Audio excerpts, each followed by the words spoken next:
Good morning, everyone. I'd like to call this meeting to order. Welcome. Today, we will have our invocation given by Pastor Rob Bailey from Southside Community Church. Pastor? Let's pray together. Almighty God, you are the creator of the heavens and the earth, and the whole world is full of your glory. And you have raised up these men and women as your authorities to lead us and guide us. And so we thank you for our mayor, and we pray that you would give her great wisdom in all of her duties and responsibilities. We thank you for our city council members who give up so much of their time and energy. So we pray that you would give them discretion and good judgment as they consider various issues. We pray the same for our city manager, Peter Zanoni, and all the city employees who work tirelessly behind the scenes, making the city run so smoothly. We're grateful that we live in a time and a place where we citizens can have an input into our city government, and we don't take that for granted. So we thank you for that. Thank you that they hear us. Thank you that you hear us. In Jesus' name we pray. Amen. Amen. Thank you very much. And next, we will have a very special friend, Kendall Russell from Flower Bluff. She's a Hornet, right, Kendall? Mm-hmm. And she will be leading us. You want to pull that microphone down? There you go. In our Pledge of Allegiance to our state and local flags. Please join me in the Pledge of Allegiance. I pledge allegiance to the flag of the United States of America and to the republic for which it stands, one nation, under God, indivisible, with liberty and justice for all. Please join me in honoring the Texas flag. Honor the Texas flag. I pledge allegiance to the Texas, one state, under God, one and indivisible. Thank you, Kendall. Great job. Ms. Huerta, would you please call the roll? Mayor Paulette Guajardo. Present. Council members Roland Barrera. Here. Gil Hernandez. He's running a little bit late. Michael Hunter. Here. Billy Lerma. Here. John Martinez. Here. Ben Molina. Present. Mike Pesley. Greg Smith. Here. City Manager Peter Zanoni. Present. City Attorney Miles Risley. Here. Mayor and Council, a quorum of the council and the required charter officers are present to conduct the meeting.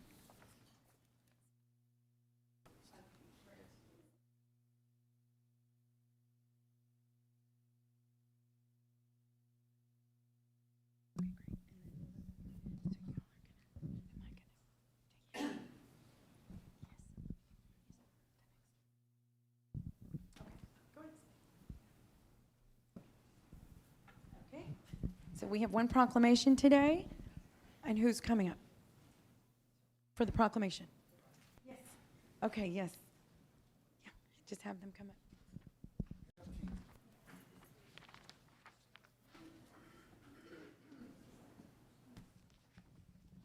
Good morning.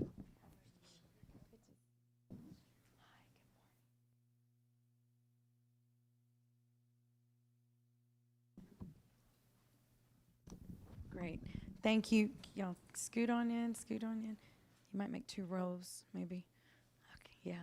Yeah, there we go. This morning we have a proclamation to read. We'll go ahead and start here. Yes, sir. Okay. Whereas the city of Corpus Christi cherishes the value and dignity of each person and appreciates the importance of equality and freedom, and affirms that all are welcome in the city to live, work, and play in a place where they are happy, safe, and feel respected and supported. And whereas the city denounces prejudice and unfair discrimination based on age, gender, identity, gender expression, race, color, religion, marital status, national origin, sexual orientation, or physical attributes as an affront to our fundamental principles, and whereas Pride Month began in June of 1969 and on the 1-year anniversary of the Stonewall Uprising in New York City after LGBTQIA+ and all allied friends rose up and fought against police harassment and discriminatory laws. And whereas the Mosaic Project of South Texas was created following the Orlando Pulse nightclub tragedy and dedicates itself to honoring the lives lost in the Pulse shooting. commemorating the anniversary of U.S. Supreme Court's marriage equality ruling and honoring the past contributions and celebrating the future. Now therefore, pursuant to the powers vested in me as the mayor of the city of Corpus Christi, I do hereby proclaim June of 2021 as Pride Month. Pride Month in Corpus Christi, Texas, and encourage inclusivity, kindness, and love for everyone.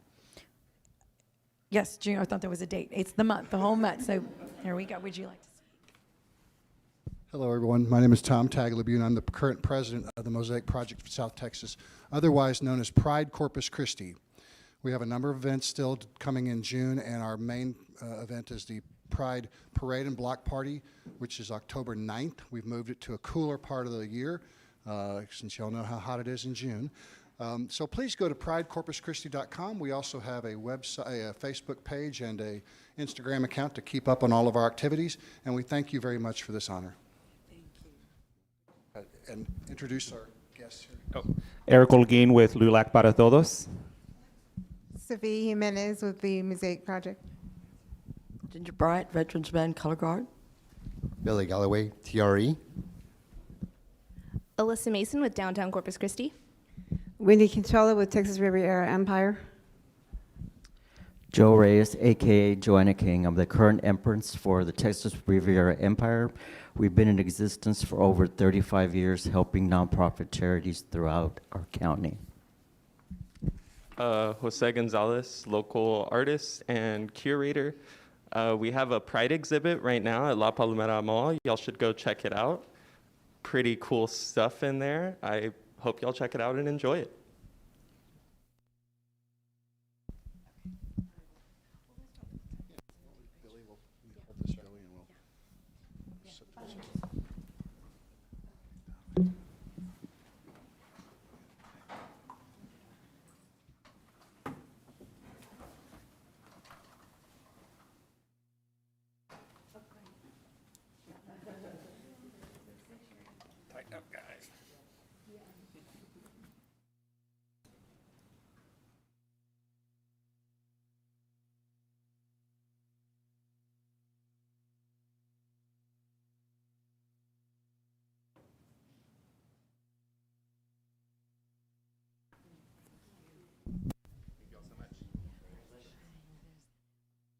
Thank you very much. Yes, I can.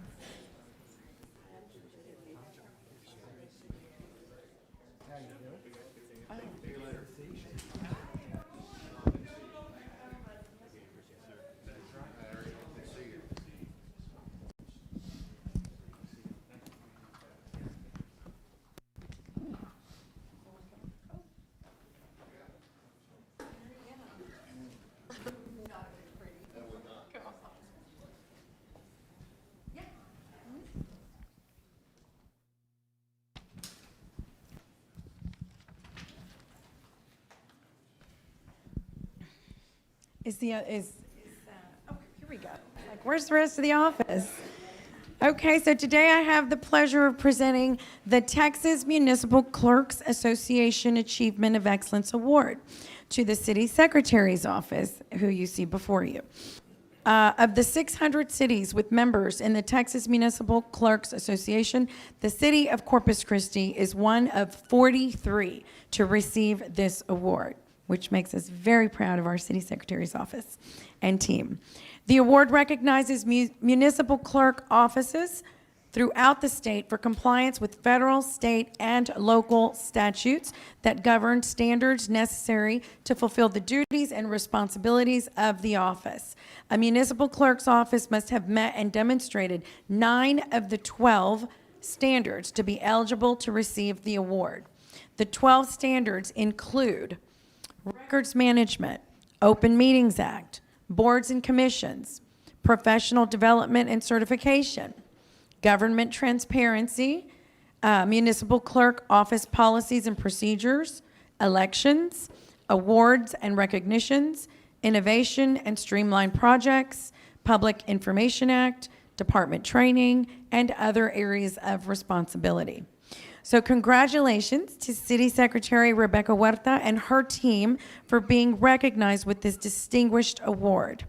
This beautiful award highlights your office's accomplishments and the contributions to the city of Corpus Christi. And we, the council, the city of Corpus, the residents of Corpus Christi, thank you very much for the services you provide, because you guys work very hard. Thank you.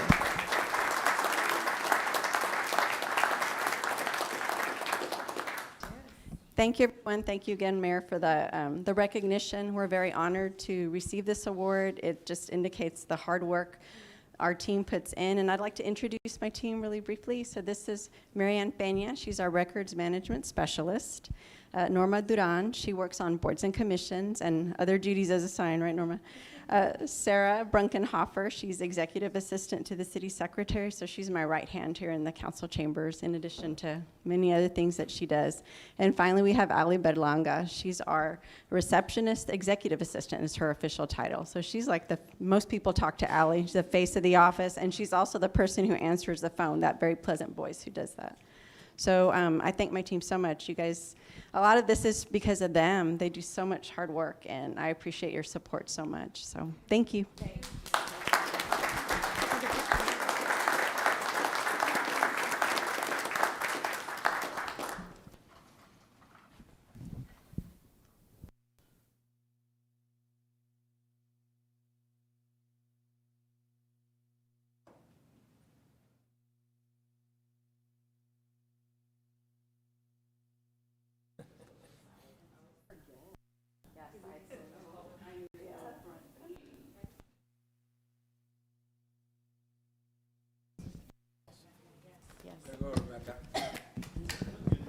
Good job. Okay, and so who is here for the swearing, or to be sworn in?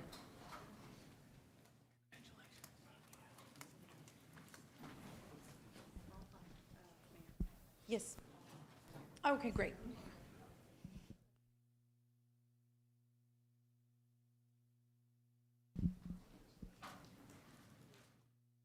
Great, thank you. Okay, so I think, hi, how are you?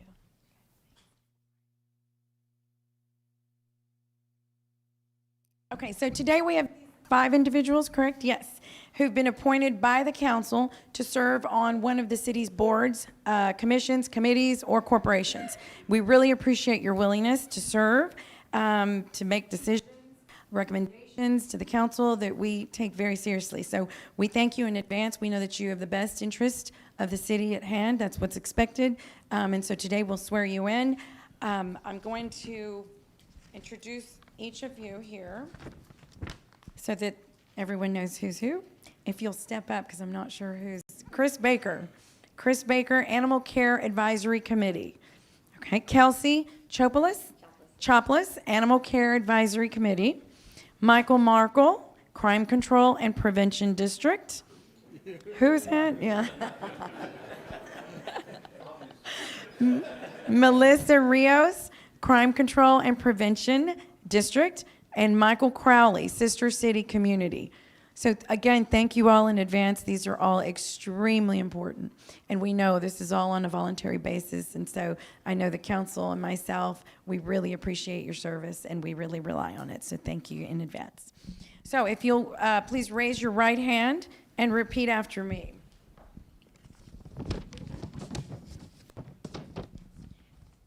So please state your own name after I say the word I. I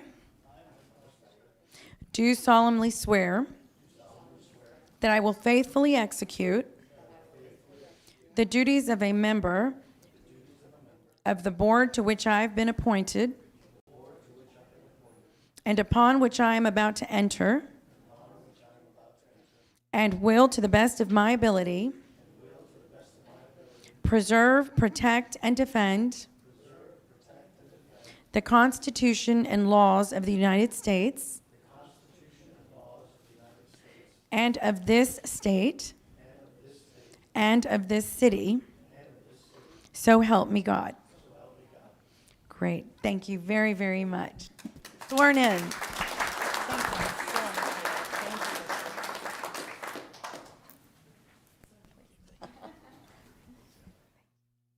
Let's take our picture. Y'all want it?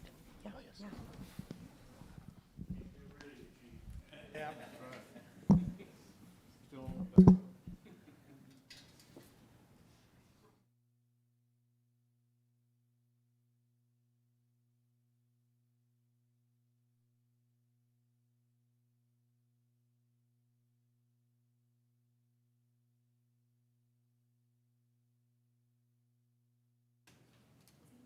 job. Thank you so much.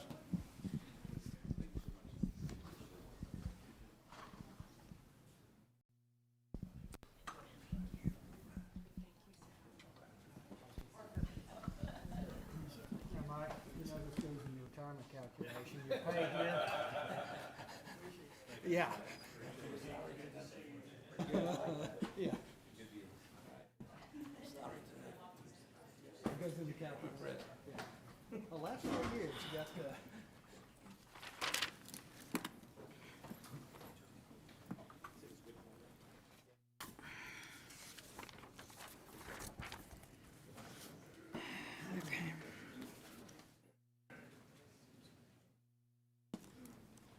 Okay, we're going to move on to section F, public comment.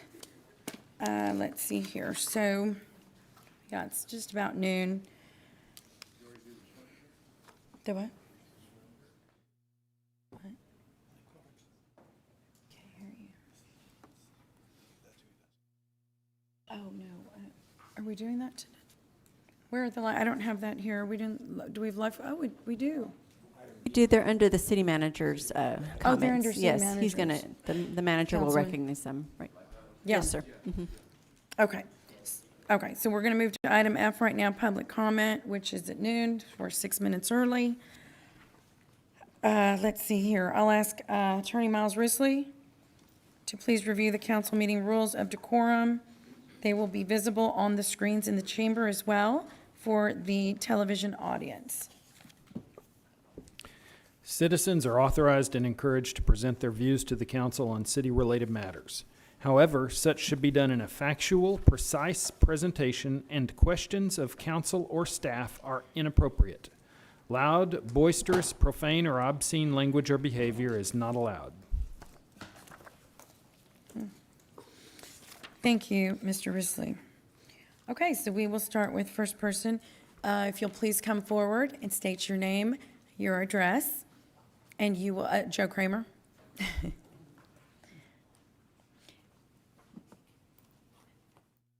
Now, we do have a small clock, Rebecca, right? It's on the inside of there. Underneath the microphone, okay.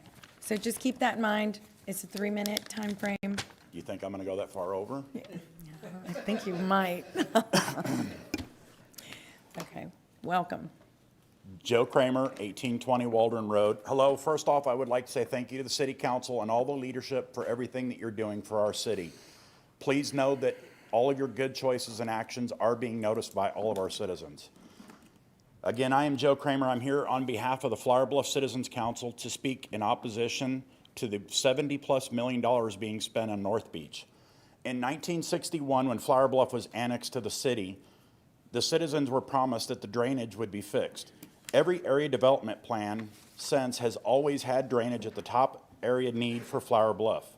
In the past 10 years, with all the new construction, drainage has become worse. Now that the issue is out of control during even normal rains, homeowners are having major issues with flooding, property damage, and street damage as well. We as equal citizens of Corpus Christi do not support any tax money or breaks being given to the North Beach development unless fair share of that said money is spent on development in Flower Bluff. To spend money that will not benefit all the citizens and only 250 people and its developers is just not the proper way to spend tax money.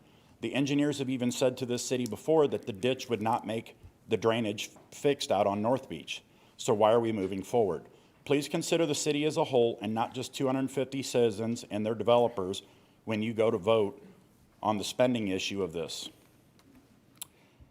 $70+ million would go a long way in fixing the drainage in Flower Bluff. Again, we elected you to do the best thing and make the best choices for all of the city as well. Thank you. Thank you, Mr. Kramer. Lel Arundela and Edwin. Is Lel here? Oh, here she is, okay.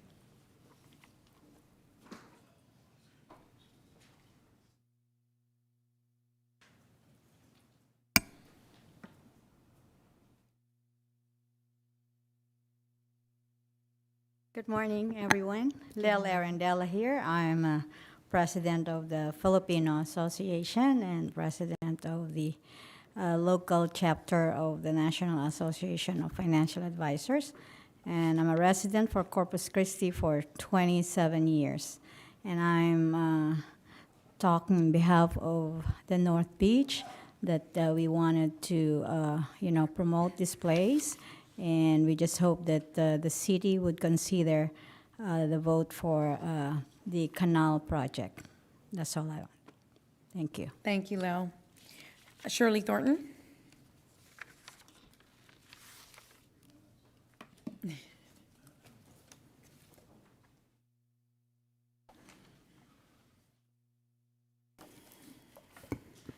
Good afternoon. Shirley Thornton, 1917 Woodcrest Drive, Flower Bluff. I'm speaking on agenda items 2 and 20. First, I'm here to ask you to approve the Flower Bluff Area Development Plan, which is item 20. The city staff used all means possible to get feedback from the citizens and took into consideration everything that was submitted. Those of us who served on the committee worked hard to address the needs and the wants in Flower Bluff.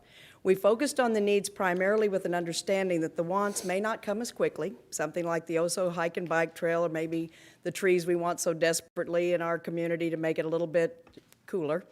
All of those kinds of things we understand have to have alternative funding sometimes. So we've already started looking at grants and those kinds of things to work on those projects.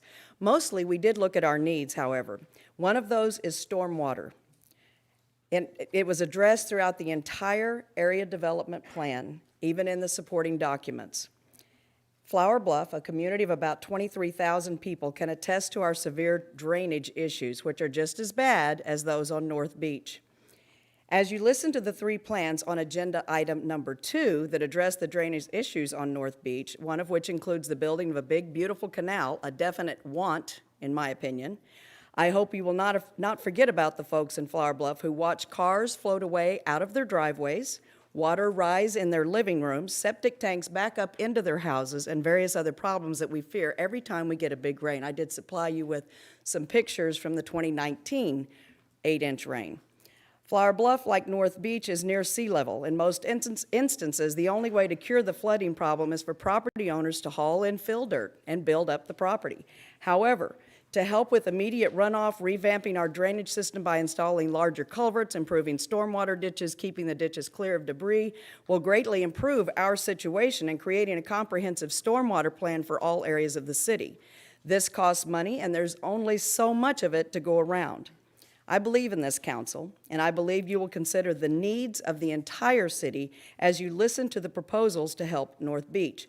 I believe that you will ask for input from everyone in this city who suffers with drainage problems before using all of these tax dollars toward a rather large want. Perhaps the money could best be spent on a comprehensive stormwater plan that systematically addresses all parts of the city. Please remember, again, needs versus wants. Thank you.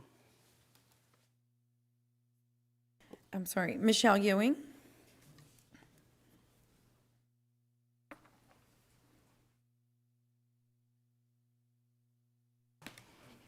Do I have to push anything?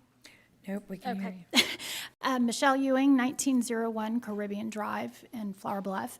And most of you on City Council know I am here for one reason whenever I come, and it is for drainage in Flower Bluff.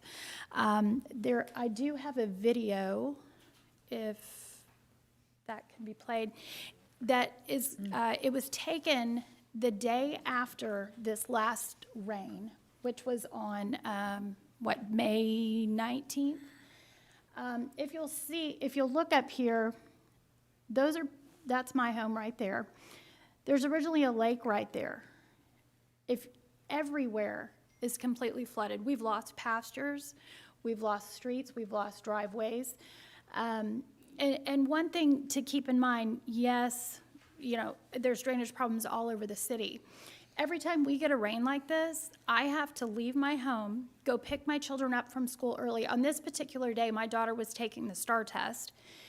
I have to get them out of school early because otherwise they will not make it back into our house. So I made 5 different stops at the different campuses in order to get my kids home. Also, across the street from us, so one, this drainage is affecting the kids in the school district. But also across the street from us, we have a cardiac anesthesiologist that works there who happened to be on call this night. She can't get out of her house. So I'd like y'all to think about that. What if it's one of your family members that needs a doctor? I know we have 2 doctors on that road that could not get out of their driveways that night. You know, I'm not against the North Beach. I do agree with Shirley very much that it is a want and not a need. But, you know, when there's close to $100 million that's up for grabs, I think maybe we ought to look at spending it across the board. Looking in Flower Bluff, looking at the south side, looking in Calallen, and looking at North Beach. I don't think all of it needs to go to one place, and I hope y'all think about that. I've also provided some pictures for myself, other neighbors on Ramfield, and other neighbors on Glen Oak, so that you can see just how high that water is getting. I mean, you'll notice there's one particular page that has 4 pictures, and that's my house and the entrance to my house. And it was still raining at that point. I just brought my son in from school, and you can see how high it is, and that's on a driveway that's been raised 9 feet already. So anyway, I just ask that you look in your hearts and do what's right on this for our city. Thank you. Thank you. Charlene Thomas.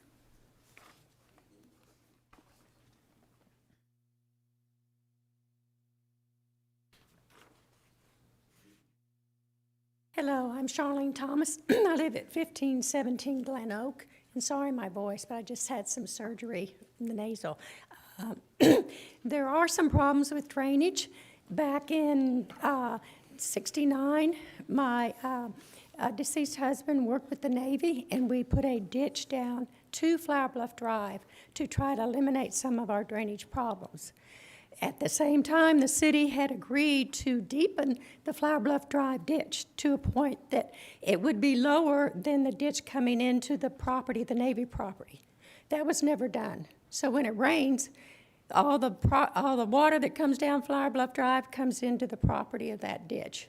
Subsequently to that, I've had to dam that ditch up because we had more water coming in from the ditch on Flower Bluff Drive than was trying to go out.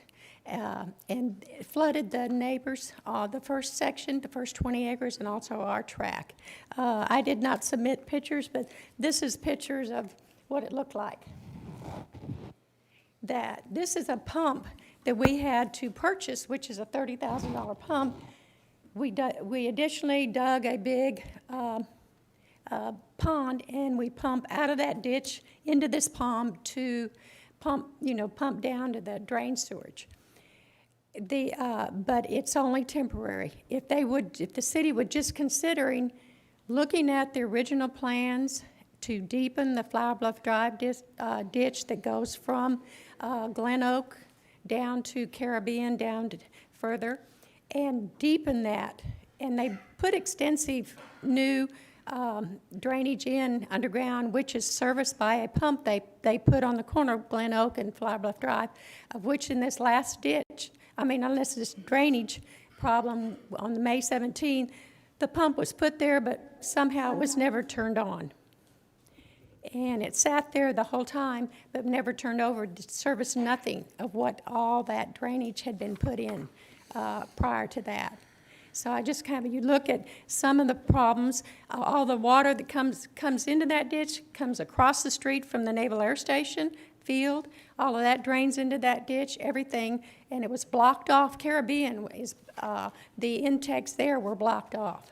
And so I think it'd be something to really look into, to see that maybe that they need to, increase the depth up to the rates, that were supposed to be originally.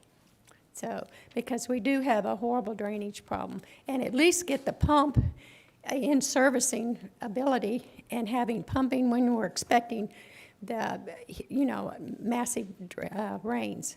Every time we had a 2-inch issue or not, they had it there. When we had 7.5 inches, they didn't. Thank you. Thank you, Ms. Thomas. Ann Foote.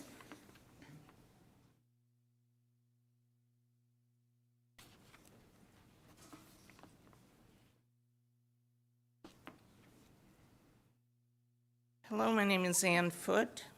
I live at 4217 Gulf Breeze Boulevard on North Beach. I'm a relatively newcomer to Corpus Christi and North Beach. I came down, decided that's where I wanted to live, and I built 9 homes, units there to live in long-term. I lived in San Antonio for 47 years. And while I was living there, I noticed the city, I witnessed the city continue to make public investments in areas of the city. A lot of them historical areas that have not been developed, that were in need of revitalization. They increased and extended the Riverwalk. And in these areas, south, east of the city, some west, and every time they extended the Riverwalk and economic development followed. And it wasn't just economic development for those areas. It brought in tax revenue for the entire city and has revitalized San Antonio. The city manager here knows about that. He was participated in that. And so when I came to Corpus and realized there was a drainage problem and listened, and I recognize a lot of council members, not just from North Beach, but came and talked to us about the North Beach problem and problems in your own areas, which I appreciated.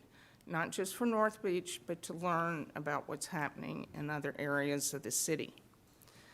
The underground conduit system, or the ditch, being proposed as possible drainage solutions for North Beach, I believe will shortchange the city on realizing the economic development that this unique historical area has the potential to create for all of Corpus Christi. I encourage you to follow San Antonio's lead and build something spectacular that will be a catalyst for growth for the entire city. I also appreciate hearing today the concerns of other neighborhoods in Corpus Christi. The drainage problem is an issue. And I appreciate council members from other areas telling us about those areas. I support 9 votes for everyone. Thank you. Thank you, Ms. Foote. Barb Johnson?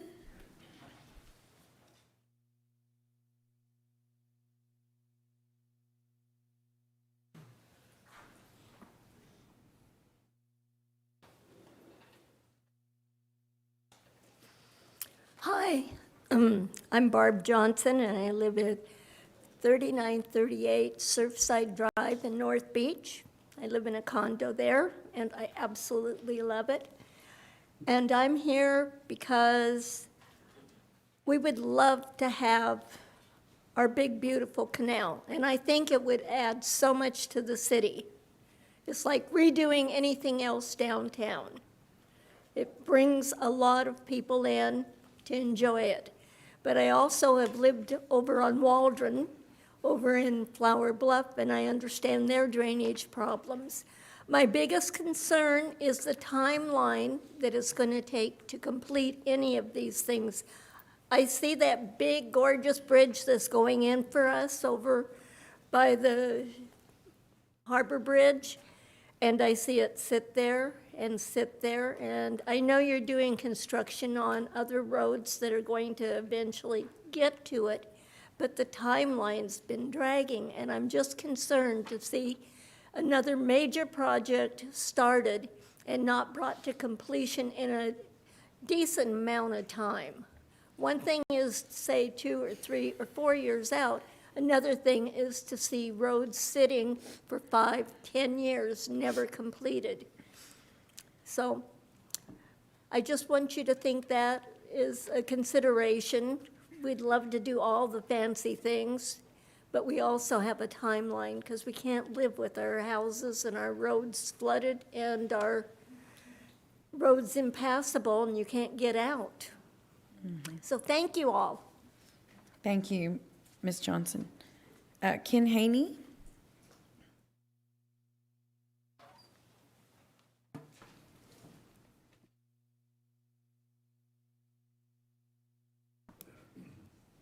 Hello, my name is Ken Haney. I live at 1866 Caribbean Drive in Flower Bluff. And the flooding is, you've seen the earlier map.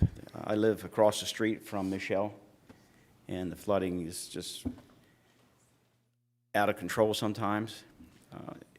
My wife is the anesthesiologist that had to leave home for a couple days because of the flooding, because she couldn't get out. In the past, we've had to ask our neighbors who live a good distance away if we can drive through their property just to get out because we couldn't get to the street. Anyway, we really need the drainage situation resolved in the bluff. And I know we've done some, you guys have done some work in, on Ramfield, but that actually hurt us because Ramfield's a little bit higher than us, so it comes down through us, our property. We bought a 20-acre ranch about 15 years ago, and when it rains like this, we have less than 5 acres.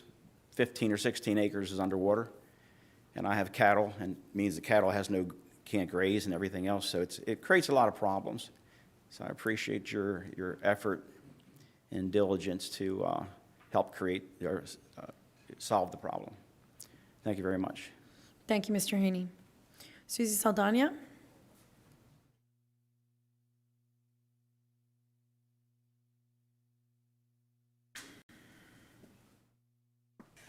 Susie Luna Saldana, 4710 Hackle. I told you we had a lot to catch up on. And last week I talked to you about the difference between the mayor and city manager run government. Today I'm here to talk to you about, I noticed that the city manager will give an update on the choosing of our police chief that's coming up. And I wanted to make sure that you as city council take into consideration one thing. We want to see the best candidate for it. I know a lot of people want to see that you take a look at the ethnicity of the person, whether it's black, at the demographics, whether we have 3/4 Hispanics, and we need to take a look at that. What I'm here to tell you to take a look at, and specifically to our city manager, is who is the best qualified candidate. I don't care what their color is. I don't care whether they're black, blue, purple, or red. We need to have a police chief that looks at all avenues and that keeps going what our previous chief did. He had a community-based run city, and we never had complaints because he kept in touch with all of the civil rights organizations. He kept in touch with all of the citizens of Corpus Christi, and he made sure that there were knowledge and there was transparency in that office. That is what we're looking for, and Mr. City Manager, hopefully that's what we will get. Thank you. Thank you, Ms. Saldana.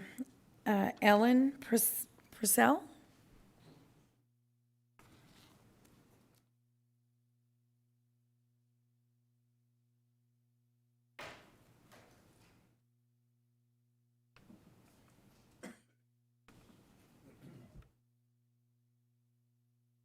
Good afternoon. I'm Ellen Presnell. I live at 318 Valerie Street, and I'm here about the Flower Bluff, the new redo that they want to do on it.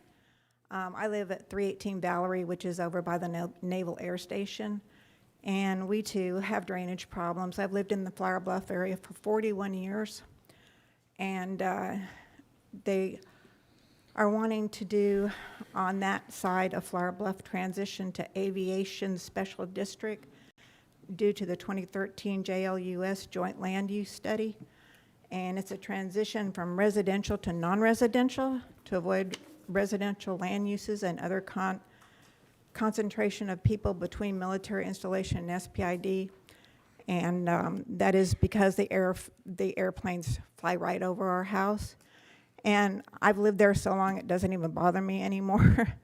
But right now they're putting in it's zoned RS. All that over there is zoned RS. And that means you have to have 50,000 square foot to build according to the Texas code. And the city right now is building houses on one lot. And I've called and it says that they are under a non-conforming lot provision. Okay, and I don't know exactly how they got that provision, but they're being built there and it's illegal building. The property was zoned estates. The description of my property is Flower Bluff Estates. Also, this project that we're doing here in Corpus Christi, we need to let more people know about this project because there was only 483 comments on the Flower Bluff, all the stuff that they're going to do and all the rezoning of it into different areas and what they're doing in there. They need to have more, they need to send out a flyer to everybody because I only found out it through Facebook. The water treatment plant on that, that Flower Bluff new project, the water treatment plant on there, they have a lot of stuff on there that they want to do to that. I was there when they built that. I was there when they built that pier.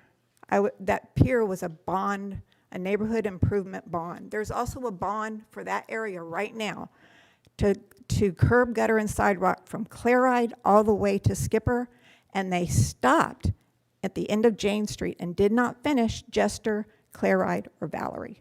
And they need to look that up. It's a 2,000 bond, and they need to look that up and finish the curb, guttering, sidewalking because those houses flood. That is in there. It's there. Sorry, I did have more about the NAS. The guy just got killed last week on NAS, and they need to put a crosswalk on NAS really bad because people are getting killed there. Thank you. I'll let you go. Thank you.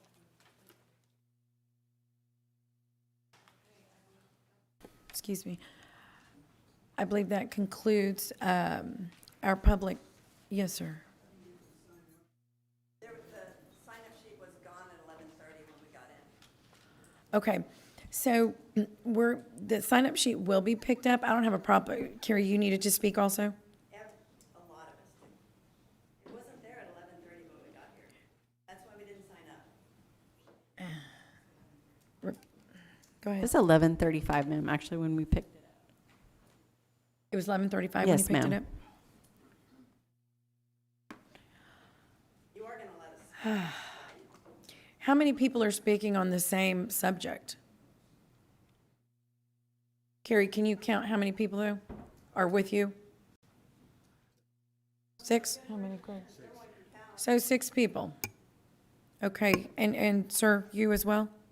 Yeah, same, I mean, the North Beach? Northwest area. Okay.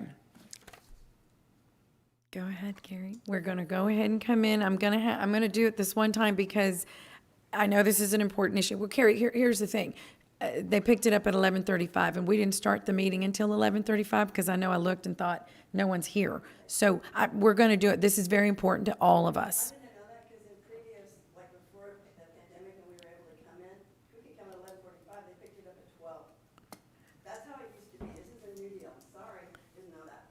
Let's hold on. What time do we pick it up? 11:35. That's when we picked it up today. What time do we pick it up weekly? Well, we've just started this new process, right? Because we were pre-COVID. We would pick it up a little bit later, but now our rules say 5 minutes after the council meeting starts. That's when we pick up the sheet. So we're kind of, that's the guideline that we're using. Okay, so.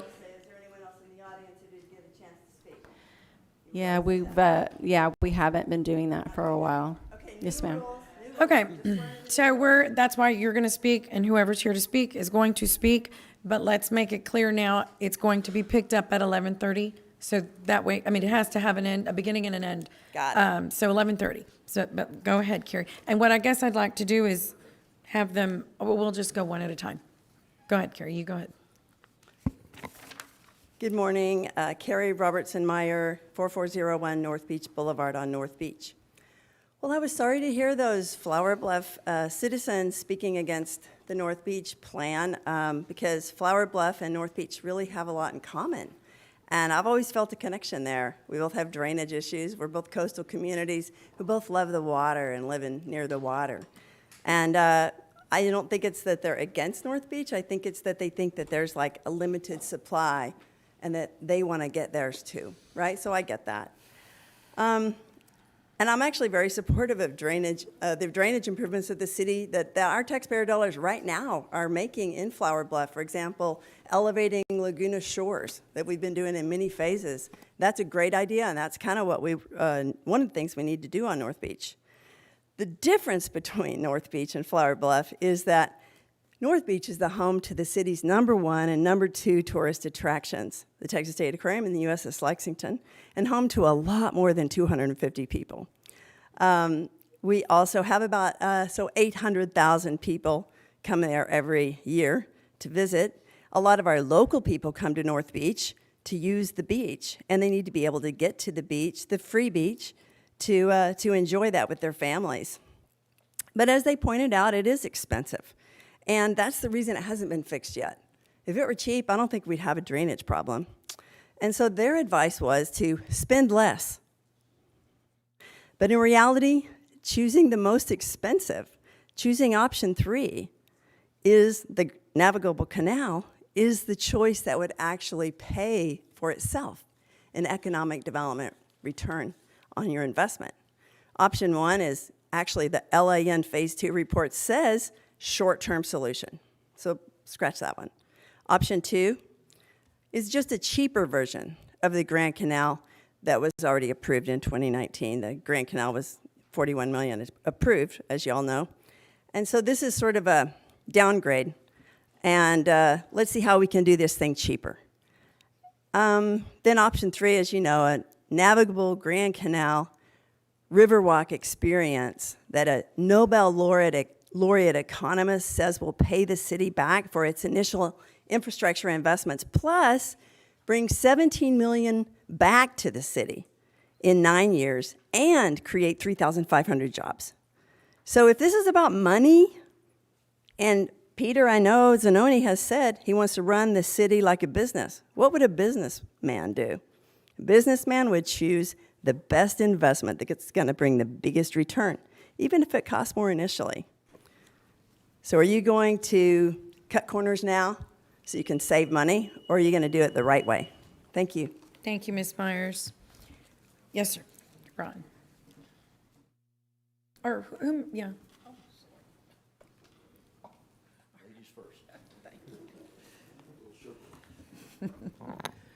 Thank you, Mayor and City Council members. I'm Barbara Welder, a resident of North Beach and president of the North Beach Community Association. I look around and I see many of you have been out to North Beach, so I don't need to explain to you what the tragedy is out there. You've looked at the pipes, you've looked at the land, you've studied it, and you're well aware of the real problem we have. I particularly want to thank those of you who've come out to speak to us. We do have over 1,200 members in our organization, plus the business owners as well. And we represent quite a large group out there. We also represent the people that want to come out there. So we have more than you think, maybe.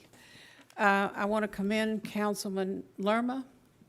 He's been excellent, he's communicated, he's worked, and we're really proud of his progress. And I want to thank the rest of you sincerely for your contribution. Mr. Zanoni and his group for the bathhouses, that's great. And our mayor working very hard with our parks, and I'm so proud of those. We have 4 of those. This is not a matter of whether you say North Beach is more important than other areas. They're all important, and we hope for the best for all areas. But you do know that North Beach has been a problem for probably 100 years. Case in point, I pull up a picture of all things in the newspaper 2 weeks ago. This one was a big flood, and I thought, well, gosh, that must have been May the 19th. No, this was 1956. So, proof that this has been a problem for a long time. Yes, we've been flooded out. How many times? Interesting, we did a little research on that. The last 4 years, we've been flooded out 8 times. Gone. Transportation gone. Medical help gone. People can't get to the doctor. People can't move. We're paralyzed. So that would be one flood every 6 months, average. You know that it's pretty bad out there when it does flood. Our safety, and I noticed our mayor speaking, which was a brilliant speech, on safety for all citizens. Our safety is compromised, gone. We have environmental problems, now bacteria in the bay, probably poor drainage backing up, contaminants, infrastructure torn up. My last part of this is to leave, may I show this picture? Turn it. Leave a picture with you, indelible in your minds as to why you're going to support Plan 3. Here we have a man who is a double amputee, and we have a car over here trying to pass through. The question they're asking is, how are we going to get home? That's a good question. How is this man, particularly, who can't move, going to get home? I hope you think about this when you vote. Option 3. Thank you. Thank you, Barbara. Ron Graben, 202 Surfside. So I think we all understand there's a problem on North Beach. So the question is how to solve it. I hear that there's 3 potential solutions. One I call 20,000 leagues under the sea. Remember the ride at Disney World? So we have that now, and some smart people put that in, and some really smart people think they can make it work, I guess. I don't know. The second is this sort of / drainage canal enhancement, whatever it is. The concern I have are mosquitoes. Disney solved the problem of mosquitoes. We can solve the problem of mosquitoes in North Beach if we want to. Call Disney. They'll tell you how to do it. Whatever it is, be proud to put your name on it. There's some great examples of decisions that were made by government that are excellent decisions. Eisenhower, after World War II, said, "I'm afraid of nuclear war," so he wanted an interstate system. We all benefit from that decision. Great decision. After the Civil War, William Stewart made a move to buy Alaska. They laughed at him. Stewart's folly. 2 cents an acre. Anybody laughing today? The real kicker is the guy in New York, the governor of New York, crazy guy. He said, "Boys, let's get some shovels and go out and dig a big ditch all the way from Lake Erie to the Hudson." Let's call it the Erie Canal. We don't know what all those cost. Those have changed America. I think the question is wrong. What's it going to cost? What's the ROI? What's the return on the investment? North Beach people have presented a proposal that is an ROI, return on the investment. Some things you can't really get a return on the investment. I haven't read the Perryman report. I don't have to. I have common sense. Everybody here, I'm sure, has to. But it's obvious that economic development is key. So how are you going to pay for it? That would be a question. How are you going to do it? Be proud to put your name on it. And a great decision that this city made was bringing in the Texas Aquarium and the Lexington. This is an enhancement of that. It benefits the entire city, not just the North Beach project. It's for everybody. Thank you. Thank you, Mr. Graben. Who else Was back. Lynn? Oh, I'm sorry. Yes, okay. Ernest Garza. Thank you, Mayor, Council. My name is Ernest Garza. I live at 4530 White Oak Lane in Corpus Christi in the northwest area. Today, you're looking at some options on the North Beach project, and I understand we need to be equitable. What I'm here today to ask you is to budget for capital projects for the northwest area for the drainage problems we have out there. My family owns property on 624, and we have a perpetual drainage issue. We've worked with TDOT, we've worked with the city, we go back and forth, kind of getting the buck passed over. As part of the northwest area, we've patiently been waiting for years and years. What we're looking for is when a question to ask yourself is, when are we going to have this as part of the plan? It should be part of the master plan. You know, your fixed assets don't last forever. You know, we can look at an audit but we need to plan. If you were out there and you look at the north side and you see all the development, and you look at the south side and you see, wow, not much development. Well, believe it, we got this fixed, the infrastructure. Look at all the property taxes and sales taxes you guys could reap from it. Again, the question we ask out in the Northwest, when is it going to be on the schedule? You know, we want you to be part of that capital projects fund. We know you have a lot of areas, Flower Bluff, North Beach, but, you know, before you go put sidewalks in there, let's address the infrastructure. Let's plan it. Again, we care about the whole city. We know you do too. So let's be equitable. I thank you for your time. Thank you, Mr. Garza.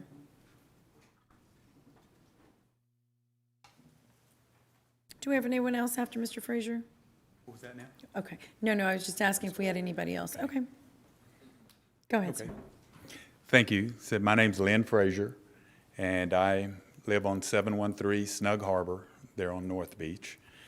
And I just wanted to point out some of the things that everybody's been bringing up. The city, you know, of course, you need to make money. You need to run it like a business. I've owned 25-some businesses in my life, and in some of the businesses early on, I traveled the world for 18 years, all over the Malaysia, Indonesia, China, Japan, Middle East, all over South America, Brazil, Argentina, Colombia, Venezuela, and Mexico. Had a lot of offices in some of those areas as well.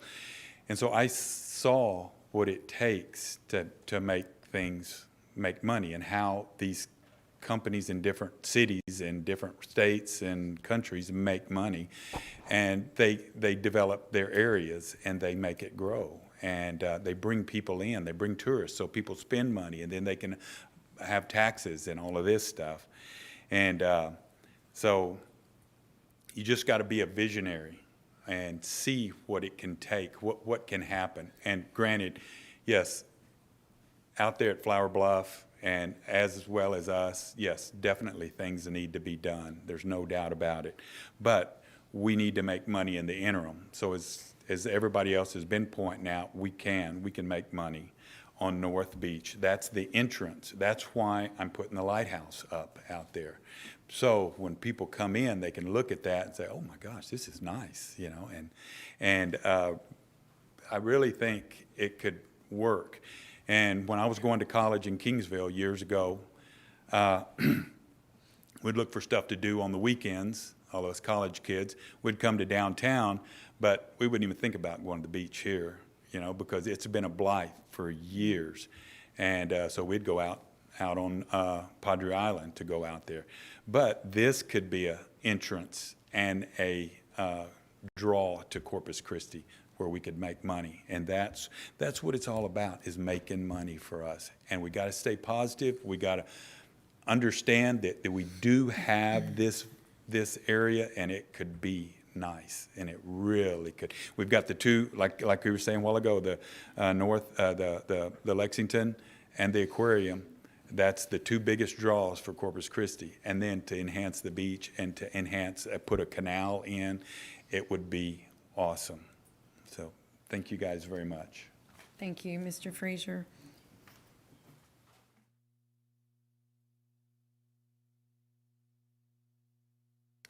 My name is Matthew Forster. I'm a realtor with Remax Elite and the KB team. I've been a Corpus Christi resident now for 3 years. So we moved here from the Kansas City, Missouri metro. I've lived up there for about 11 years, and work brought me here. That job didn't work out, so I ended up getting into real estate, and what a beautiful city. What a great time to sell real estate in Corpus Christi, Texas.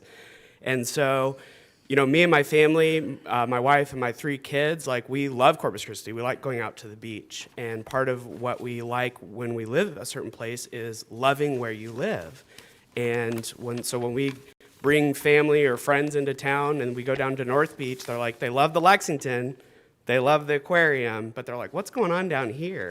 And they see that there's just opportunity there. You know, as some people have said, the blight that's down there, the improvement that needs to happen. And so I do really see that this is an opportunity to improve our city by doing the third option, the navigable canal, and just bringing in investors. And so in my time in real estate, when I've worked with clients that have relocated here from other states. They've asked about where are the nice places in town to go? Where's the good places to eat? Why don't you guys have more places on the water? Why don't you guys have more places to boat? Why don't you guys have more entertainment districts? You know, and I'm like, well, we're getting there. We're getting there. Corpus is improving. We're doing things to improve our city, but this is an opportunity for us to do that. And so when I've talked about, you know, I got introduced to the North Beach project 2 years ago when you guys first voted on it. And I started telling people about it. I started sharing the videos with people, even people that weren't from here. I'm like, family, you got to come down and check this out when it's built. And they got excited about it. They watched the video and they see the improvements and the opportunities that we have to build this district down there, and they're excited about it. And so I know that it's going to bring people into our town and see the beauty of Corpus Christi. I love the improvements that we've already made with the lighthouse going in and, you know, different things. But this is a good opportunity for us to love where we live and make Corpus even a more beautiful city. So I've talked to and worked with people coming in from out of town and investors, and when I talk about the opportunities that we have in North Beach, they get excited about the project. We even had a piece of land that just went up for sale in North Beach, and I sent it to all my investor clients saying, like, this is going to be a great opportunity for you. Like, there's some great stuff going on. If we can get this project approved, this would be an awesome opportunity for you to build, you know, apartment complexes or, you know, multifamily or, you know, nice homes. And they get excited about it when I send them the video and I talk about the opportunities. So I'm 36, my wife is 36. We have 3 really young kids at home, and I would love that by the time they get to the age, you know, to go and enjoy a dinner on the water, that we could go to North Beach, the canal, and walk together as a family and have dinner and go to a concert or go whatever's down there. It's an opportunity to make our city beautiful. So vote for the third option. Thank you guys. Appreciate all the hard work you guys do. Thank you, Mr. Forrester.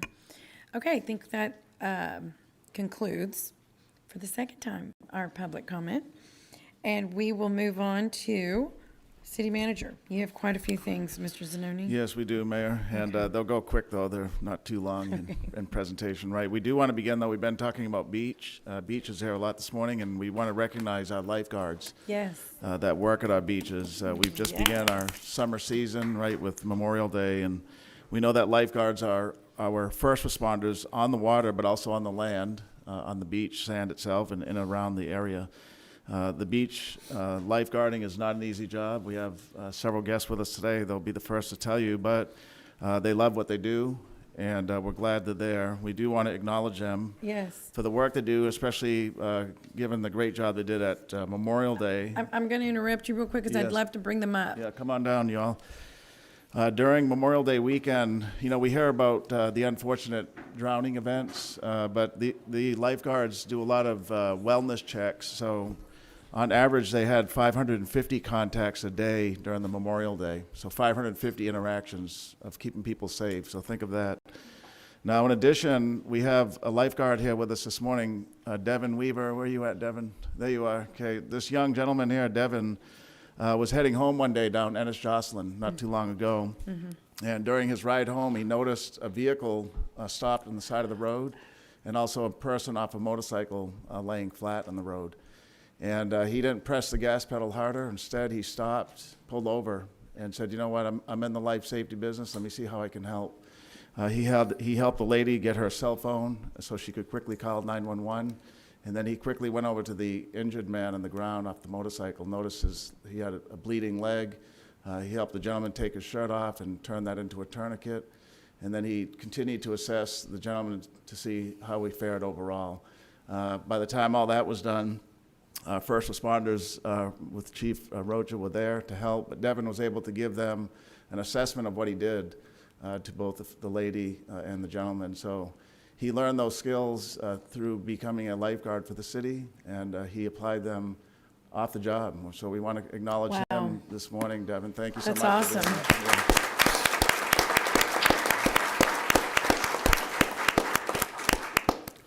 Now, we do have 44 lifeguard positions. They serve down there in the Gulf beaches and some up here in McGee Beach and North Beach as well. And we are in the process of recruiting, so this goes out to the community and anybody that might be in the audience. We do have a little under a dozen vacancies that we're still trying to fill. We want to show this video real quick that tells people if they want to be a lifeguard, how do they go about doing so. So if you could, just watch the monitor real quick. The Corpus Christi Parks and Recreation Department is looking for individuals who are willing and ready to join our Gulf Beach Rescue Team as a Gulf Beach lifeguard. Our Gulf Beach lifeguards help to maintain a safe and enjoyable experience for all swimmers and beachgoers this summer. Candidates must be 16 years or older and have a valid driver's license. Responsibilities include, but are not limited to, must be physically ready to respond to emergencies at all times, constant surveying of the water and providing public safety, ensuring all beach rescue equipment remain in top working condition, plus much more. If you enjoy the outdoors, staying active, and working with people, then head over to CC Texas Jobs for a full list of requirements and responsibilities. Okay, great. And, you know, the young ladies and gentlemen that are in front of us are our best ambassadors to help fill those positions. So if people have questions, talk to them as well, right, Sarah? So thank you all. I think the mayor and council just want to acknowledge you all before I go to that next item, Mayor. Yes, absolutely. Well, turn around. Well, first of all, you're like a real hero. And you are an example to everyone here. And you guys are all young and fit, and I mean, you should be very empowered. We're very proud of you, very proud of you. The city of Corpus Christi is, because we have to face, your city manager has to face whatever happens, right, across the city. But you guys are on the forefront. So the response, it's like really cool. And I remember, you know, right, in Flower Bluff, we grew up in Flower Bluff. To live near the water, to hang out at the beach is always really cool. To be a lifeguard is like really cool. But it comes with tremendous responsibility. You literally are lifesavers. So thank you very much for all you do. I don't know if anybody else has any other words to give, but we're super proud of y'all. And you guys, y'all represent this city. You represent these 9 people up here. So thank you very much. Devin, you're a hero.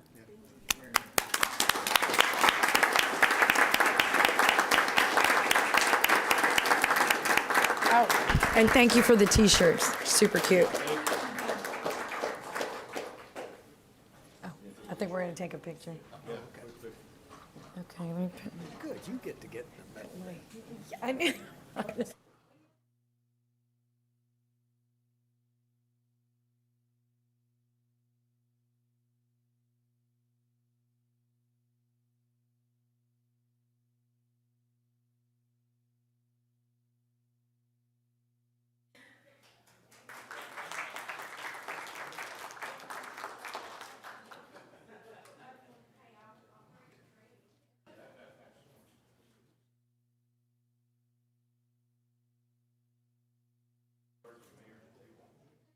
All right.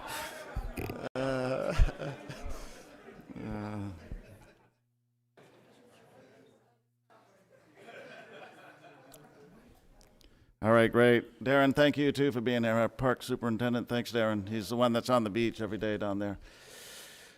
Mayor and Council, a second item is to talk to you about the Neighborhood Services Community Event that's going to take place this Saturday. So the recently established Neighborhood Services Department that we created to give a bigger focus on our neighborhoods will have an event this Saturday called Connections to Assistance.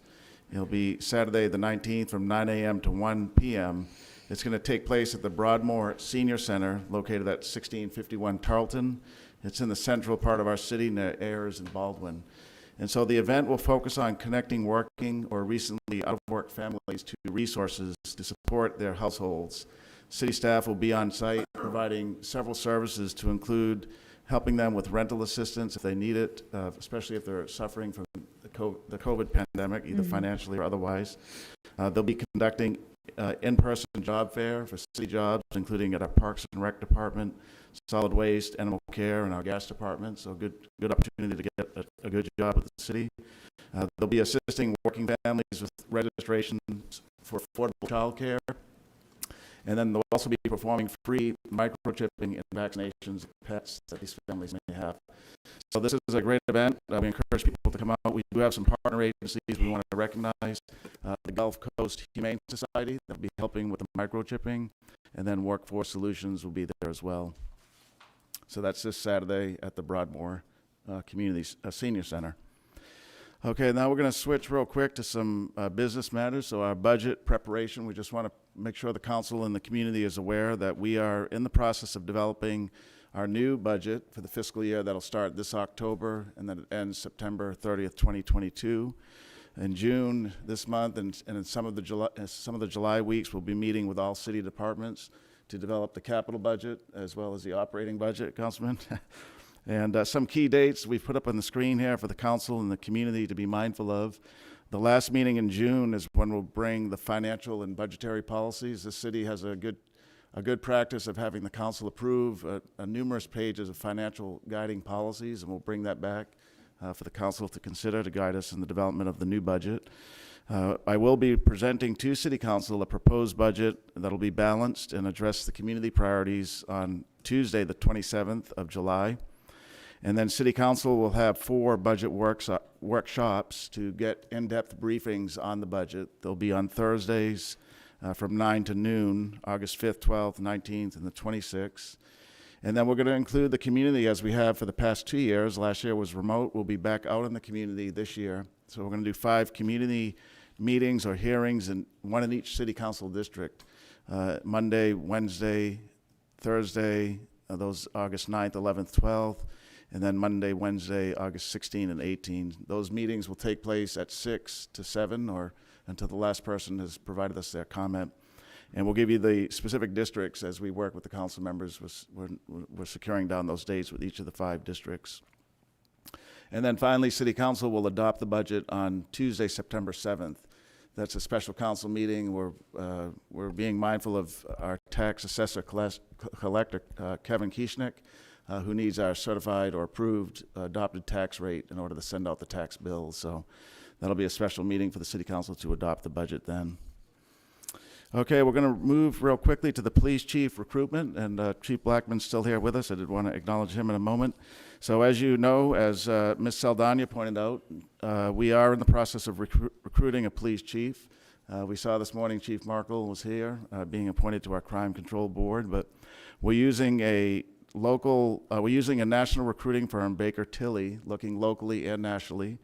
The one thing I wanted to point out is that we're going to have extensive community input in the process of selecting the chief. We want to get their input. So I'm going to have 4 different panels that will review or interview the finalist candidates. One panel will be made up of my staff from the city manager's office, and that panel will include our union president, or the police union president, Scott Leeton. He'll sit on my panel. We're also going to have a panel of law enforcement professionals, partners in our area, to include the county and neighboring cities. So a panel with law enforcement professionals.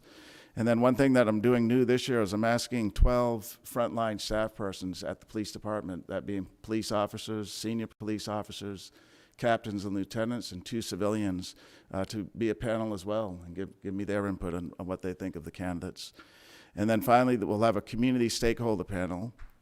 There'll be members like Ms. Saldana live in person, but we're also going to broadcast it live on WebEx and through our media channels, and people can call in comments and questions as well. We'll have a moderator.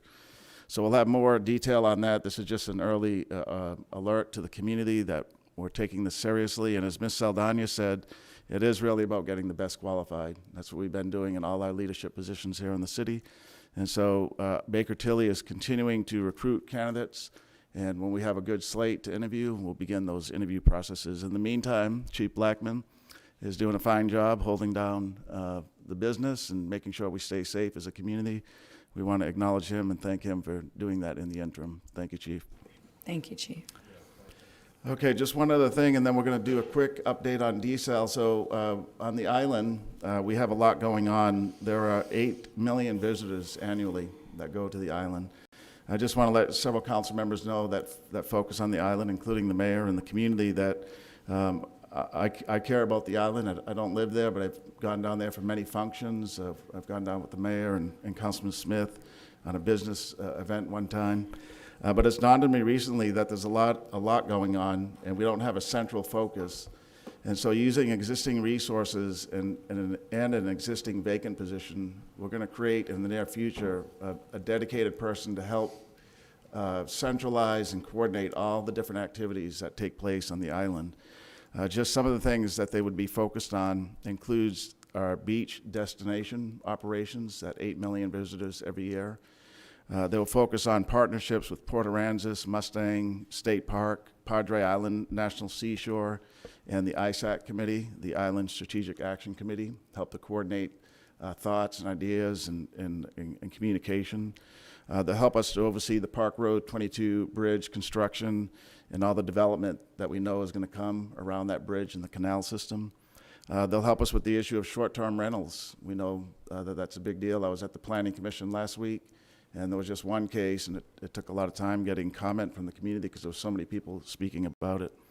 They'll look at business development. We know there's numerous business corridors there, and help to see what type of businesses and what can the city do to help to incentivize them. They'll look at helping to construct the long-needed city's beach equipment storage building that's been in a bond program, I think, since 2002. We're going to try to advance that forward as well. And then probably one of the most biggest things, or the most significant things, is the Packery Channel. Now, we know that's a beautiful asset, but I drove in it recently with Neiman, Assistant City Manager, and we're lacking some basics like signage that says, this is Corpus Christi. This is for everybody. This is a private boat ramp. And so focusing on the channel as well as the revamping of it, we know it was damaged during Hurricane Harvey, and we have some financial plans in place to bring forward to council soon to help on that. So that one person will help to coordinate all the departments, all the different agencies, all the interests, help to collect information from the mayor and council, and give a focus down there on the island. I just want to put that on our radar. More information will be forthcoming, and I'll make sure I keep the council informed as we move forward. So that concludes my items. I'm going to just turn the microphone over real quick to our newly appointed Chief Operating Officer for our water and wastewater utilities, Michael Murphy, who's been doing an outstanding job. And he is going to today do the first seawater desalination briefing to the City Council. We're going to do these each week as part of our meeting, as part of the City Manager's report, to make sure the council and the community stays informed on how we're moving forward with that very important policy topic. And so I'm going to turn it over to Mr. Murphy. Thank you, Michael. Thank you. Thank you, Peter. Mr. Mayor and Council, it's good to be in front of you this afternoon. So I'm in my 4th week, so I guess I am still very, very new here. One of the things I heard loud and clear at the council retreat was communication. And so one of the things we're putting into place immediately are these briefings. And we'll be coming to you pretty much at every council meeting to do a briefing on information that is of concern to you, so we can get response back to you quickly, thoroughly. And so we've come up with an acronym called ACT, and that is to be accurate, complete, and timely. And that's what our goal is right now. That's our goal for the next several weeks. So what I heard from City Council was, you want to move. You want this project to move forward. We feel like we're kind of stuck right now, and so my goal is to move this project forward. So I've created an internal internal desal team of employees that you all know already. And I just want to do, I think, just do them a little justice and do a quick introduction to our internal desal team. This is the team that's going to be working hand in hand with Freeze and Nichols and with Plummer and Associates to get you the information in a timely fashion that is understandable, reliable, and very transparent to the public. So first is Kevin Norton. You all know Kevin. He's the Director of Water Utilities and has been for several years. I'm not sure if there's Kevin. So they'll just raise their hand. So Kevin is retired military and is also a civil engineer. You may or may not know. Daniel Dang. Daniel was one of the first people originally on the desal project when it first came about. Now, one thing you probably don't know about Daniel is he's got a PhD in civil engineering, and he's going to be a very valuable asset to this project on his past knowledge, and just because he's a really smart guy that we like to promote. And then Gabe Ramirez. He manages our water treatment facilities and water quality, and is an esteemed scientist in his own right, and is a local in Corpus Christi. He's got a degree in microbiology, a master's degree in microbiology, and he has created one of the most highly respected water utility operations in the entire state and country. So he's going to be working on this project also on our team. And then you all know Esteban Ramirez. And Esteban, he comes from a long line of family root in the coastal Bend area. As a matter of fact, his family lineage goes all the way back to when Captain King brought families over to work in his ranch. And since then, Esteban and his family have been totally committed to the promise of water in the coastal Bend area. And then we all know his value to the desalination program. So I'm glad to have Esteban. We're going to keep working with him. And sort of the heart and soul of our internal team is Amber Otting. Raise your hand, Amber. Amber is our strategic communications manager, but she's also going to be public information officer in charge of this project to help disseminate this information to you guys on a timely fashion. And we all know that Amber and her husband, Brett, come from Topeka, Kansas, but some of the things you might not know about Amber is that she has expertise in public affairs. She has experience in franchise and ordinance negotiations with city and legal administrative staff, and also legislature and Congress delegations in the Senate and House of Representatives serving the interest of natural gas utilities across the United States. So she brings great credentials also. And then Maria Corona is our environmental engineer. She's a graduate of Texas A&M Kingsville, and she's working on her PE license in environmental engineering. Maria, did you raise your hand? So this is our internal team. This is the group of people that I put together to help us respond timely and accurately to the questions that you have. So what I heard, just basically what I heard from council at the retreat, and sort of what my goal is for the next several weeks, is to look at the environmental impact study. And we are evaluating the first draft of that study right now. We've got it. It's very, as you can imagine, wonky. That's the term I like to use. There's a lot of engineering terms. So we're evaluating that right now, and so we're going to bring that to you at our the council workshop that we've got planned for July the 21st. We're going to do the side-by-side comparison of the Inner Harbor and the La Quinta site. I know a lot of you want to see what those look like side-by-side. Pros and cons, costs, availability of land, everything associated with it. We're going to do that. Long-term operation and maintenance. I know that's a critical issue for several of you on council. So we're already working with Freeze and Nichols to come up with that definitive, what it's going to cost, that definitive analysis of what it's going to cost to operate and maintain this facility on a long-term basis. And we're going to check those numbers with our engineering department and our internal staff to make sure they're accurate. Design, construction, procurement, all options are on the table. So we're going to talk about that. I know that's critical. It's how we're going, once we get through this process, what it's going to take to design, build, or design, procure, and construct. That's very important. And then the expandability of each site. We're going to look at that. That will be in the side-by-side analysis. And then I guess probably the bottom line, most critical, is an accurate, realistic timeline to get us from where we are today to the point where you as council can vote on the a final site, land acquisition through permit approval. All those things are in the process right now, so we're going to be talking about those over the next several weeks. And then when we meet at our council workshop, we're going to lay everything out, and hopefully in a very crystal clear fashion so that it addresses all your concerns. And then, of course, if you have any questions that you want us to look at that I didn't cover, Mayor Guajardo has already given us a list of questions that she's got us looking at right now. So if any other council member has any questions that I didn't just quickly read off, let me know what they are. And we'll make sure that we address those at this upcoming workshop. If I may, Mr. Murphy, so that list also included, just for the record, Councilman Pusley as well. Okay. All right. I mean, it was a total. Yeah.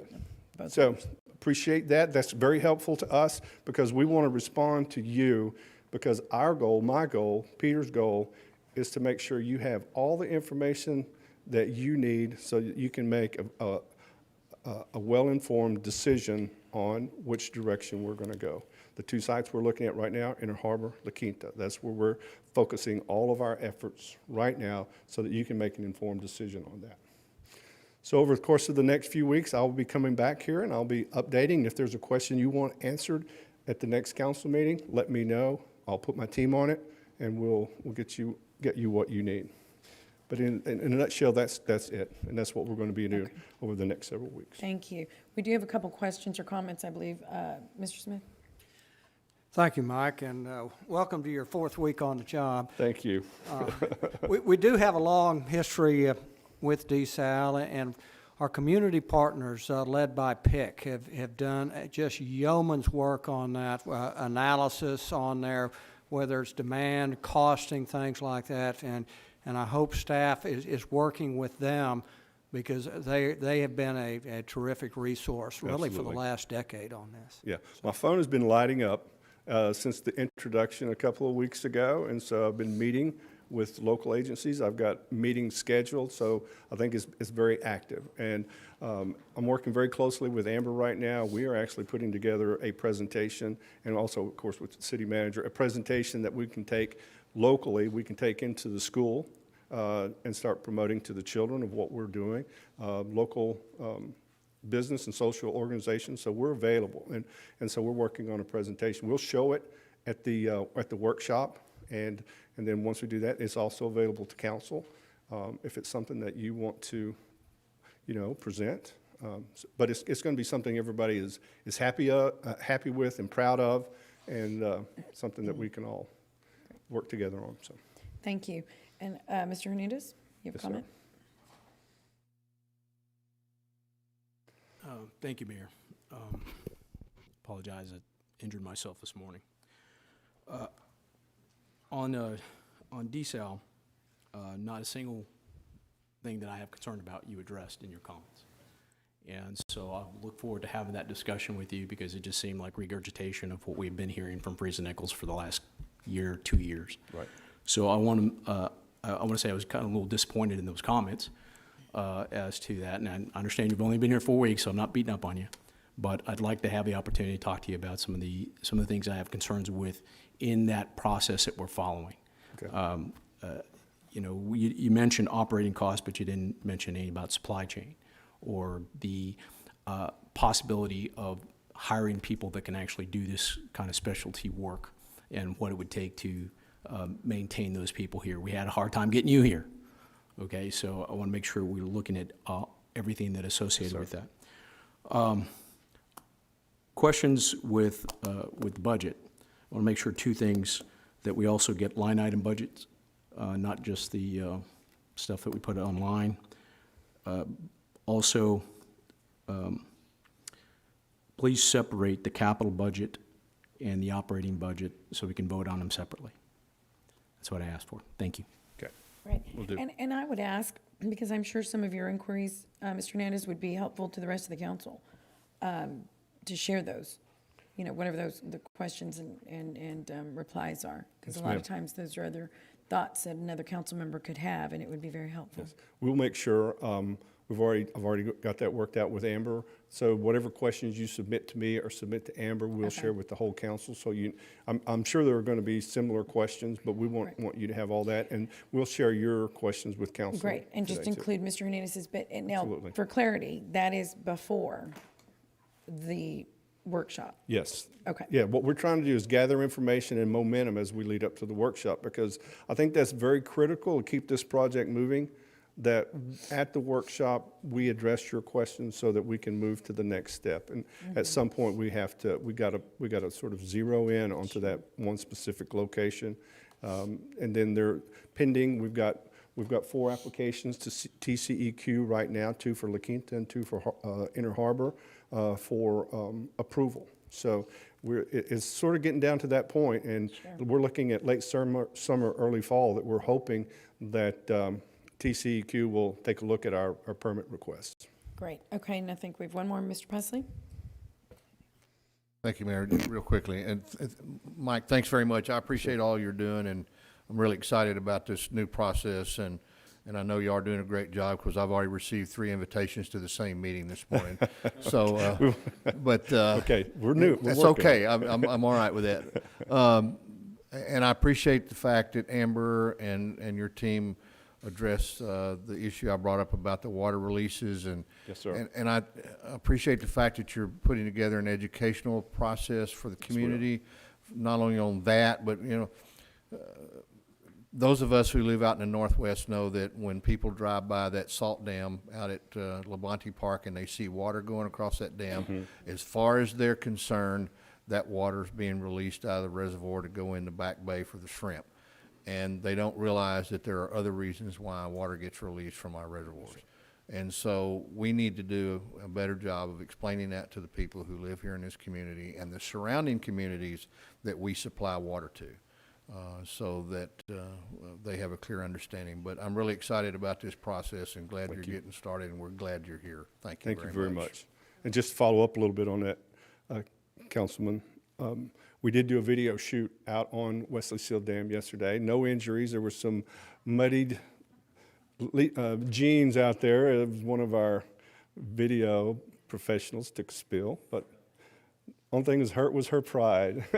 but we did, I think it's going extremely well. So I really think you all are going to be pleased with what we come up with on day-to-day operations of the dam. So excited about that. Okay, thank you very much, Mr. Murphy. Thank you. Okay, Mr. Zanoni, does that conclude Yes, that does conclude. And just, just to be clear, so what Michael Murphy and his team are developing, Councilman Pusley, is a video that helps to explain the water releases and starting at the dam. There'll be a video that the community can watch. We did put a little graphic out on social media that begins to explain it as soon as you mentioned that last week or so. They're in the process of developing an educational video that we can use consistently going forward, so that'll be forthcoming. Yes, sir. Okay, great. So we will move on to Section J, briefing, and that would be item 2. North Beach Canal Project, report by Lockwood, Andrews, and Newman on Phase 2 services, which includes probable cost estimates for the 3 drainage solution options for North Beach. Right, and I'm going to introduce this for the mayor and council. So today's presentation by Lockwood, Andrews, and Noonan will provide 3 drainage solution cost estimates, probable cost estimates, as was instructed for the firm to do. Scott Harris, who's walking towards the dais now, is the regional manager with LAN. He'll be presenting, and Steve Gilbreth, Vice President of LAN, is here with us as well. Steve, thanks for coming in from Houston. He's been a big part of the project, and he'll be beginning today's presentation with some introductory remarks. I just did want to set some context for the council, especially the new members and the community. In late 2019, City Council approved an ordinance for a navigable canal on North Beach. It did have some conditions, though. It was subject to funding appropriation by the City Council. Should we, well. Okay, I'm going to wait till, yeah. There's just a lot of. Okay, yeah. All right, Scott, thank you. Thank you. Okay, again, just to set some context for the new members of the council and the community. So in late 2019, City Council approved an ordinance for a navigable canal on North Beach. But the ordinance said that, one, it's subject to funding appropriated by City Council. So that step has to take place, it has to be an appropriation. It was dependent upon a citywide public input process. So the ordinance said the city should conduct a citywide public input process. And it also set a maximum amount for the project at no more than $41.2 million. So as of today, there is no funding appropriated, and there's no citywide public input process. And today, we're going to hear about the cost estimate. So since 2019, staff has progressed forward as we said we would. To address drainage at North Beach. Through most of 2022, we secured, and then they did the work, LAN, to answer two important questions for the project. One was, what is it? What is the navigable canal? We had renditions from an outside group, but there was no city-defined definition of what is it and how do you get into the canal. Do you come in through the beach? Do you come in through the north part of the peninsula? And then the second important question that was answered is, would it work? There was some question about, would it work as a drainage solution, and would it be navigable and at the same time have quality water? And so LAN, for a contract valued at $500,000, answered those two questions. They gave us two options of what it is and how can you get into the canal and where would the water exchange. And they also confirmed that it would work as a drainage solution for a 50-year rain event. However, they did point out that any type of coastal flooding event from a hurricane or a tropical storm, the navigable canal would not solve any type of flooding issues for that type of a scenario. So that report was presented to City Council in January of 2021, earlier this year. And since that time, City Council directed staff, and we worked with LAN to do the next step in the process, which was, if we do a canal, what is the probable cost estimate? To this point, we really haven't had a strong cost estimate that looked at numerous variables and did a deep dive. And so the next step council directed us to do was to do just that, and we amended the contract with LAN for just under $125,000 more dollars. And they looked at that question of what is a probable cost estimate. Today, they're going to present that to us. We, through the council's direction, also said, you know what, look at the navigable canal, but look at two other options, just in case, to give council some choice, as we do in a lot of our policy matters here at City Council. And so we looked at a linear park-type canal system that has the same function as LAN will tell us. And then we also looked at the underground drainage solution, a complete replacement of the eastern portion, primarily, of that drainage solution. So today's presentation is going to give you the detail on that. We know that we provided you the material late last Friday, so everybody has had a chance to kind of at least orient themselves to it. I did want to point out that today it's a presentation on probable cost estimates. What we're not prepared to do today, and what we don't have for today, is funding options for any one of these three. We don't have a defined set of resources, financial resources, from either bonds or rates on water, wastewater, or stormwater. Today, we do not have any operating and maintenance impact cost analysis. We also do not have any type of maintenance need of a canal or underground system. A canal, whether it's navigable or walkable, the issue of siltation. We have no information today really on state or federal permitting, that process, right? We're still very much in the beginning part of this analysis. And we don't have any plans to address coastal flooding from a hurricane or a tropical storm. But what we do have is probable cost estimates, and we're going to turn it over now to the professionals. We thank them for the work that they've done, the two projects already. One thing for sure is they've put a lot of effort into it. They've kept the staff involved and informed along the way, and they've met the timelines and the budget, and they've done some quality work. So we want to thank you both for doing that, Scott and Steve. And at this point, I'll turn it over to them, Mayor and Council. Mayor and council members, again, Stephen Gilbrath with LAN. City manager pretty much stole my thunder. I was going to give kind of a summary of what we, in January we presented that first phase. It did not include the cost estimate, so we were anxious and excited. What are these actually going to cost? And We, have two variations of what we presented in January, and we added 2 more. And so just to regroup what we said in January, yes, if you put in a new storm sewer system, that helps North Beach, regardless of the canal. The canal certainly can be used to accept that drainage. But what we looked at was, if you go a little bit further, that new storm sewer system, if it drains into the canal just on its own, it's really only addressing the rainfall event. And what North Beach does experience is tidal events. And so what we did and what we presented back in January was, if you did a program-wide raising of that area, not all areas have to be raised, but large number of do, you can take out part of that equation of flooding, which would be highest, say, annual tides. You're not going to eliminate storm surge. You're not going to eliminate mega high events, but you can address this as well as address the rainfall flooding. So Scott's going to go into more detail. A lot of people talked about our options 3. There's actually 2 options 3, and that's what that does. That does address rainfall event, rainfall runoff, as well as does prevent one of those highest annual tides that you'll see. So anyway, with that, Scott and a team of engineers put these estimates together. So now we'll present what those all cost. Thanks, Steve.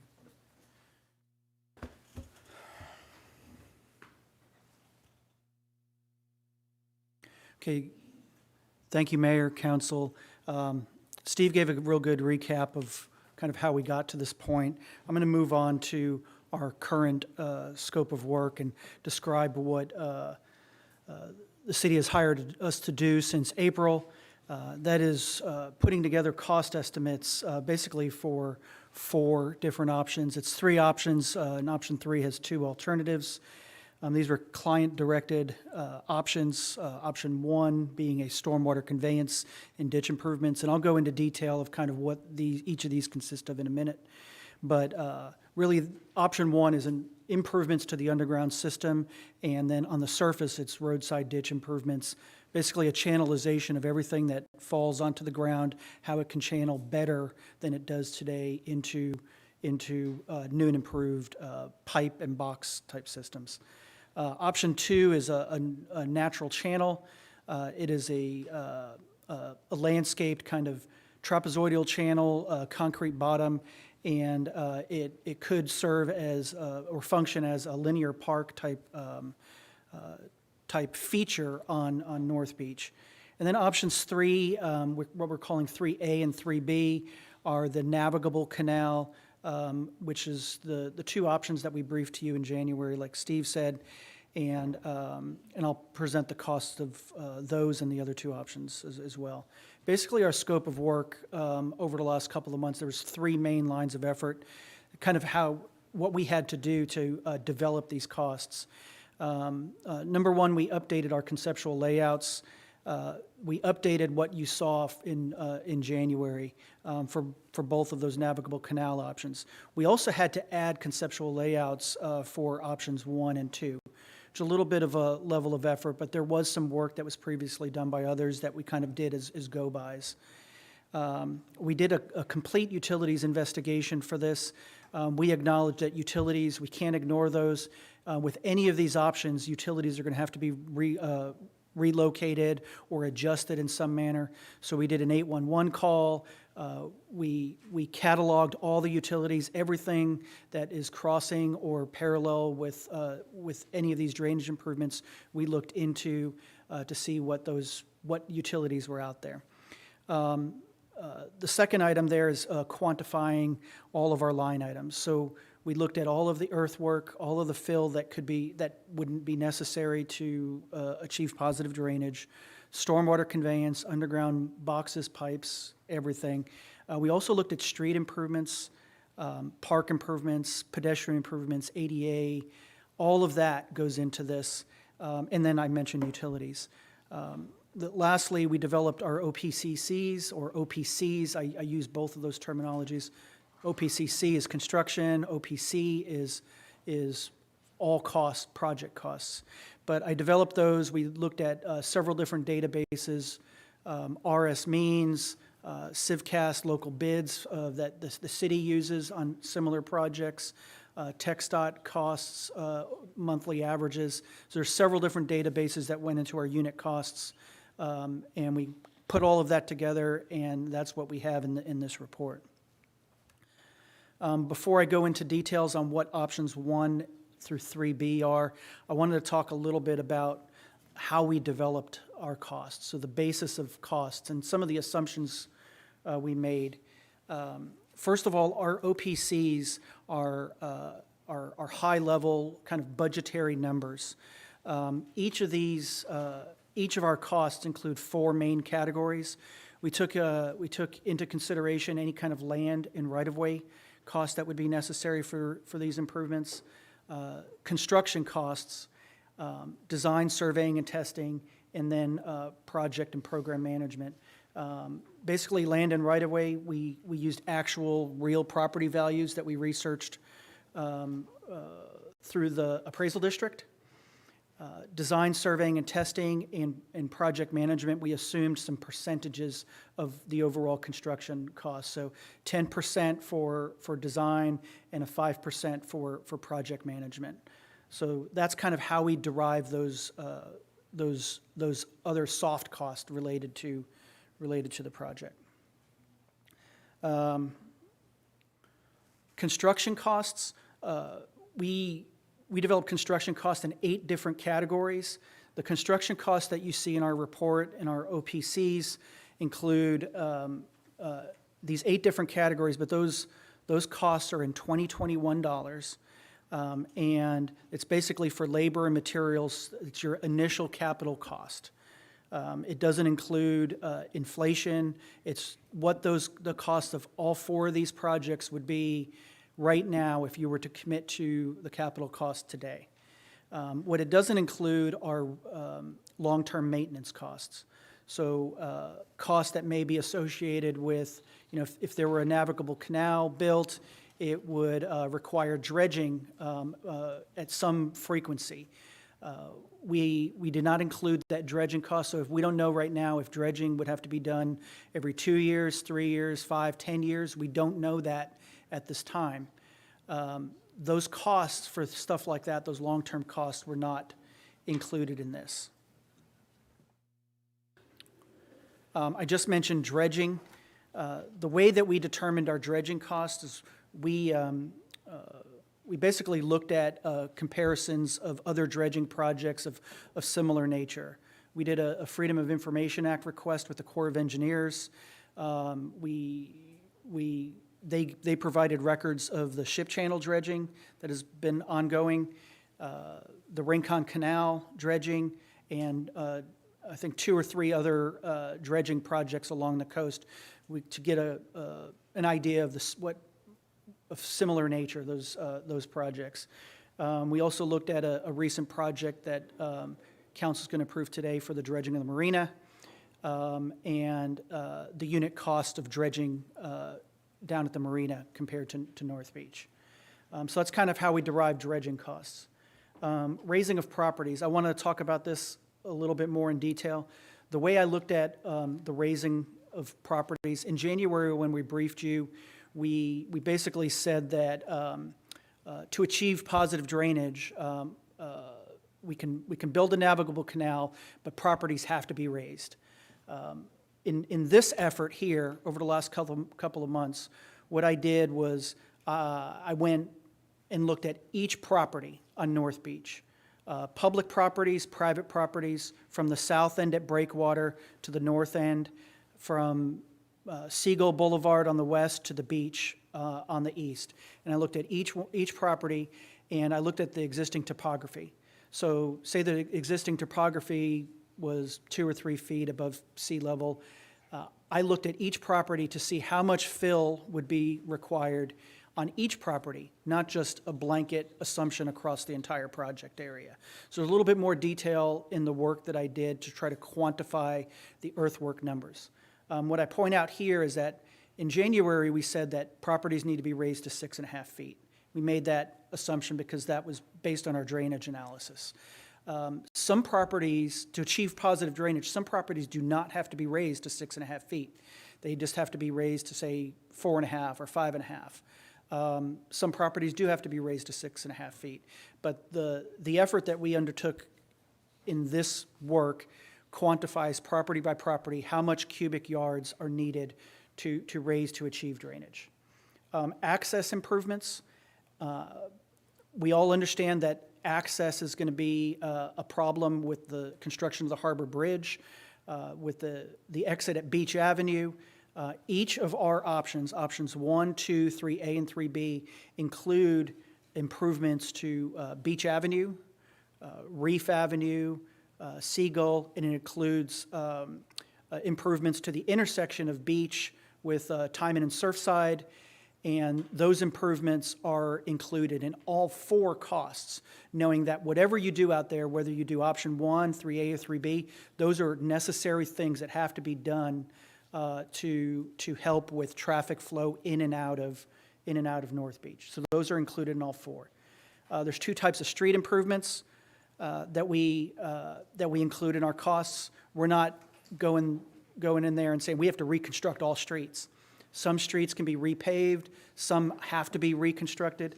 So we went, again, street by street to see what needs to be done on each of those. And then lastly, pedestrian improvements are really, it's city standard concrete sidewalks.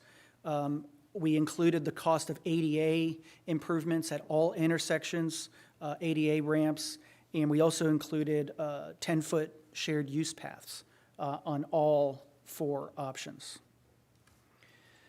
The coastal barrier berm that you read about in our report, this is something new that we didn't really present to y'all in January, but basically I looked at how we would go about handling some of the tidal influence to some of the lower areas along the beach. This is included in options 2, 3A, and 3B. Basically, it's creating a buffer zone between, say, the private properties and the beach, raising that up a little bit to prevent some of that tidal influence and tidal movement of water coming, say, across the beach and into those lower areas. The picture on the bottom left here is of A&M Corpus Christi. Near the Performing Arts Center, you can see they have something similar. It's like all it is a raised area along there that protects their campus. And then the picture in the bottom right is of South Padre Island.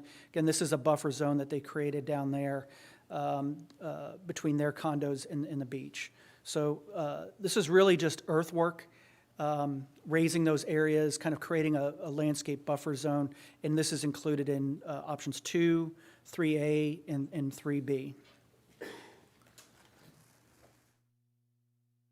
The way we determined our costs of the canal crossings, y'all know what we briefed in January is that with the construction of a navigable canal, you'd have to have a way to cross the canal, and it would require a bridge, a new bridge to be constructed. Options 3A includes that bridge at Beach Avenue, and then option 3B has that bridge over the outlet to the bay along Surfside. And you can see those in your graphics. But the way that we determine the costs of this bridge crossing, we basically assumed that this bridge crossing would be similar to what you would see on a regular highway overpass. You have a limited amount of earthwork on each side. If you see on a highway overpass, you have that like an embankment underneath the ramp, and then it goes into some concrete structures, piles with your bents and girders on the top. This is not an arch bridge like what we have at Park Road 22. In January, I presented some renderings to y'all, and it's included in my report for Phase 1. I had a rendering of an arch bridge in there. Some of the reason why we went to this option here is we started looking at the arch bridge going over a canal, say at Beach Avenue, and it was clear to us that there was traffic height restrictions, and we would have to actually build that arch bridge higher than what we wanted to do, obviously costing more money. So this is a simple solution that would provide for the clearances under Timon and Surfside, as well as over the canal. bulkheads. So the costs associated with the bulkhead improvements are based on the geotechnical investigation, some of the structural analysis that we did in Phase 1. In Phase 1, we provided y'all with a very stout steel sheet pile section, very deep. We recognize that a sheet pile may not have to be that deep, and it may, but there's further analysis that has to be done in pre-design to kind of firm up what that sheet pile would look like. Our costs, we basically looked at 3 different costs of bulkheads. We looked at that steel sheet pile. We talked to contractors who do the similar work like this around the coastal bend, and they had suggested that around the coastal bend, the predominant bulkhead that you would see, say, on Padre Island or elsewhere, are concrete sheet piles. So again, we shifted a little bit on this from what we presented in January, and instead of steel, we included concrete sheet piles in our opinions of cost.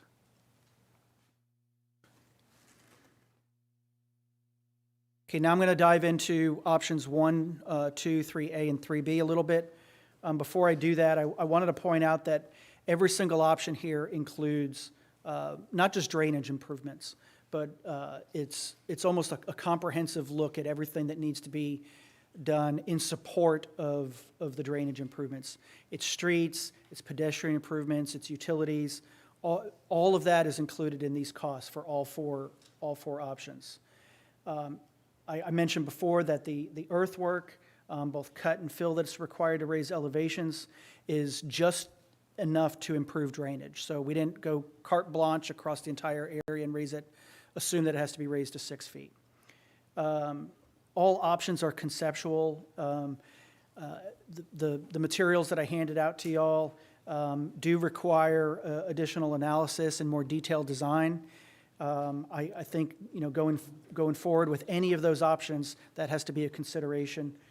And then the options are based on drainage of existing land uses and currently adopted area development plans. So we did not put our layouts together based around any conceptualized development or proposed development. We basically put improvements in there to kind of handle drainage, and then anything that was necessary infrastructure improvements. So really, they're based on what's out there and what needs to be improved, and then and they follow along with any kind of adopted, like the North Beach Initiative or area development plans, kind of the plans that the city council has already adopted. Option 1.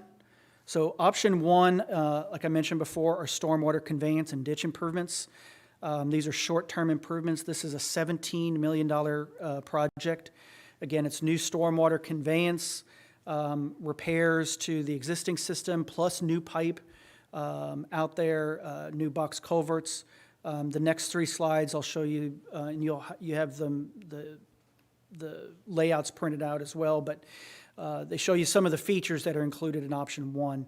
And it's regrading of roadside ditches, street improvements, access improvements, and pedestrian and utilities. So this is what the south end of the project, the improvements would look like. Basically, we're proposing to add a reinforced concrete box through Surfside Boulevard, proposed RCPs, concrete pipe, basically connecting into them.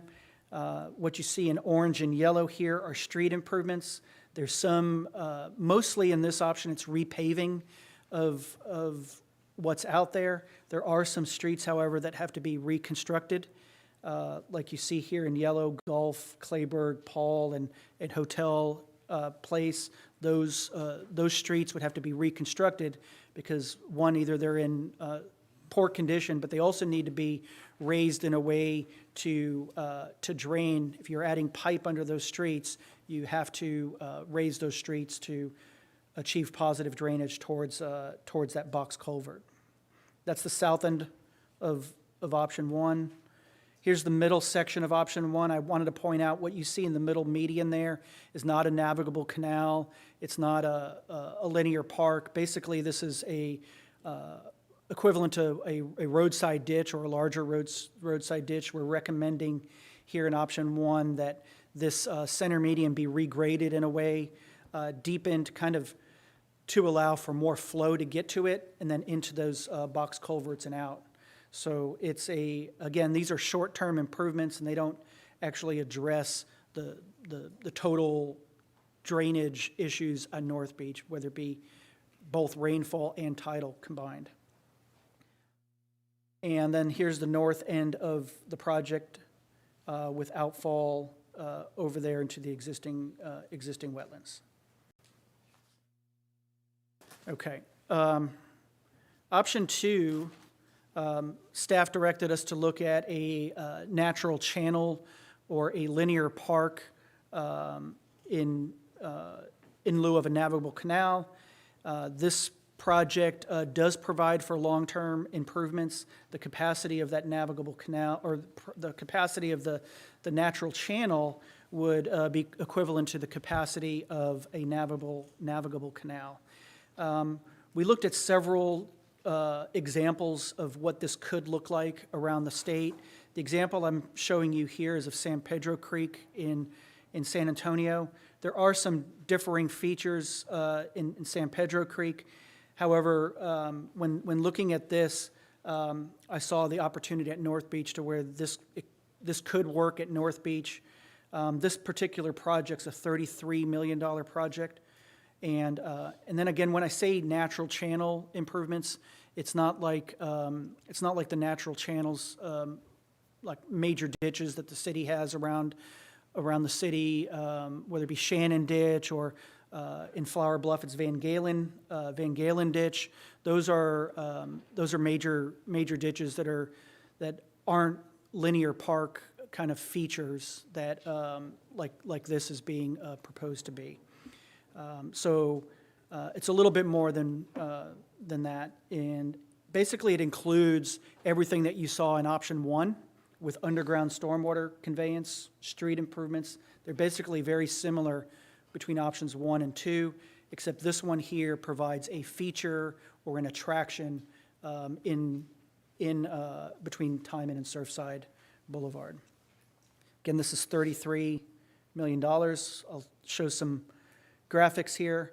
I did want to point out that the cost estimates include park improvements. So what you see in the graphic here in green, basically what I did, I assumed that the area under the Harbor Bridge that will be removed from the bridge right away has the potential of being a green space or an open space. The cost estimates do not include like park amenities or playgrounds or anything that the city would put into a park. It basically includes the grading of that property, the fill that would be required to make it into a green space, and any kind of seeding or sodding that would be necessary to make it a green space. Those are included in the cost estimates. Like I said, what's not included are any kind of park features, whatever the city wanted to do in the future with that. We do include, what you see in red is the shared use path.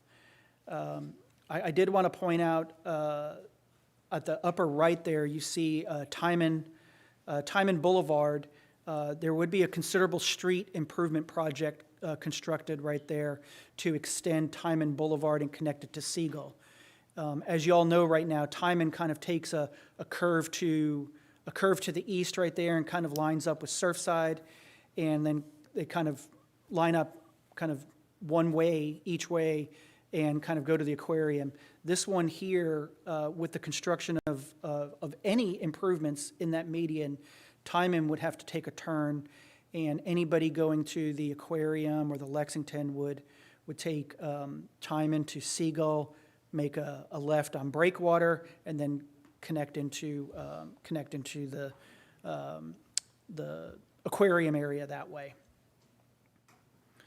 The middle section of this, much of the same improvements that are noted there. We do include a little bit more street improvements, beach parking improvements, reconstruction of the roads and areas around Surfside Park. And in light blue there are regrading of ditches to basically channelize the stormwater into the center. And then the north end of this project looks very similar to option 2, except we're taking all of our cross culverts and our boxes and connecting them into the channel. In the upper right, you see what a cross-section of this could look like. This could be anywhere between 30 and 40 feet wide, bank to bank. I say 8 foot deep below the water. That's about 11 or 12 foot deep below your natural ground of what you see today.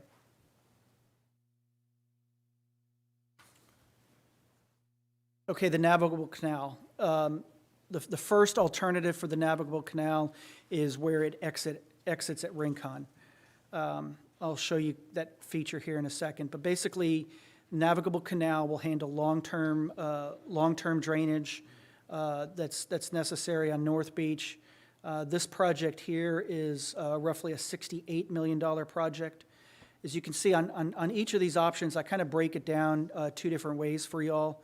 I break it down by those 4 major categories: land right-of-way, construction, design, and project management. But I also break down the costs of each of these projects by utilities, drainage, and street and site improvements. So you can get a feel for kind of what goes into each of these options. You know, how much is invested in utility improvements versus just pure drainage improvements and street improvements as well. I'll go through these here and kind of point out some of the differences between this and, say, option 2. As you can see, there's a little bit more street infrastructure included in these costs. Improvements to Seagull, West Causeway, Surfside, Timon, and then the navigable canal there in the middle. Again, the park improvements are, I made the same assumptions as I did with option 2 on the park improvements. It's just regrading and making those green spaces there. Here's the middle section of option 3A.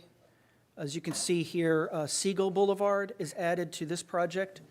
What we started to do was, because of the access and kind of the traffic issues that may arise with the navigable canal projects, I included improvements to more of the side streets on 3A and 3B.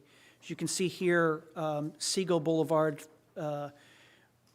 we're assuming that road right there would get more traffic than it does now because of folks coming in and out of North Beach.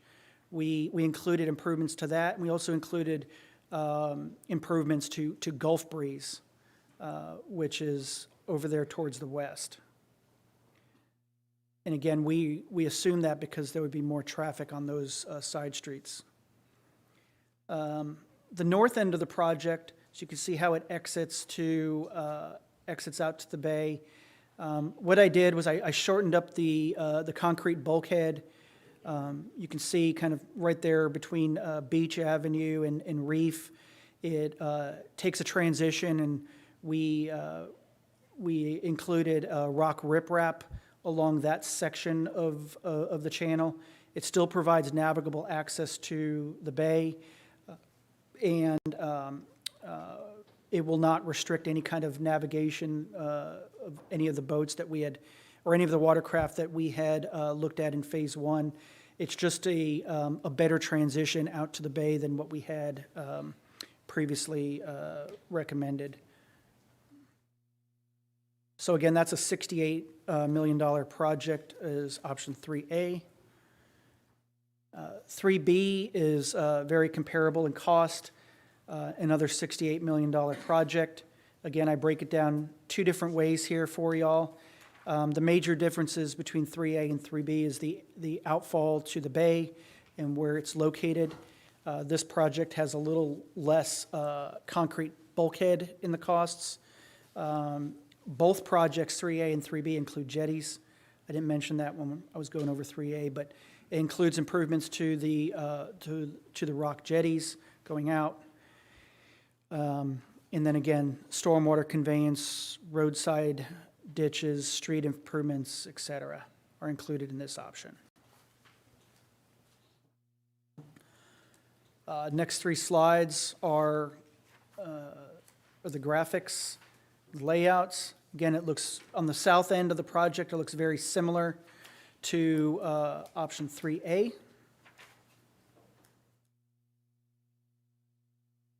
On this middle section, you see the outfall to the bay is right there, kind of at Breakers, Burleson. And our canal crossing would have to be located at that intersection there to cross over that part of the canal. And then the canal stops just short of Beach Avenue and outfalls as you see there.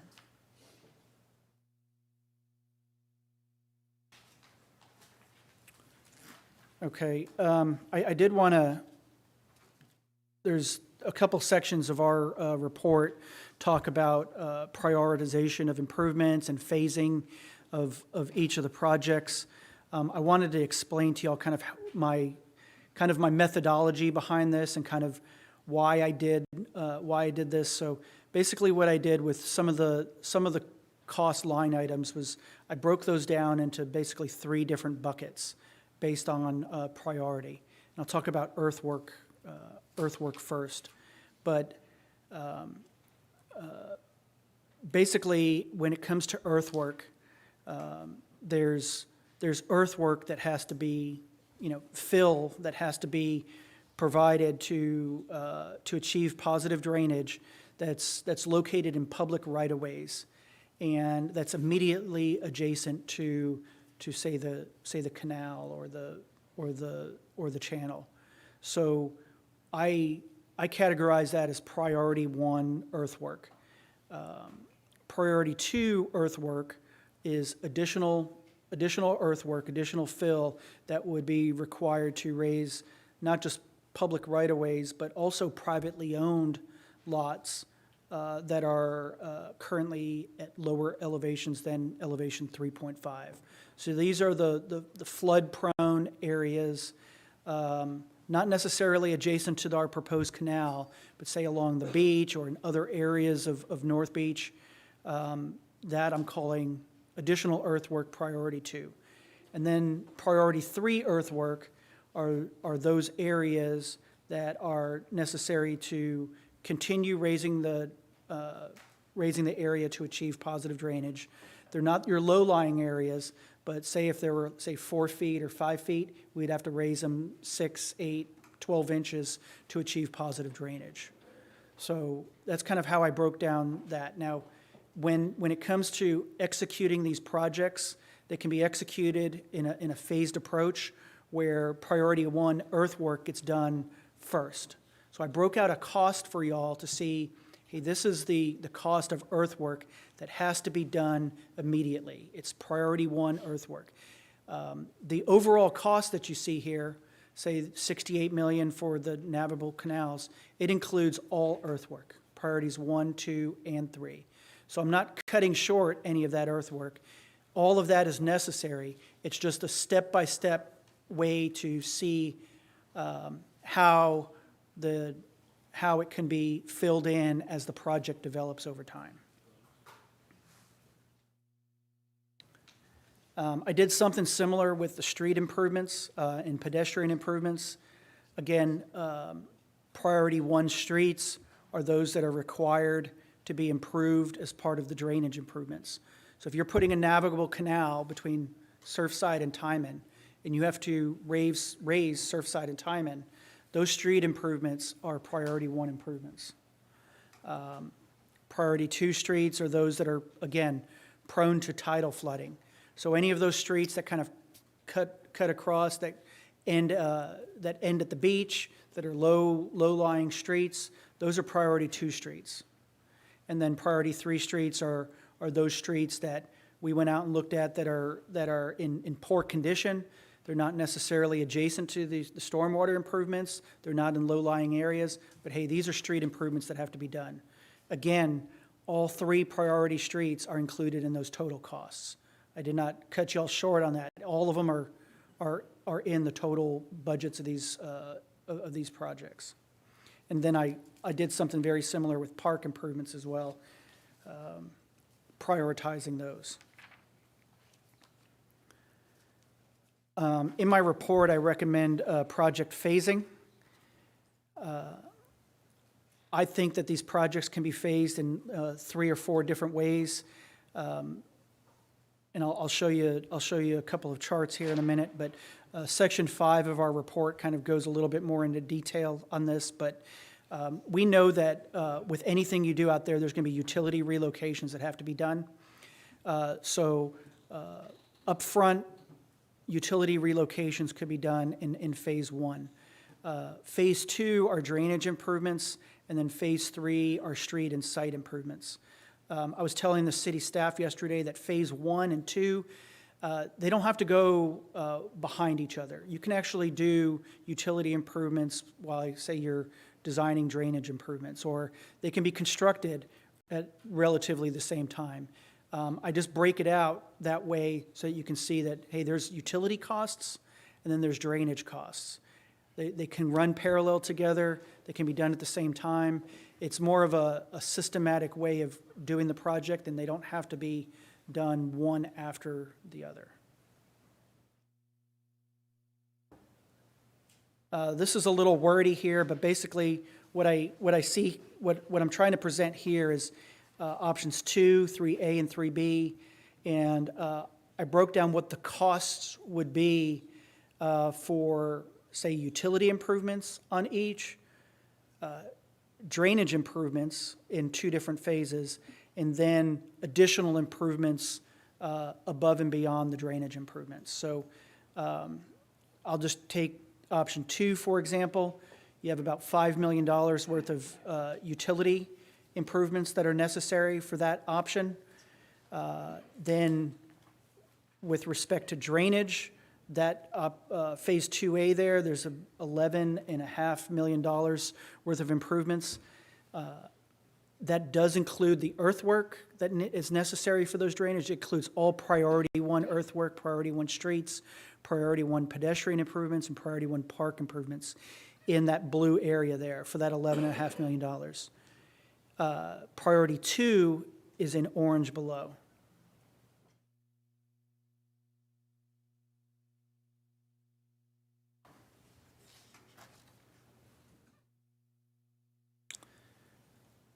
This is a comparative analysis that I did based on, really it's just, it's my subjective analysis on each of these 4 options.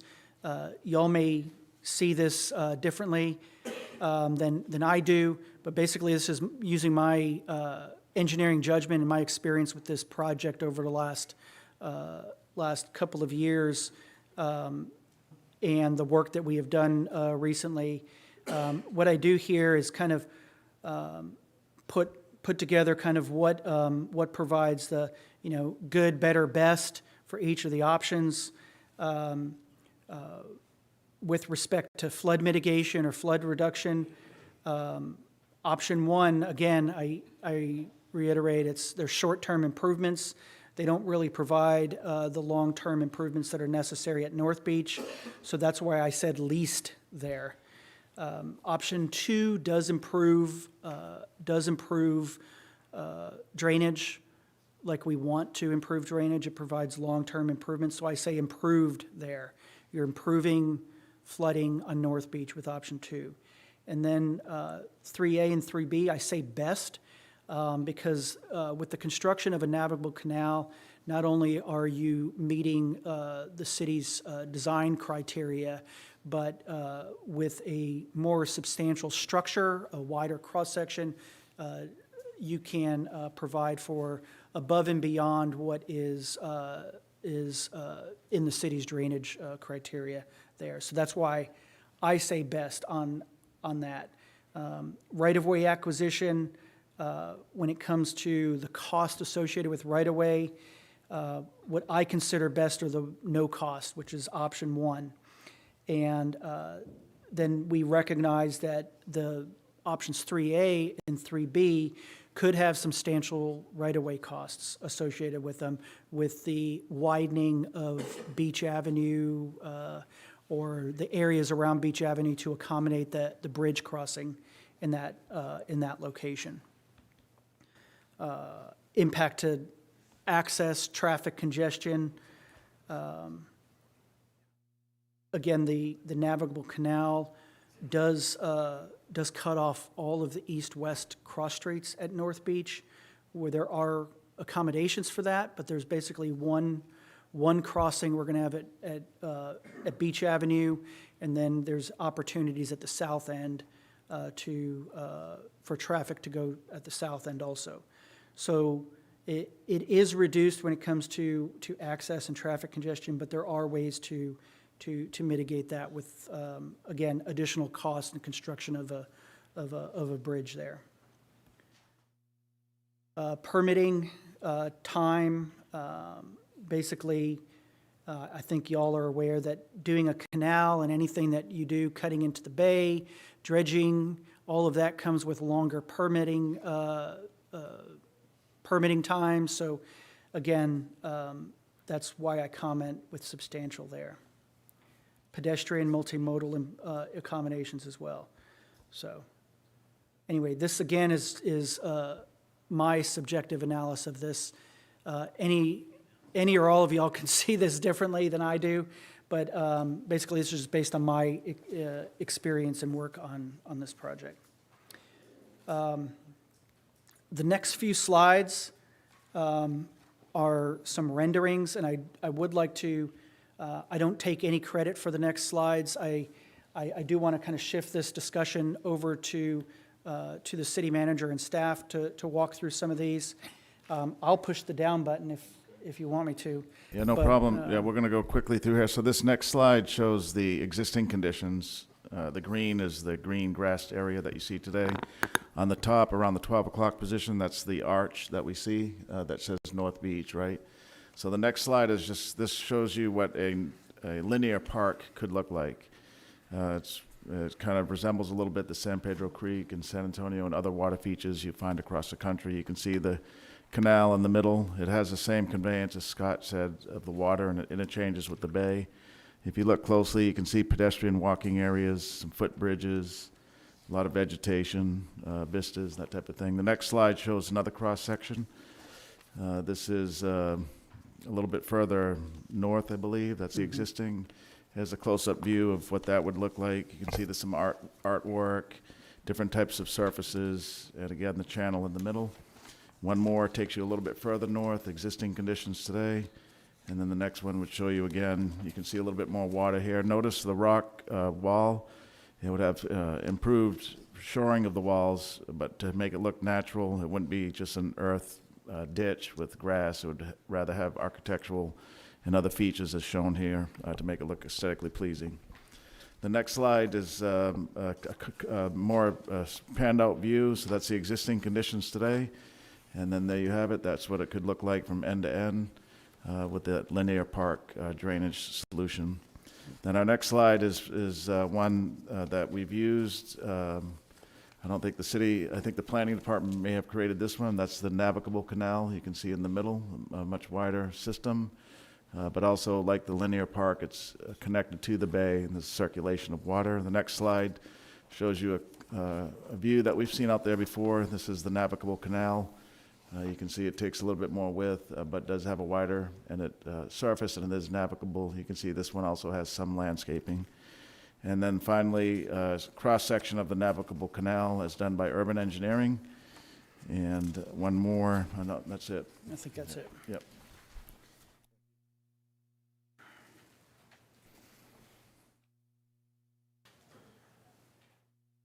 So, Mayor and Council, this does conclude our presentation of the work we've been doing. We greatly appreciate working on this project, and we can take any questions that you all have now, if any.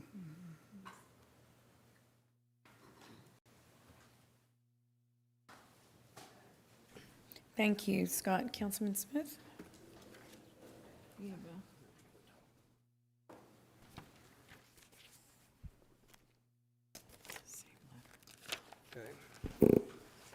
Thank you, Scott, on there. I think you mentioned this is a preliminary phase two, that in the report, you're looking for feedback, and so there'll be a final report. This isn't the final one. I delivered a signed and sealed report to the city, but I recognize that there could be a finalized version that I give to the city based on the comments from council right now. And when you all did the phase one report, in talking about the land, you did mention for permitting purposes, not GLO, but federal purposes, that we have to own the land. That's correct? Yes. Yeah, on there. And about 1/3 of the southern portion of the canal is in the Harbor Bridge right away. Yes, sir. Okay. And Mayor Guajardo, you mentioned in your discussions with TxDOT when we should expect to see that bridge, how many years? He said 5. 5 years. And in your report, you mentioned it's 18 to 24 months expected for permitting on there.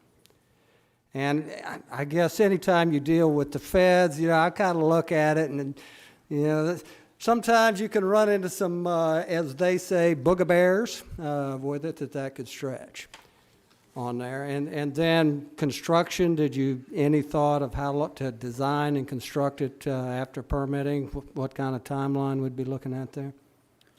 Yeah, we talked a little bit about this yesterday. I think if any of these drainage improvement options could initially be a 3 to 4 year project once land right-of-way is cleared, utilities are relocated, and all the permitting is completed for construction.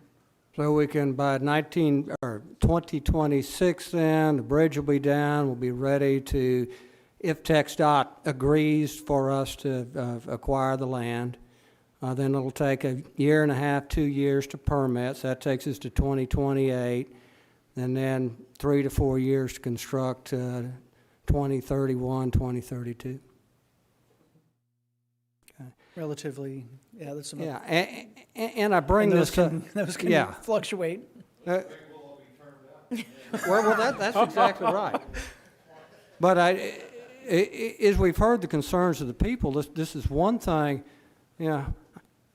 I think all of us have been working on North Beach whenever we were elected, myself in 2016, 2018 on there with it, and it's nothing that can be done tomorrow, and it is contingent upon federal approvals, TxDOT approvals, GLO approvals, because don't you go through there. So I want the North Beach people to be aware that if we end up going this option, we're looking in the next decade before you would see that improvement. And when I go walk North Beach, this city is busting loose. Lots of things are happening. It's not happening in North Beach. North Beach is no different today than when I was first elected 5 years ago. It's getting left behind. We put the TERS together to do improvements on there. Nothing has been done. It's getting left behind. And if we go ahead with the canal option on there, and if that's what people want to do, 2031, 2032, we know it will be in, and this is reality. I look at the pictures look great. The pictures giveth and the engineering taketh away. And as I'm looking at the renderings on there, we've got the arch bridges on there. No, now we've got a standard I-beam. We've narrowed the canal. The canal now 50 to 60 foot width, correct? Yeah, that is correct. And there could be improvements to that as what you see here as well, so. Yep. So conceptually on there, that really doesn't match the renderings. The renderings were done at the city's expense, so we approved. A few of us voted for it on here, $30,000 to do it, or the animation with it. But what we're being presented with today is not that. I'm looking at the 50 to 60 foot widths, and the harbors, the back canals on the harbors are 80 feet wide. We take the main canal on Padre Island, it's 300 feet wide. We're 70 feet wide, and just your little stub canals on the island and in the bluff with it. And then the last, we talked about cost. So we talked $21, and I think Councilman Martinez will always, and Hernandez agree that cost is extremely important with it. And so as I was going through the cost estimates, we brought up some issues on there, like how about the lift station on there, the revetments for option 3A with it. I asked staff to give me a quick idea. I just got this last Friday. We met at 1 o'clock Monday on 2 items, just as kind of a cross-check with it. One was the 6x6 box culvert. We've got 1,500 feet on one option and 3,000 on another. And the estimate was $480 by the preliminary report. But what we've paid, this city has paid in 2020 on several jobs. The low end is $540 a linear foot and $765. Another thing that we brought up was in the estimate, and I enjoyed the details in the report. It gives you a chance to be able to go and look at it. The project management cost on there, 5%. I really don't have an issue with that number, but our city operating at 11%. So this is 6% above what that estimate is, and this is all in past dollars. And if anything, we know right now that inflation is just ripping, particularly in the construction trade. With it, we're probably looking 25% in future dollars. The money continues to flow. So we take this $68 million, we start adding these adjustments, we easily run that to $80 million. We do a 25% on that, and boom, we're up to $100 million.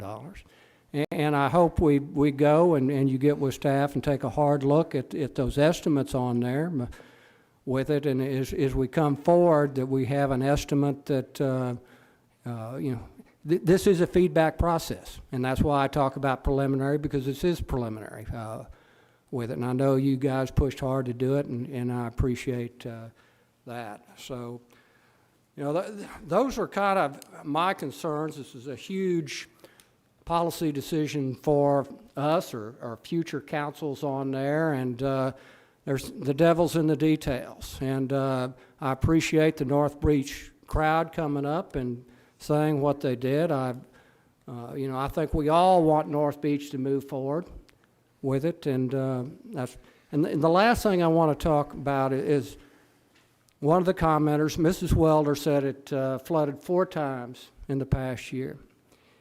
And we've had one big rain event.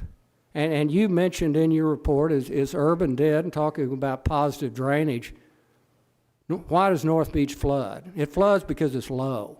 Why does it have a flooding problem? The flooding problem is because of elevation.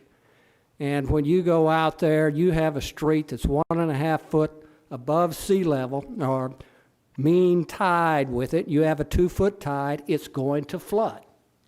And if we go on some of these options that take us into the next decade, what are we going to see? We're going to see flooding and flooding and flooding. This is coastal flooding on there. It's North Beach is just low, and I fully support raising these streets just like we did Laguna Shores. The same thing. You take Flower Bluff and that Laguna Shores area, that's a subsidence area out there. Over time, it subsided. We raised Laguna Shores. We didn't build canals. We didn't change the drainage system. We raised it, and this is what's taking care of it. And another portion of that is you have a substantial amount of money in for elevating private property. And so the ask to our citizens and our ratepayers, because a lot of this will go on your water bill, is we're going to spend millions of dollars to double or triple people's property values off the taxpayers' expense. While I am fully in favor of raising our streets, I think that's where we ought to start, because that's why we flood. I do have issues with going to the taxpayers and make a significant increase in somebody's property. I think we ought to be in a position where we can provide fill at a very nominal cost, do everything we can. But that should be the private properties owners that are taking responsibility for raising their property on there. We need to raise the streets to provide that drainage with it, and that's several millions in this. So, yeah, I want to thank you, Scott, for what you did, staff with it. I hope we do work these numbers on there. I do have questions about the final ones, and as we're using a decision point that in that final copy that we do see that. And Councilman, I do have your comments on our report, so I do have those in hand. Thank you. Okay, Councilman Hunter?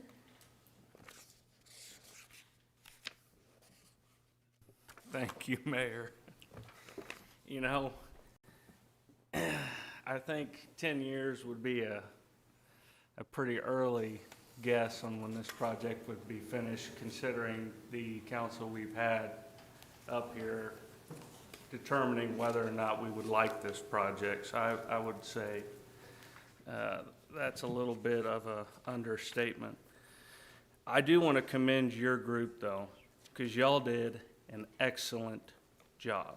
This is one of the best reports I've ever seen, especially on hypothetical projects in our city since I've been here.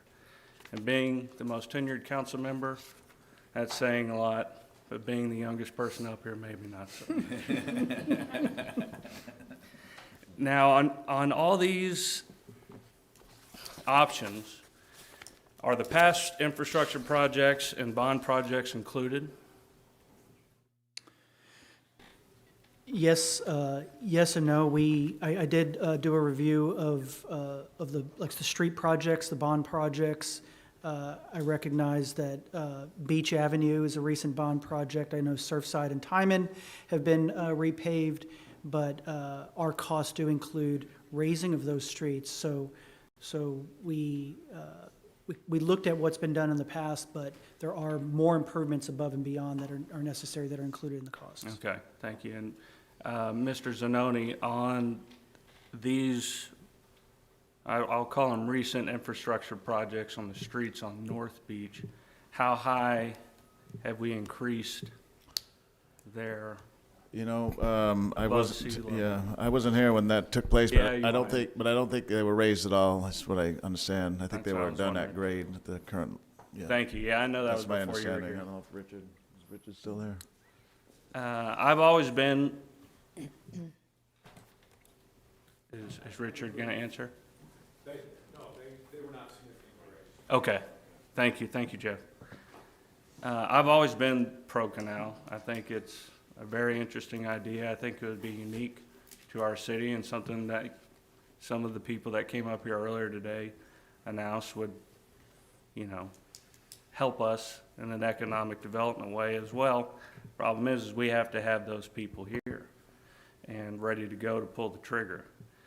I want to thank you guys for bringing option 2. I've never really seen a second viable option that could work out there. I think that y'all did a good job on that. I think that the staff did a good job on that too. Now, I'll still be voting for the canal, but I just want to applaud y'all on that. Are any operations and maintenance costs included in any of this for options 2 and 3? Because I don't necessarily care too much about option 1. The long-term O&M costs are not included. What we That's what have I is thought. $2021 initial capital costs in our OPCs. So the timelines, I was going to ask you about that. Councilman Smith kind of already brought that to our attention, considering the bridge's delays. I guess this would probably be a question for Mr. Edmonds and Mr. Zanoni, but do you have to wait for the bridge to be done to start on this project? Say raising the ground level, not necessarily starting on a canal, but raising the ground level on North Beach? Because I think that the council in the past has mentioned that that needs to be done. Yeah, there could be some initial work done, Councilman, some design, whatever the ultimate drainage solution is decided upon by the council. Design work could take place, at least on the north end. The south end, there'd have to be maybe some assumptions put in place that we would acquire the property for either solution. The navigable or linear canal is what I'm referring to. Maybe some permit acquisition might be possible, but generally you have to have the project designed and submitted so they can know what the permitting. So, Sure. Right. So maybe some initial work, some property assessment of analysis beyond what Scott's done already of who owns what property. Could there be some land assembling? Some of that work could take place. And this is another question for Mr. Zanoni and Mr. Edmonds, or whoever applicable. How much do we pay every other year, every 3 years, for the beach erosion? Yeah, the beach mitigation nourishment program, Edmonds, you know that? About $275,000? Yeah, the lion's share of that cost is borne by the state under the It is. KEPR program. So those, Cost share. according to our, I guess, reviews, plans, all the different research that we've had to look through that's been presented to us, a lot of that beach erosion is due to either a hurricane, significant storms, but also the most significant impact would be the large ships coming in. Is the port contributing to that?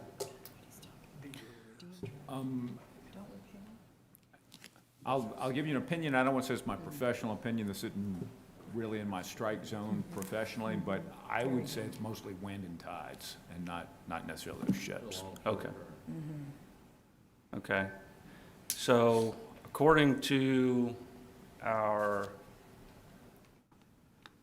I don't necessarily know what to call these things, but what was presented to us about 3 years ago, we had the feet and the erosion of the sand or the mitigation, whatever the technical term is, on near the Lexington and near the Texas State Aquarium.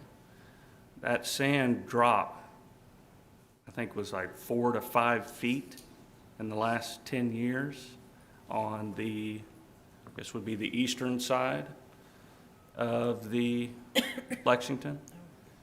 Now, that is a stationary museum, cannot move. If that continues to erode, what's going to happen to that ship? Well, so we did some preliminary investigation on that, based on that concern that was raised by the Lexington and some others. Now, they really only had one data point, so they were kind of inferring erosion. They didn't have 2 points in time that could show that it had changed. The concern that they had was that the depth of the water they felt had reduced out towards the ship's back end, so the bow. The reality is that it's embedded 20 feet or more into the bottom, so a small elevation change at the bottom elevation isn't going to affect the stability of the ship. In fact, the original stability analysis only looked at it being supported by the bottom and not being held in place by the sides at all. Great. Well, that's really good information. Thank you, Mr. Edmonds. I do have one more question, but Mayor, could I come back to it? Sure. I've got a lot of notes over here. Thank you. Okay, absolutely. Mr. Hernandez. Thank you, Mayor. Scott, on the report that you gave us, referencing this, and even in your presentation, you broke down the cost associated with it, and specifically for 3A and 3B, you broke it down kind of in the phases, but in the presentation, you had it specifically for the individual cost on what was actually the navigable canal. And I believe the first portion of that for 3A was 43 million, sorry, 43.5 million. And in 3B was 45.7 million, 79 million. Correct? Just Yeah, that referencing it directly. sounds right. So this is kind of. And those are drainage improvements, right? Drainage improvements. Which includes not just the navigable canal, but it includes box, pipe. Right. Everything. Exactly, right. Yeah. So this is kind of in line with what we had put in if you add the inflation from 2019 to 2021 with that $41.2 million, right? I can't speak to the $41.2 million because that was not my cost estimate, but. Just your engineering guess. It would make sense if you can look at it that way. I don't know what went into those $41.2 million cost estimates. I don't know Well, if I mean, it it's pretty includes, close to what you've got here. the cost of our drainage improvements Yeah, I don't for that is Councilman, I don't think it's $43 million. right. I don't think it's an apples-to-apples comparison, so the. Well, bri- no, the- it's not, but I mean, If I can finish, so the- specifically, yes, well, the- let me finish what I'm saying. Well, I'm just gonna say Let me the- finish, please. No. Please, let me No, finish. no, Peter was. He interrupted No. Scott's discussion. Let Peter finish, please. It's uncalled for. Everybody speak do not speak at the same time. Peter was trying to address your question.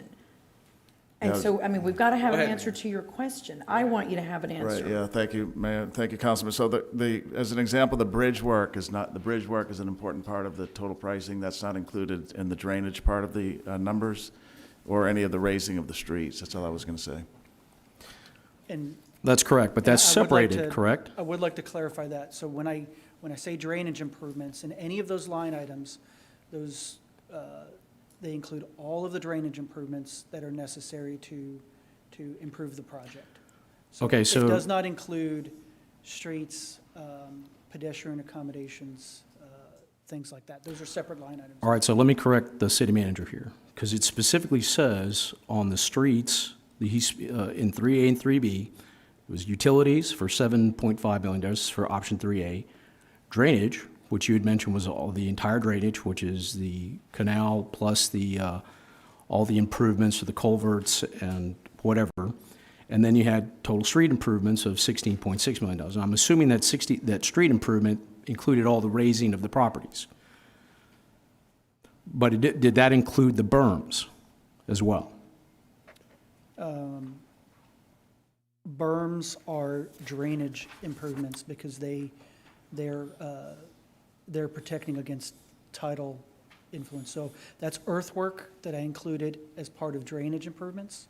Okay, well, I'm thinking in terms of funding. I mean, something like that, if it's close to the beach, could be done by, I'm assuming can be done by the hot taxes that we use for maintaining the beach, as opposed to the funding from stormwater. Yeah, I can't speak Okay, to well, where funding that's a sources separate question. But what I'm saying is, in terms of total drainage, it's pretty much in line with, you're within a couple $1 million here of that specific original ordinance. Not counting streets, because that was something that was separate. I mean, if we're talking about the whole total solution, absolutely. Streets is actually funded out of a different bucket of funding. Utilities is done as well. But the drainage specifically is the 43, it's pretty close to the 41. And I know you didn't do the work on that, but if we're looking at what the work was actually done for that, I don't recall any streets or raising of land was any part of that. Yeah, if you're referring to the urban engineering, he assumed raising of the two main arteries, Tynan and Surfside. In fact, the fill that would come out of the canal, out of the center part, would be placed. Okay. Yeah, so that was part of But that was part of the getting the fill. Right, the approximate $40 million cost estimate from urban engineering included that street work and bridges. Okay. But you also included some park information here, like was there any cost associated with creating all the amenities associated with it? So, Where's that broken park out? improvements Mhm. are part of where I say here, total street and site improvements. So Okay. those individual line items kind of roll up into that line there of the $16.6 million. Okay. So that's your, the limited amount of green space improvements, pedestrian sidewalks, ADA improvements, that's kind of all included in that. Okay, and the last question, and this kind of piggybacks on what Councilman Hunter had mentioned, was specifically on, there are portions of this that fall underneath the bridge, the existing harbor bridge, so it can't be done. Can this be phased in place to where you do a portion of either 3A or 3B, and then when the bridge comes down, you do another phase to improve that area, or is that a possibility? So one thing I caution about, I do break things out by phases in here, and I say, on each of these options, I call it a Phase 2A and Phase 2B, basically with the demarcation line of Burleson right there, because that's really, everything south of there is under the bridge, and it can't be done at the same time as what's north of Burleson. However, you can't just do one and never do the other. You have to do both of them, or else you are not. I mean, you are achieving you're improving drainage by doing from Burleson north, but if you don't have an outlet to the bay, you don't have the circulation in that channel without doing the full channel altogether. So I caution that doing part of the project, you have to consider, it has to be done as a complete project. There is phasing options, but it has to be. Well, I mean, we have a timing issue, right? Obviously, the bridge is still there. And to the timeline that Councilman Smith had pointed out, that you wouldn't get to it till a certain point. So is it the logical thing to do to wait till everything's perfect until you start doing something, or do you start doing something with the anticipation of something happening? So it's how would, I mean, can that be done, and would it be engineeringly possible to still create that connection as you're going through in phases? And I said, it's different phases from what you're referring to, but in terms of how you can construct this. So if improvements were, say, construction started before the bridge came down and that area was made available, and improvements to the north were to be done, you would have to have an outfall on the south. So there would have to be some kind of modifications to these layouts that you see to provide for an outfall box culvert. I could see it as the kind of like option one, where we provide a box culvert from Burleson south, and then canal improvements north of Burleson. That is a way, like an in-between solution, temporary solution. And again, you're not, with the construction of that, you're not providing ultimate drainage improvements. But there are ways to do it, but you would still have to undo some of it as you build out the south end of the project. Okay, so when you're referring to your final report, can you incorporate something along that in lines with what can be done, and if it can be done in separate phases, understanding that the bridge is still there? Yeah, I do include a section of my report in Part 6 called Additional Considerations, where we talk about some in-between options. So that's kind of in there in a general sense, but nothing specific. Yeah, I kind of went through that. That's why, that's where the question came from. So I appreciate it. Thank you, Scott. Thank you. Mr. Molina. Thank you, Mayor. Yeah, there's a lot of moving parts here and a lot of information. So Scott, thank you for the time yesterday in going over this report with me. You answered a lot of my questions yesterday. I just had a couple of follow-up questions. One of my questions yesterday was, we talked about raising the property up to at least 6.5 feet above sea level. Now, that doesn't necessarily mean that we're raising property by 6.5 feet. It's up to 6.5 feet. So there's property that 6.5 is an elevation. It's not Yes. putting 6.5 foot of fill on top of what you see there. Yeah.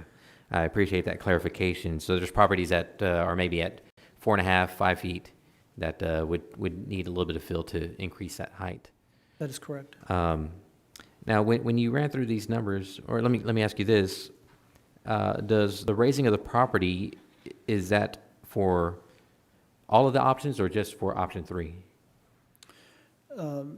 There are properties, public right-of-way. There's more public right-of-way that have to be raised in option 2. Includes some raising of public right-of-way. For the most part, options 3A and 3B have more cubic yards of fill that are necessary than, say, options 1 and 2. Option 1 does not include any private properties, or it's only public right-of-way necessary for those few street projects or street improvements that you saw in those graphics. That's the only raising that would have to be done in option 1. And on your cost estimates, that would be, the raising of the property would be under drainage improvements? Is that where we would find that? It's under earthwork. Earthwork, okay. And then,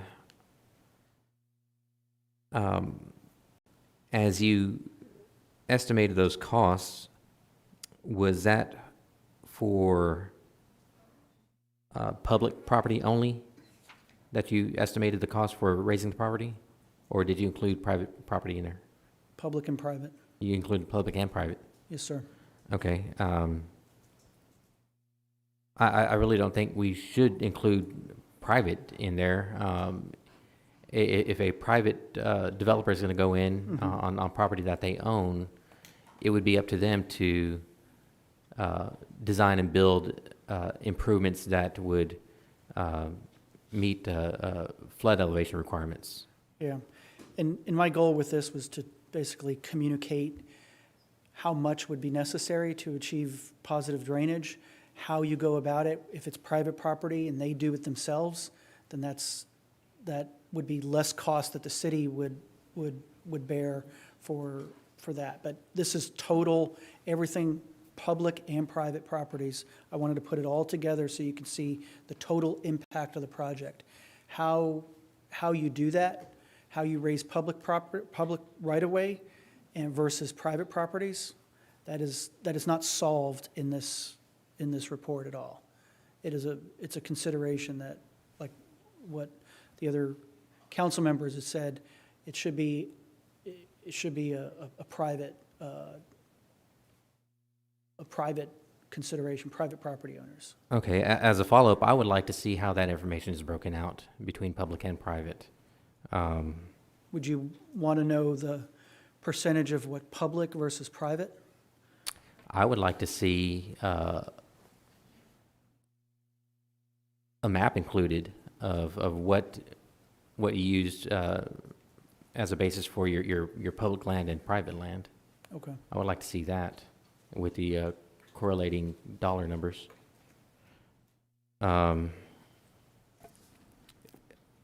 Okay, one last question. If you're including that information in your cost estimates for private improvements, what other private improvements are you including, or private estimates are you including that affect this number? There's no other.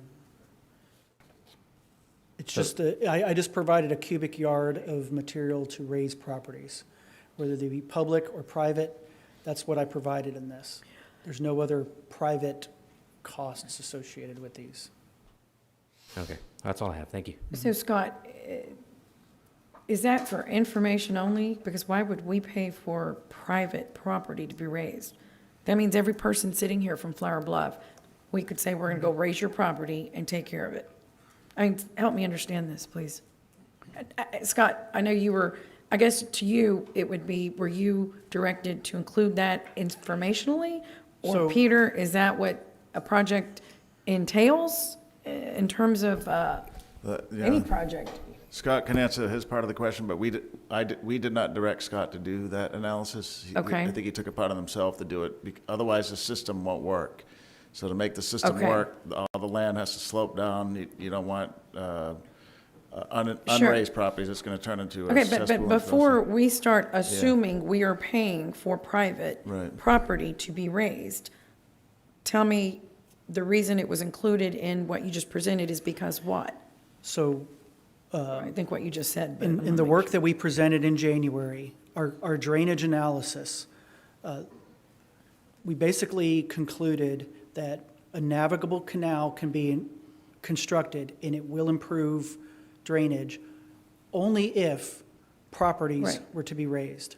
So what I did in this was quantify how Okay. much raising of properties has to be done. Okay. How you do that, because there's right. public and private, Right. is another issue altogether. Okay.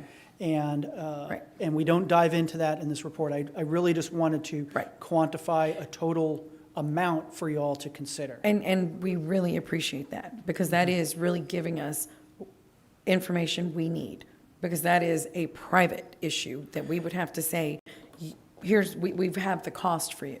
And I do have those numbers at my fingertips. I can update this.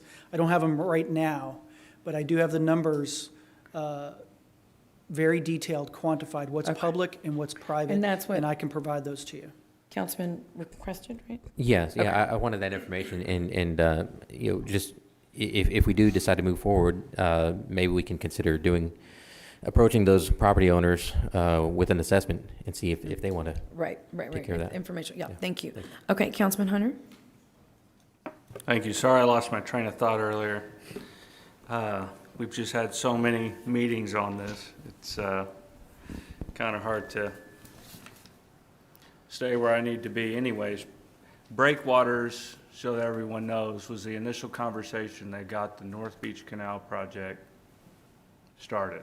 It evolved into a canal. It all started with breakwaters taking part of the demolition of the bridge, taking some of that debris and putting breakwaters out there because it would save the state money rather than transporting it if it wasn't recyclable material or if other people didn't want to buy it. Could we use it? Could we do breakwaters? I don't see that necessarily in here, and I do appreciate that, by the way. But if you do have, I think it's option 3B is beach, right? Beach Street is 3B, correct? So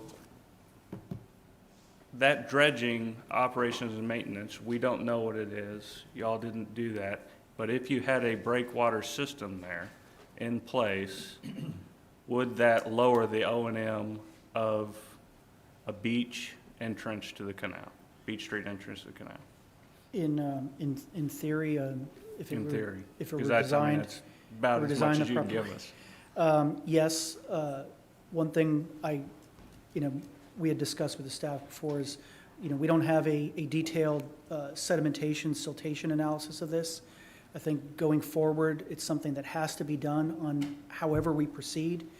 That can determine kind of how the sand and soil movement happens through the system and then out and in and out of the bay. And then any improvements out in the bay as far as breakwaters or even the design of the jetties into the canal would have to be based on the outcomes of this detailed analysis that has not been performed yet. So, Okay, no, thank you. I just want to express, I really appreciate what y'all did. I think that y'all did an excellent job on this. And thank you to the city staff for working with y'all. I think that y'all did a great job. Okay, great. Mr. Martinez? Thank you, Mayor. The question that I have deals with kind of who's going to pay for this. It seems like we're looking at it with the assumption that the city's going to pay the $68 million or whatever it is if we decide to do a navigable canal. But have we looked at other options on how to fund this type of project? And what I'm interested in is looking at it saying, okay, it's going to be $68 million is one thing, But if we have a developer that comes in and says, hey, look, I can do this project and it'll cost you $10 million if you give me a long-term lease on this land that is now more valuable because of the canal, that's a totally different deal. Are those types of things being discussed, or are they things that we're considering? Because that makes it a much different deal than what we're talking about today, just looking at costs. And it kind of gives us a different perspective on what options we should follow if the true costs are different than what we're talking about as far as to the city and to the taxpayer. Yeah, I would say those ideas are great ideas. They should be considered. It's not really my level of effort here. I'm here to kind of present to you what these total costs would be, how you go about funding, or any kind of partnerships you have, or probably the city manager can answer those. But that wasn't really part of this effort. Is kind of the how to implement this and how to fund it. Really, my effort was here's city, here are the costs of 4 different options, and then we have to figure that out over the next several months if any of these go forward. Is kind of what can be done. I don't know. Right, yeah, I can help on that. Yeah, so Councilman Martinez, there's no investor or developer that has come to me or the city and said, hey, I'm gonna help pay for that canal. That hasn't happened in the 2 years I've been here. Now, there's been a developer. Have we asked? Yes, we have, yeah. There's a developer that said he'd do it, but we would, it'd be the same price, basically. We would front him the money and he would pay us back over time. So there's no, over the 2 years that I've worked on this, the total cost would be a city taxpayer, ratepayer funded project. There's no private investment firm, there's no private developer, there's no private equity saying, we're going to put in some money and help the city do this. How have we asked? Have we asked for requests for? No, we haven't done any request for information or proposal process. We haven't done that, but we've communicated with the task force that existed that had a lot of property owners and potential investors at the table. That was about 2 years ago, but we haven't done any formal requests for information or proposal. With that process, I mean, what's the downside of doing that process? There's no downside. It would take a little bit of staff time and financial resource from that perspective. We could certainly do that. I've talked to some council members about such an effort. We could put some information out to ask in a formal way. Okay, thank you. Councilman Lerma.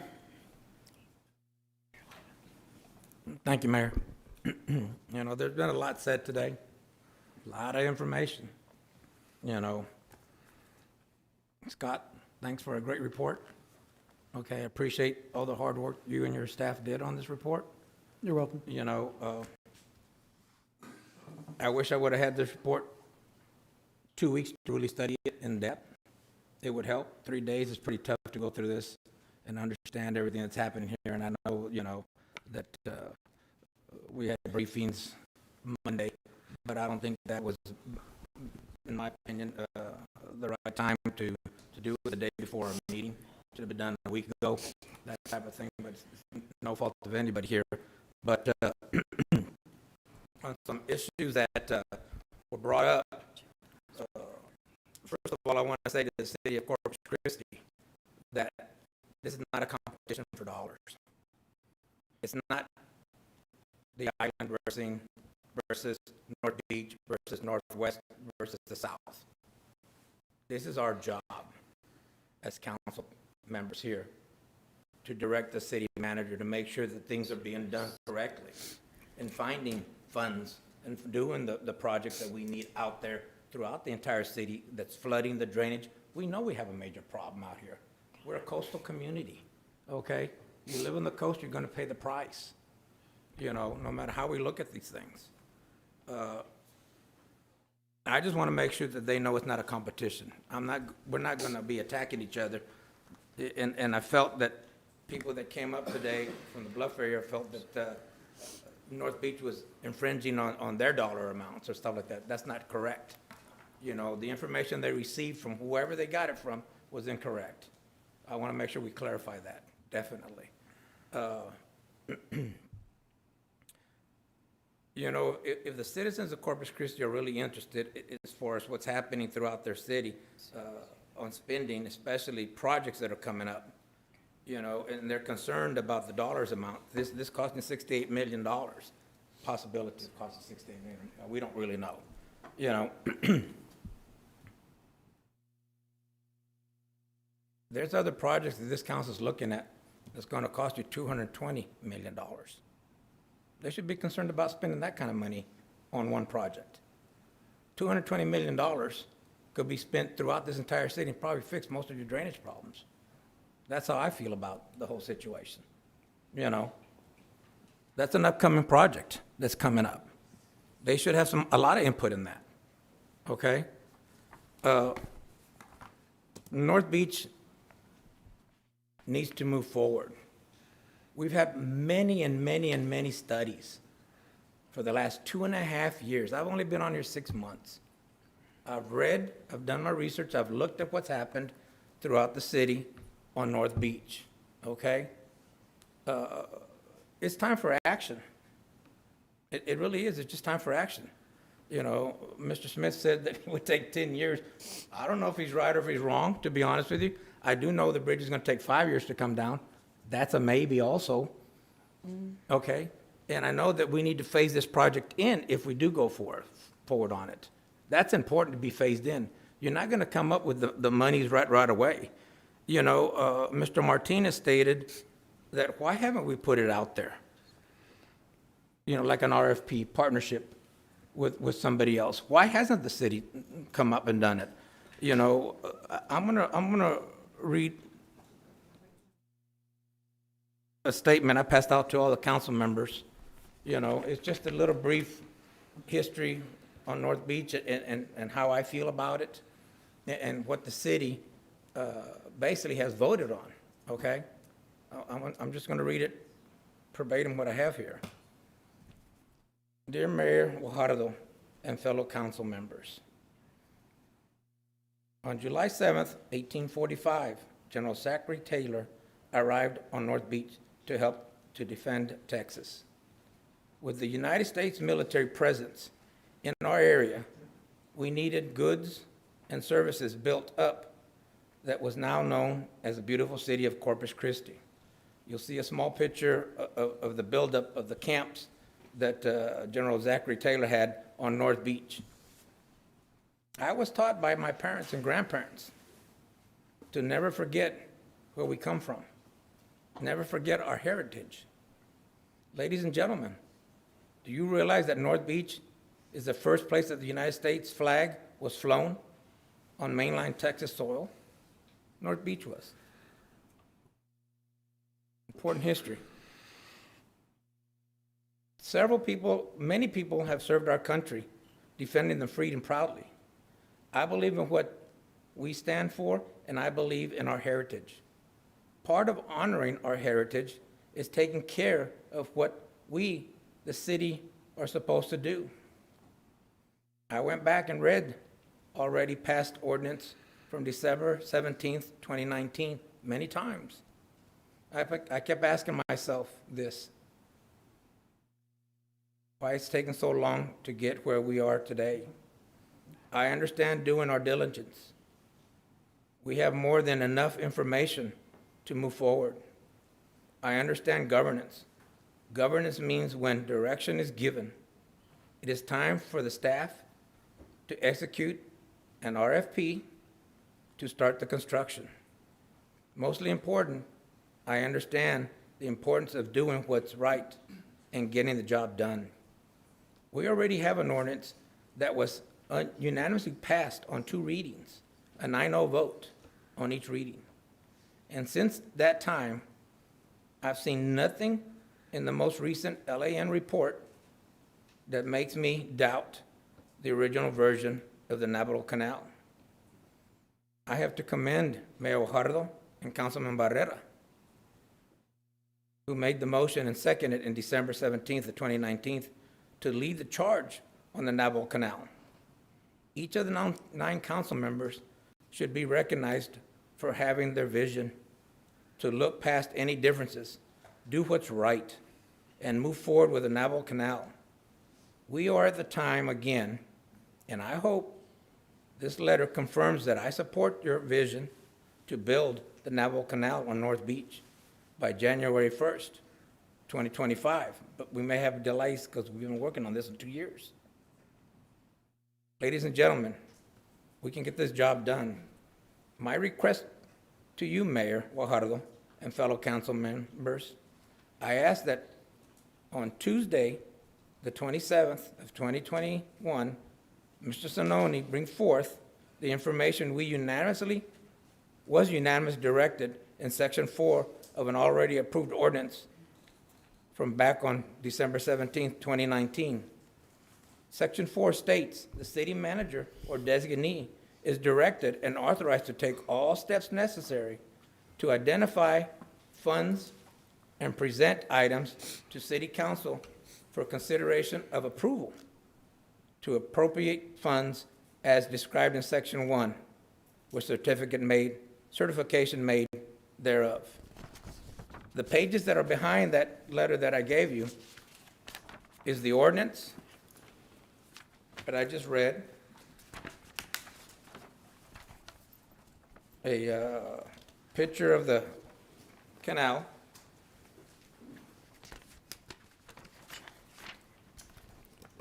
and also on the third page, it states 2010, 2019, the city approved a 9-0 vote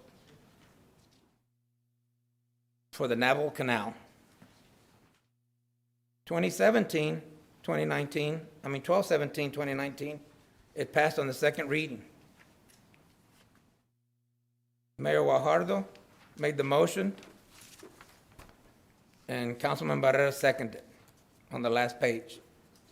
Those present on votes that voted aye was Mayor Joe McCone, Roland Barrera, Rudy Garza, Paulette Guajardo, Gil Hernandez, Michael Hunter, Ben Molina, Everett Roy, and Greg Smith. It was a 9-0 vote on both. So I ask you, Mayor, that we need to get moving on this and act, and let Mr. Zanoni and his staff put together an RFP and put it out to see who wants to build this canal. And, you know, the original dollar amount was 41.2. I'm sticking to that. They can't build it for 4102, so what? We just pass it up and go something else? But I think the people and the citizens of North Beach have the right to have this project put out and see if it will come in within that dollar amount. I think that's very important to state that to the citizens. The past council voted 9-0. It didn't vote for a ditch. It didn't vote for the park canal. It didn't vote for any of that. So according to your ordinance, you can't move forward on the other two items because you have to delete this item. First, you have to vote to vote down this item of the Navajo Canal and then vote on a park ditch or $17 million ditch, a $33 million ditch, or something else. I would not call it a ditch. Well, I mean, on the first one is a ditch, it says. I remember, Yes. you know. And And I the second think- one's a Navajo, I mean, linear Parkway. parkway, but it's still a ditch. So the third one would be a ditch as well. No, it's a Correct. canal, man, because it's got all the sides, the bottom and sides So put is the together. second. There's a difference. Does the second one have bottom and sides? Bulkheads? Option 2 is concrete lined at the bottom. Just like with, option 3? Just like option 3. So yes, it's ma'am. not a ditch? So it's not a ditch. So to call it a ditch is degrading. Doesn't make a difference, madam. What I'm trying to say is that we need to move forward on the 41.2 million that everybody's been talking about for the longest time. Let's But go we need to over make sure that ordinance. we do a, RFP, put it out so we can see if Okay, there's so now people that are out there, and ma'am. that's fine, and That's now what I'm stating. we're, and we've got a couple of people that need to speak. We're changing the story to what this said. I need clarification on this ordinance, because now we're talking RFPs, which I'm not necessarily against, but that's the first time I've heard about RFPs. Ma'am, So I'm gonna with let all due Councilman, respect, ma'am, it states on there that the previous council yes, instructed and directed the city manager to look for those kinds of funds. It states on there. Right. Mr. Sinoni. Okay, why don't y'all my go ahead and question do to it you now? is, Councilman Pusley, 2 years I'm gonna ago, ask you did to you wait for state, 1 second. did you have these funds Councilman available? Have you looked into it, sir? That's all I'm asking. If, I don't know, Mayor, can getting I to answer you that? in just a Let me see if the, Yeah, they're waiting, but go ahead. okay. Well, I should have the same amount of time to speak, ma'am, just like my former colleague here spoke. You are. For 15 minutes. I've only been I on for don't about time 7 y'all. minutes. I don't, oh. But I'm just are you saying that, timing okay? yourself? Yeah, you know, Yeah. I know how you Go spoke, ahead. but I'm just saying I should have that proper time. Okay.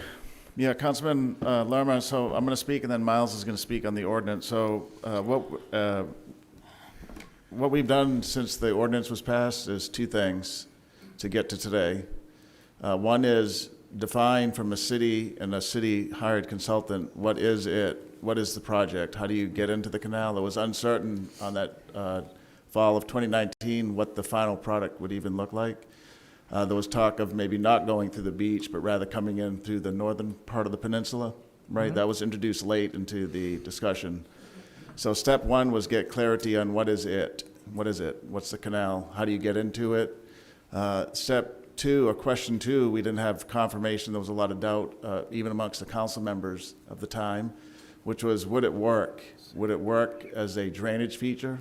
Would it Yes, work? sir. We didn't We've know. gone through all that already, yes, sir. Yes, I'm sir. aware of that. Yeah, the city had not hired a consultant that would tell us that. So we wanted to be for sure, the council and the staff wanted to be for sure. Would it work as a navigable canal? Would the water quality be good, or would it be stagnant and turn into an issue? So that was the first $500,000 contract that we found money for Yes, to sir. do, and LAN was the engineer of record. They answered those two questions. That proceeded next to the city council directing us to say, what would it cost then? Because we have that $41 million number that was not given to us by any consultant of record. It was introduced by some of the council members of the time. So that city council then said, okay, let's have LAN do a little bit more work and tell us what would the navigable canal cost? At the same time, they said, can you give us two additional options? Because work had been done over the past 5, 6, 7 years of other solutions, including the underground drainage system. So we directed LAN through a contract amendment that the council approved to do that council asked us for, which was give us a more probable cost estimate. So we do know what it would cost. Today we know the best that we have ever known of what is the cost for a navigable canal. And the price tag is at $68 million. So I would suggest that those numbers are pretty real. It's our best indication to date of what the canal would cost. And so at this point, we're waiting to take the next step. There's no point in identifying funding if we don't know what we're going to fund. And so we're seeing and working with council on the policy direction to see what do we want to do. Do we want to go forward with the navigable canal? Do we want to look at an alternative option that may work just as well, that option 2? And so once we get that, then we'll in earnest pursue funding. We know that the funding is going to come from known sources, so that means bond funds. Well, I mean, it could come like Right. Mr. Martinez said, it could come privately too, sir. Like I mean, said, but we there's don't no- know that until That's true. we Right. ask the I'm public and go out there. Yeah, Councilman, and put it officially out there, sir. Right, I'm just speaking to the city's funding sources. So the city, the tax ratepayer funding sources are defined pretty much. It's property tax backed debt. It's ratepayer cash or debt. It's general fund money. Mm-hmm. All monies that are allocated today to something or a future bond program that would be redirected from streets and Right. parks to this. So, Or utilities. that's the easy part. Once we get to the easy part in terms of identification, the tough part's going to be what we don't do. But so we're working with the council on these iterative steps, and we're here for the policy discussion, and we'll take the next step as council directs. And Miles is going to talk a little bit on the ordinance itself. Yeah, I think it is worth pointing out the structure of the ordinance. The section 4, which is the directive to seek funds, is first directed to section 1. In fact, it refers directly to section 1, and section 1 is the ordinance directing the city manager to construct the navigable canal. However, it is conditioned on the following: funding being appropriated by the council, determination of suitable title, completion of a citywide public input process, completion of required permitting, and the navigable canal not exceeding $41.2 million.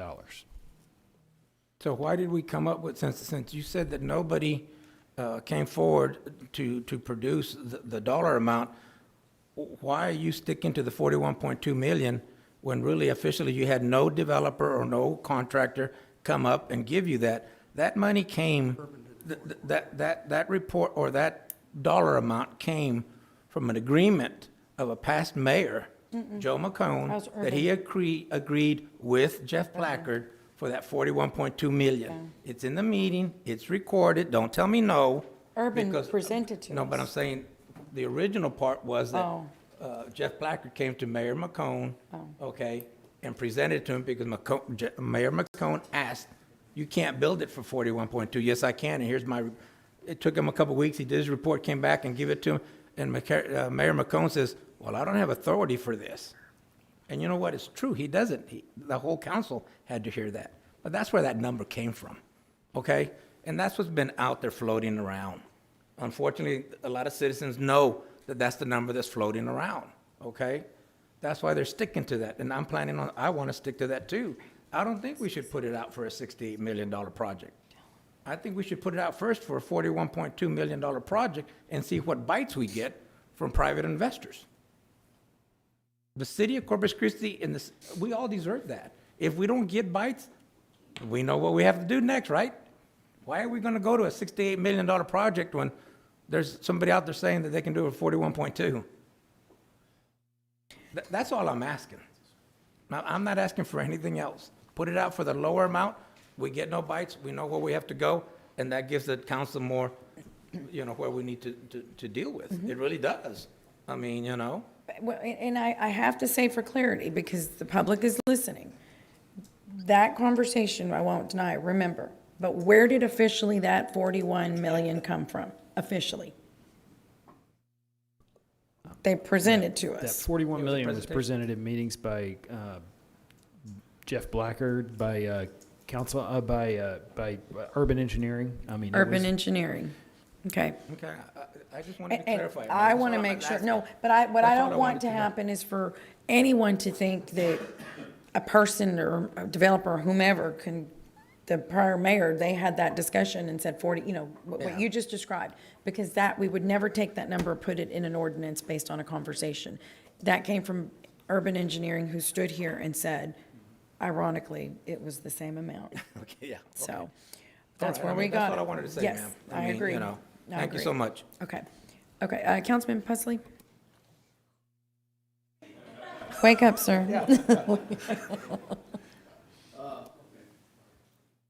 Here. Thank you very much, Mayor.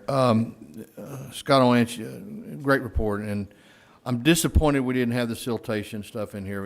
I thought we were going to have that because I have contended from the very beginning that that's the make or break clause on this whole project.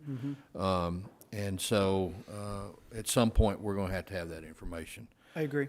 I'm going to ask you a series of quick questions here. Have you done any drainage contour maps before or that shows drainage contours as they exist now, which I know are not very much because North Beach is pretty flat, and what it would look like after all the fill takes place? We have existing topography, existing contour maps. Yeah, but We don't have. You haven't done any contouring of what it would look like after all of this is put in place? Yeah, again, the next step I'd basically take my numbers, how much we would have to raise properties, and I would take that and I would put that into a program that provides a topographic map of the area. That was something that we haven't done yet, but as any of these progress forward, it's a quick. It's a quick step. It's a proposed drainage plan is what. Okay, but we'd have to have that to know how what you're going to do will impact the drainage of the entire island. You can't just do drainage fill in one area and not look at how it's going to impact the overall drainage of other areas. Yeah, typically that's something I produce in, say, preliminary design. Okay. So that's kind of where we left that. Okay. I also want to ask about the direction of the water flow in either 2, 3A, or 3B. Your 3A and 3B show your inlet to the bay basically down at the north end. And everybody knows that the predominant breeze that we have down here doesn't run in that direction. So are you going to depend upon that 4x6 culvert at the other end to circulate the water into the canal, regardless of whether it's a linear canal or a navigable canal? And have you done the flow calculations on what that's going to take? Yeah, basically, all three of those options, 3A, 3B, and 2, are flat, or almost flat. There's really no flow. It's not like a river system with a defined slope. It is sloped slightly, but it's basically flat, and it flows as the tides flow. So it's basically at the same elevation as the bay. It's connected to the bay, almost an extension to the bay. So that water up is and down. almost going to be at a dead standstill. It moves it moves with the. Very slowly. Yes. Okay, which creates more sediment fallout, which creates more deoxygenation at the bottom of the canal. Okay, so you'd almost have to require some sort of pump system to keep that water flowing through if you're ever going to keep the oxygen levels up to where sea life would survive. Yes, I would consider that again as something to look at in design, something that could help after that analysis is done. Yeah. Okay. In your report, you said that two things impact the primary sources of flooding on North Beach, and that's rainfall and higher than normal tides.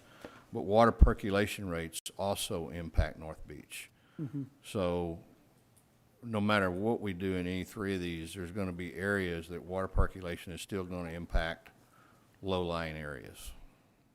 Yes, Any area that doesn't get raised is still going to be subject to the fact that you have a high water table at North Beach.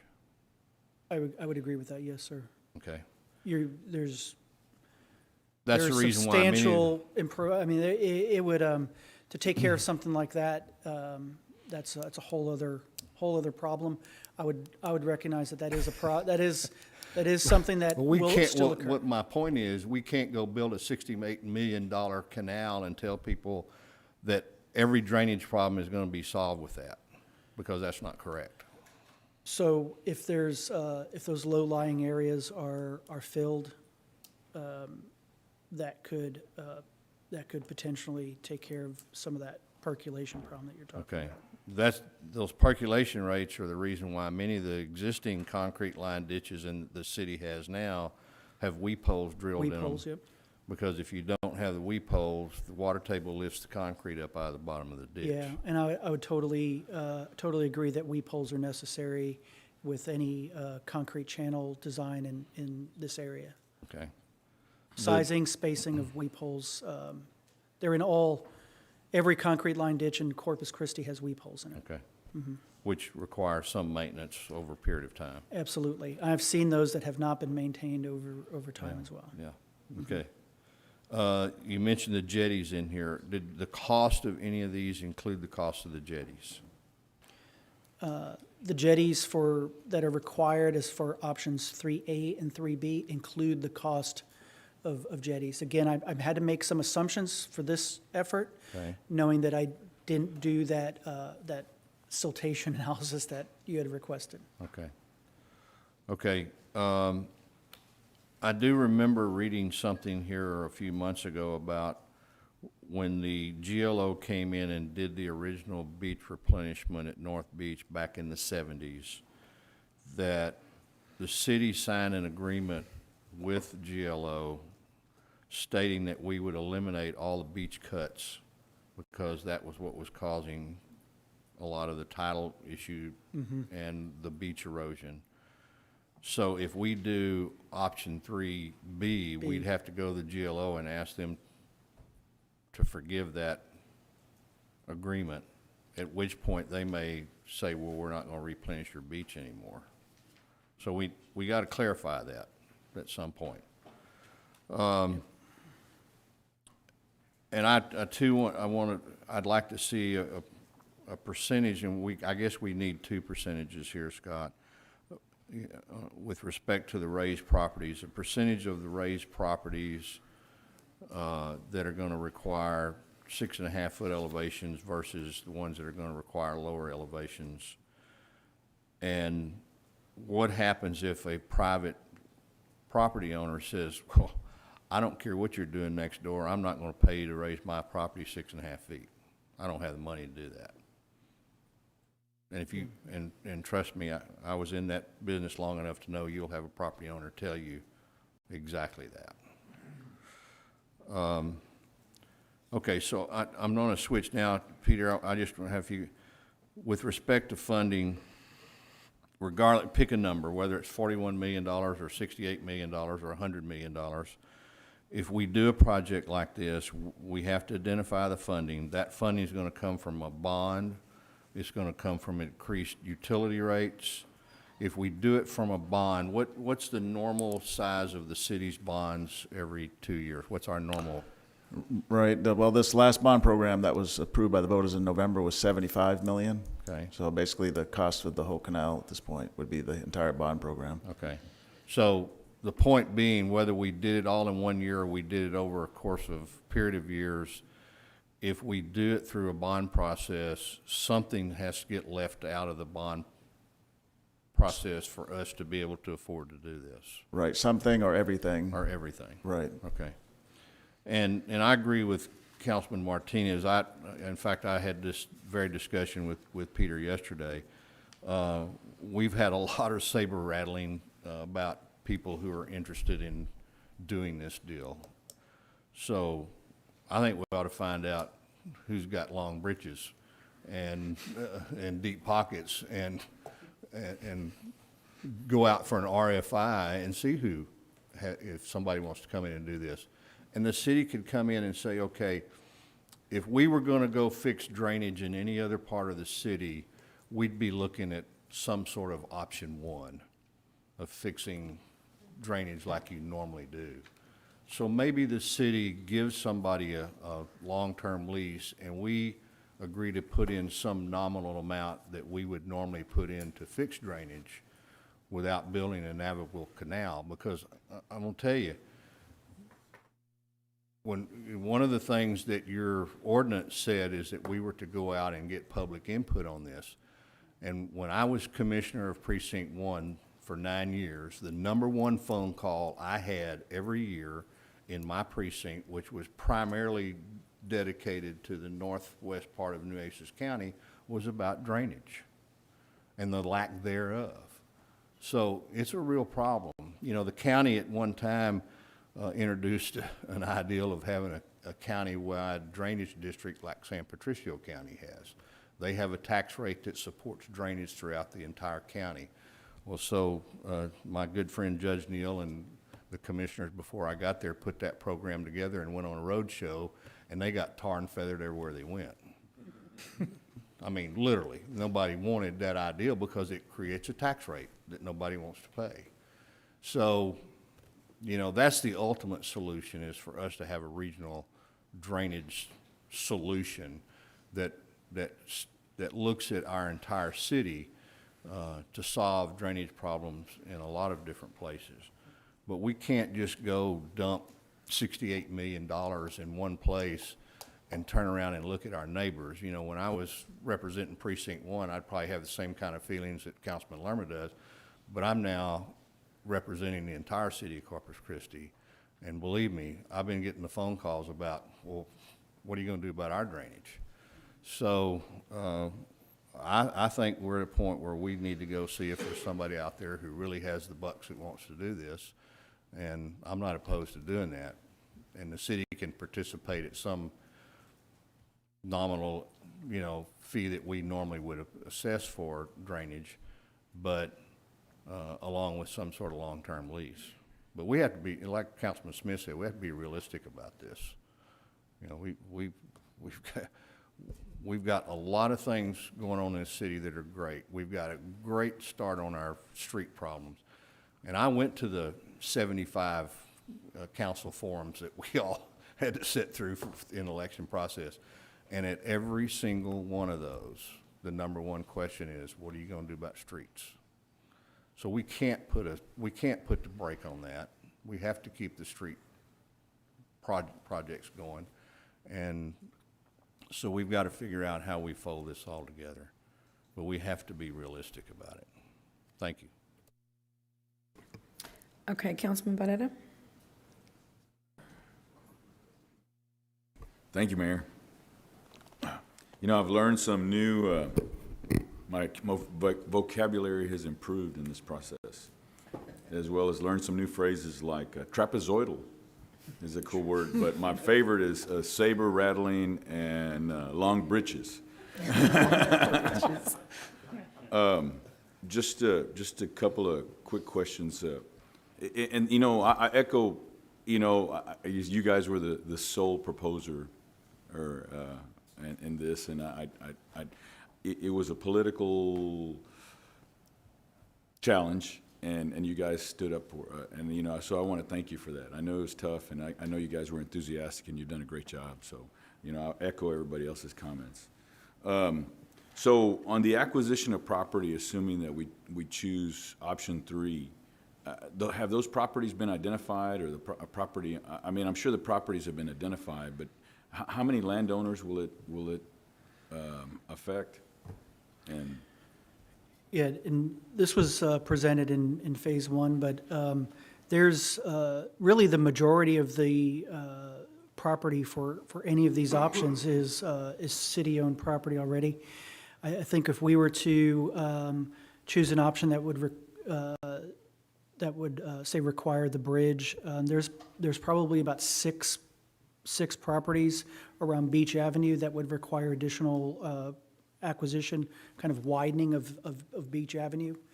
There are some challenges with that. One of those properties may be Waterburger over there on the corner. But it's somewhere around 6 properties that would be directly affected by this.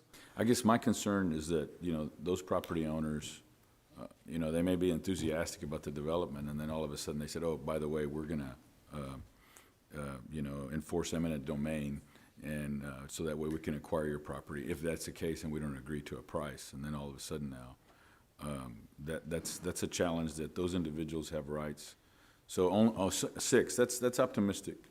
And you know, I asked this yesterday. Okay, so assuming that we do option 3, what's the limitation of a vessel or a you know, a watercraft that would be able to I guess to utilize the canal? So in phase 1, we looked at the types, styles, different types of watercraft, and we kind of put a constraint of having a 20-foot kind of low chord of a bridge.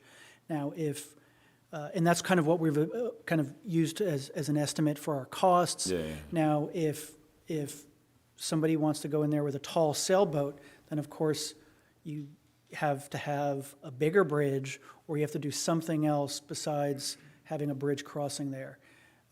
These assumptions were made based on a certain type of watercraft. Here's what a bridge crossing would look like.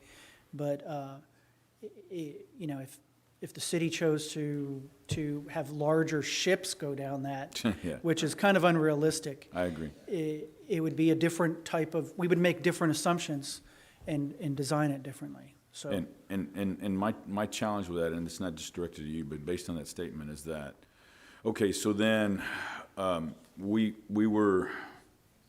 had some, obviously a lot of, there's a ton of enthusiasm for a canal, particularly on the property owners on North Beach.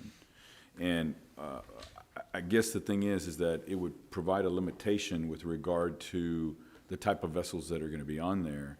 And then it might not be the world-class type of I guess, attraction that we would want, and that's my challenge. If it's, you know, I supported the 42 million. I mean, you know, I wanted us to move forward on this, you know, whenever it was, 1.5 years, 2 years ago, and, so that way we could explore the option. I think the challenge, or the mistake I would say that I made during that time, not so much that I regret it, is that we were only looking at one option.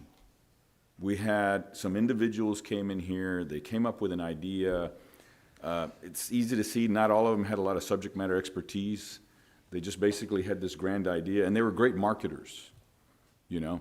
And so then all of a sudden, we've been pigeonholed into this canal, which, you know, there's obviously a lot of concerns on it. There's the right-of-way, there's the issue with the bridge, there's the issue with the cost. There's now, in my opinion, there's an issue with regard to once again, I'd hate to see something that, you know, you could only put, you know, some fishing boats through there, you know, some you know, fishing boats there that, you know, are obviously for leisure or pleasure, but, you know, we're limited on what we can do. And then all of a sudden now we've got this lackluster attraction that looks like, you know, we're expecting, you know, something world-class, and we end up with the Walmart version of it. And that's the challenge that we face in Corpus Christi sometimes. We never can have nice stuff, and then we do a watered-down version. I've been fortunate enough, and I agree with Councilman Pusley and Councilman Martinez, I've been fortunate enough for some other designers that have said, you guys are thinking way too small.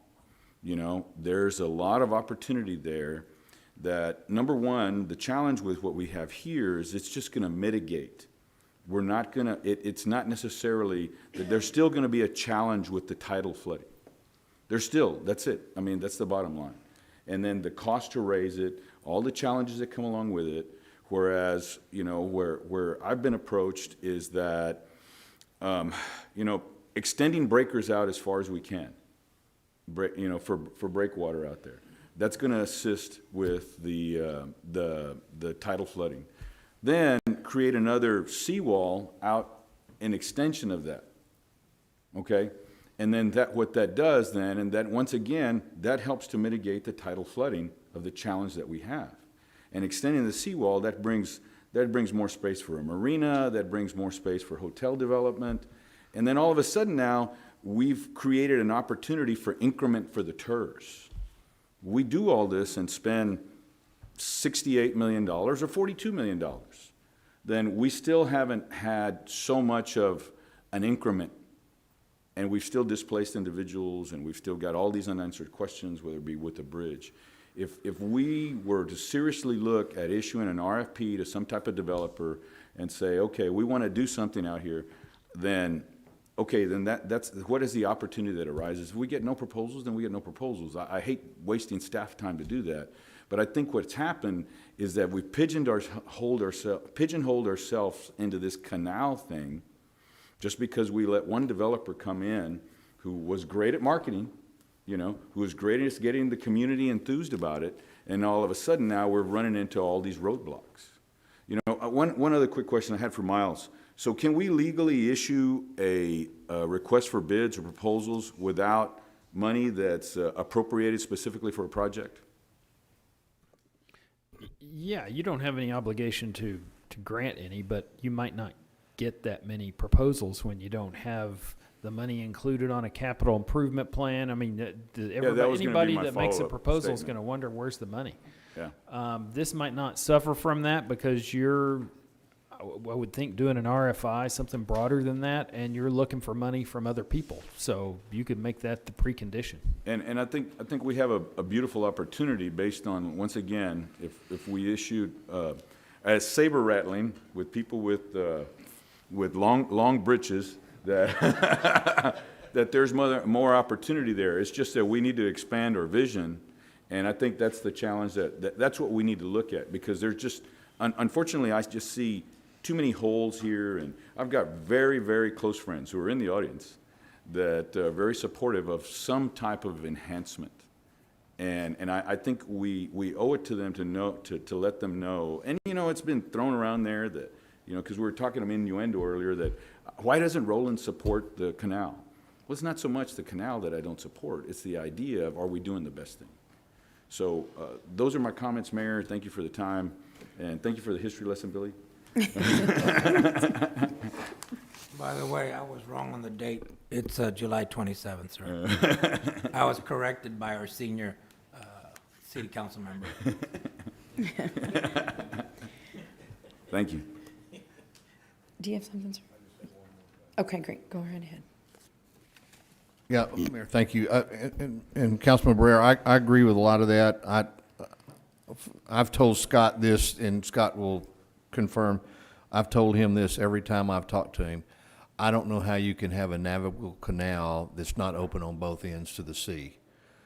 And if you're gonna do a real navigable canal, you ought to be able to drive in one end of it and drive out the other end of it. And I don't understand having a box culvert on the end of a navigable canal. And so I agree. I think you need to, if you're gonna do this, you need to find out if somebody agrees with that and how they would do it and how you do all that design to make it work. So, yeah, I think those are excellent points. Great. Okay, well, today's focus or discussion, presentation was to talk about repairing the drainage on North Beach while building a first-rate amenity, not just as we referred to it. No one wants the ditch, right? And I don't think anybody wants that here. Nobody, option one, basically. Well, option one's really not, right? It's underneath. My point is we want an amenity. We want something that's going to improve the community. And I do appreciate everyone who came here, both from North Beach and Flower Bluff and Cal Allen, and I don't know who else. I don't know if we had any of your membership, or I'm sorry, community now. And they've got a $40 million little problem over there at the Oso Creek as well, but. They're more interested we'll in Kings that. Crossing golf course. What, yeah, no, they want Oso, but yeah, you're right. There's that. They're- Yeah, moving on. So, yeah, don't bring that. All right, so today was the first briefing to give us some options, to give us what we asked for the first time, which was the cost or prelim cost estimate. Scott, thank you very much. I don't know who your partner is, thank him, and anybody involved, your team. This is very educational for us. I think at this point, we, as mentioned, well, we move forward. Today is, again, it's just a briefing, but now we have a lot more insight as to where this might need to go. And so one of the biggest things of inclusion that I have, which is why it's written there, is citywide input, public input.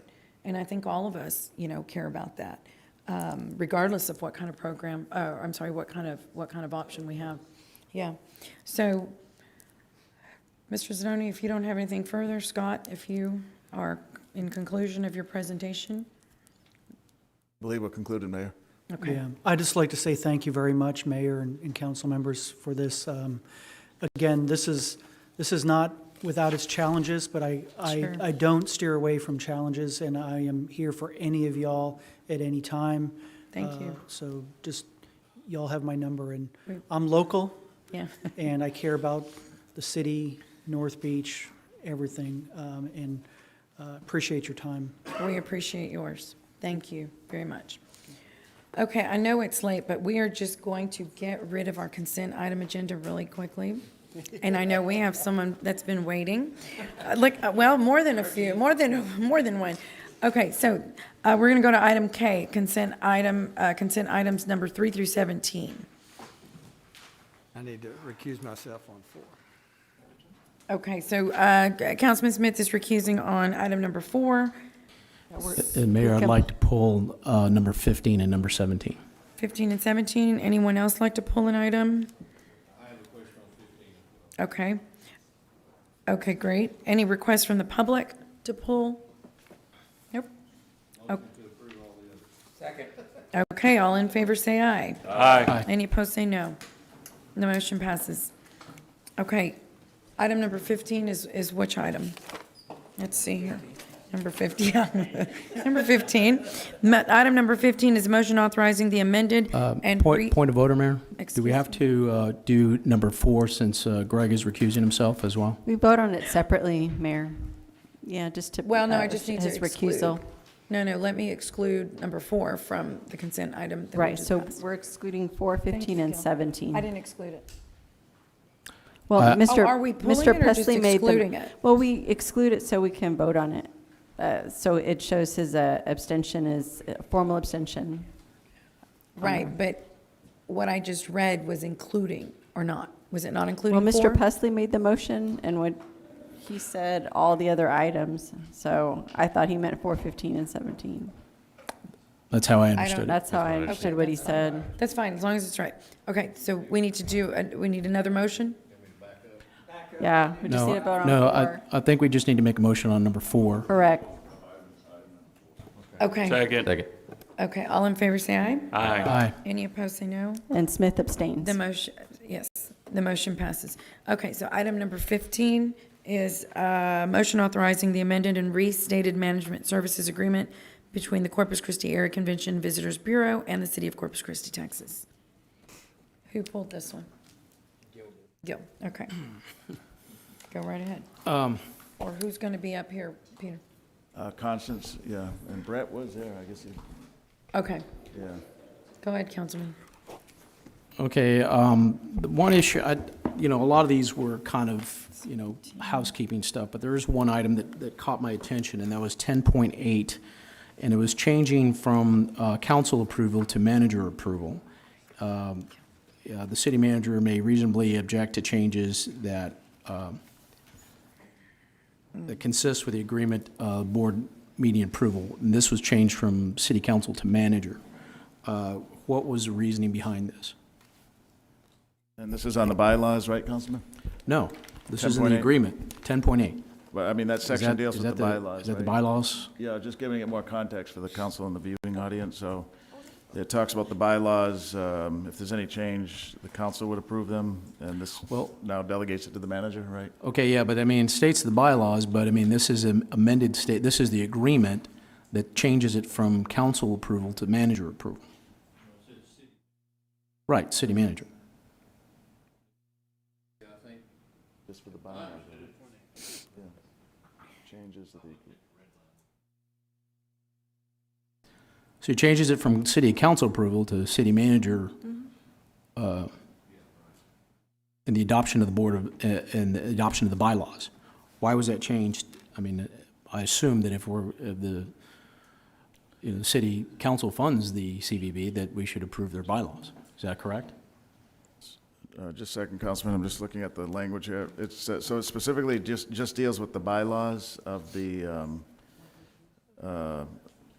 this is the board of directors will operate under the bylaws, which will be consistent with the terms of this agreement.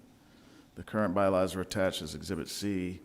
Any changes to the bylaws would be approved by the manager. So it's just a matter of reducing the amount of material that the council would have to consider, makes it more expeditious. Well, let me just say, I think, as important as the CVB, or I guess Visit Corpus Christi is, I think this is something that the city council should be approving. I understand trying to minimize stuff, but this is an important item. And if we're going to be looking at their bylaws, which I have, we need to be doing that. So, I don't know if we can make a motion to amend this to reflect the old language where it refers to city council, not the city manager. So the old language, city council, Correct. Yeah, for changes of bylaws. right. For the CVB, the bylaws of the CVB. Object. Yeah, let me see, yeah, that we probably need to, Miles, can you, what's that Yeah. second paragraph there? Yeah, I guess what you're wanting to do is make a motion to approve, but subject to a change to 10.8 to take it back to the old language? Well, there's some changes in the language that the only thing that needs to be changed is from city manager to city council.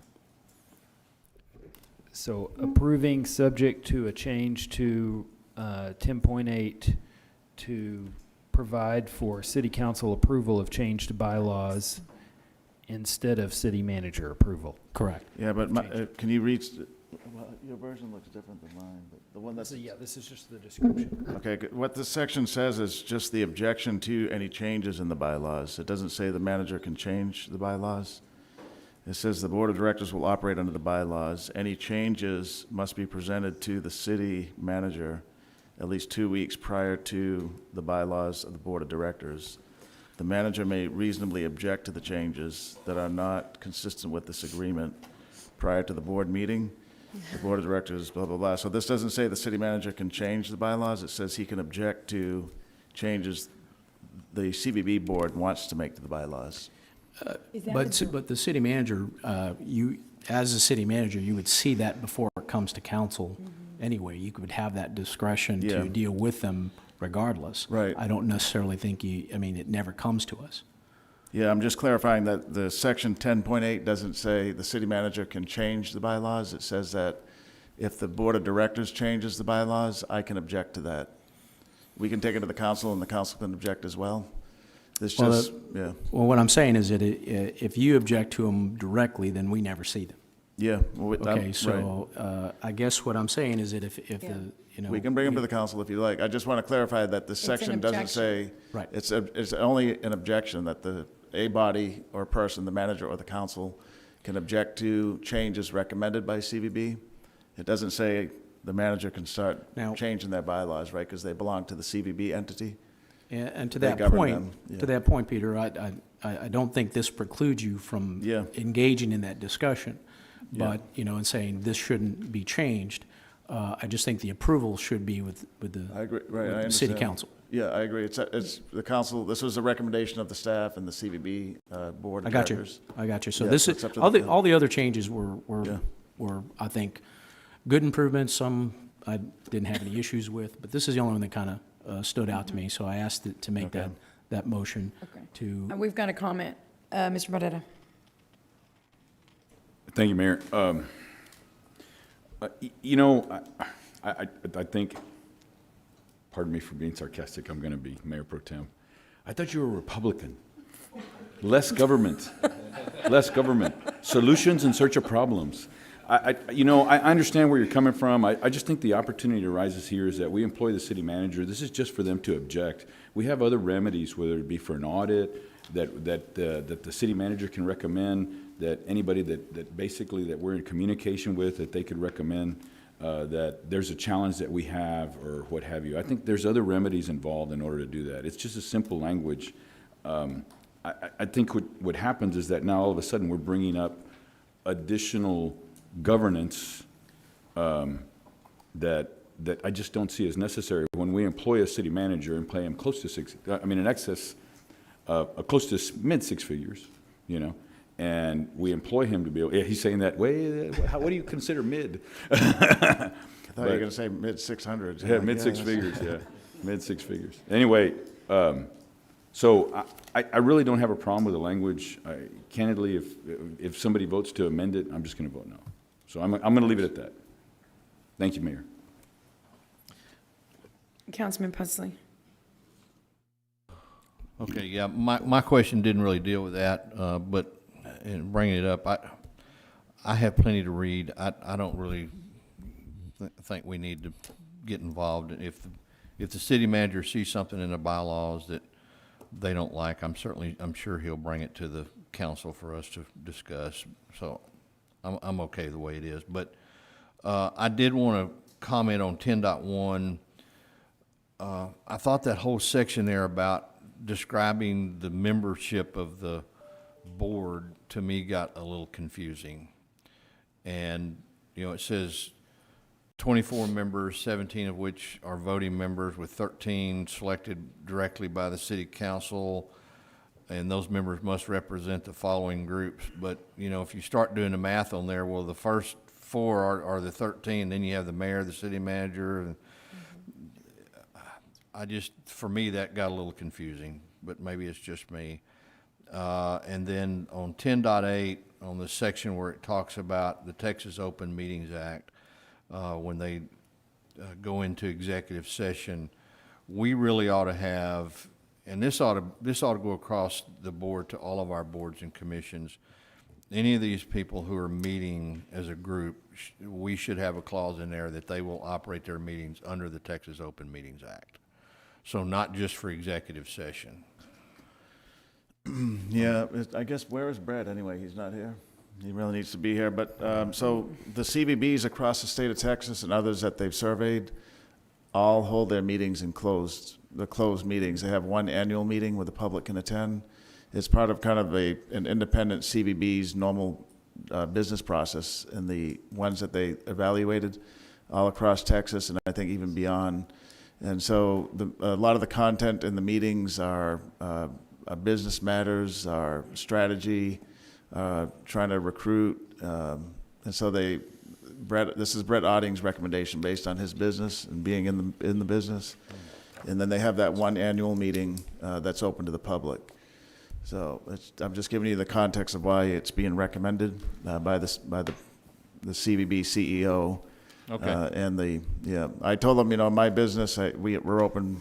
We don't, but in this world of CVB nonprofits, this is the norm. And he showed the board the benchmark cities. It's predominantly all the ones in Texas, all the large CVBs in Texas, and beyond Texas. And we can get you that list. Okay. I do agree that section 10.1 is a little not too clear. The difference between the 17 and the 13 is the 4, and those are because of the position. So the mayor, the manager, regardless of the person, the general manager of the hooks and the international airport director, it's that seat that sits on the board. Doesn't matter if it's me or, Yeah. And then the other 13 are those first 1, 2, 3, 4, but we can clarify that if you'd like. Yeah, I think it just needed a little cleaning up. Yeah, of the I agree language after there. reading it again today. Okay. And I'm okay with if that's the way they're doing it, I'm fine. If Yeah. nobody's complaining, we'll let her go. Okay. Yes, Councilman Hernandez. Yes, thank you, Mayor. I'd like to respond to the sarcasm that presented by my colleague, even though I think it's a little misguided. But, sometimes, when you look at stuff like this, you basically hand things over to a bureaucracy.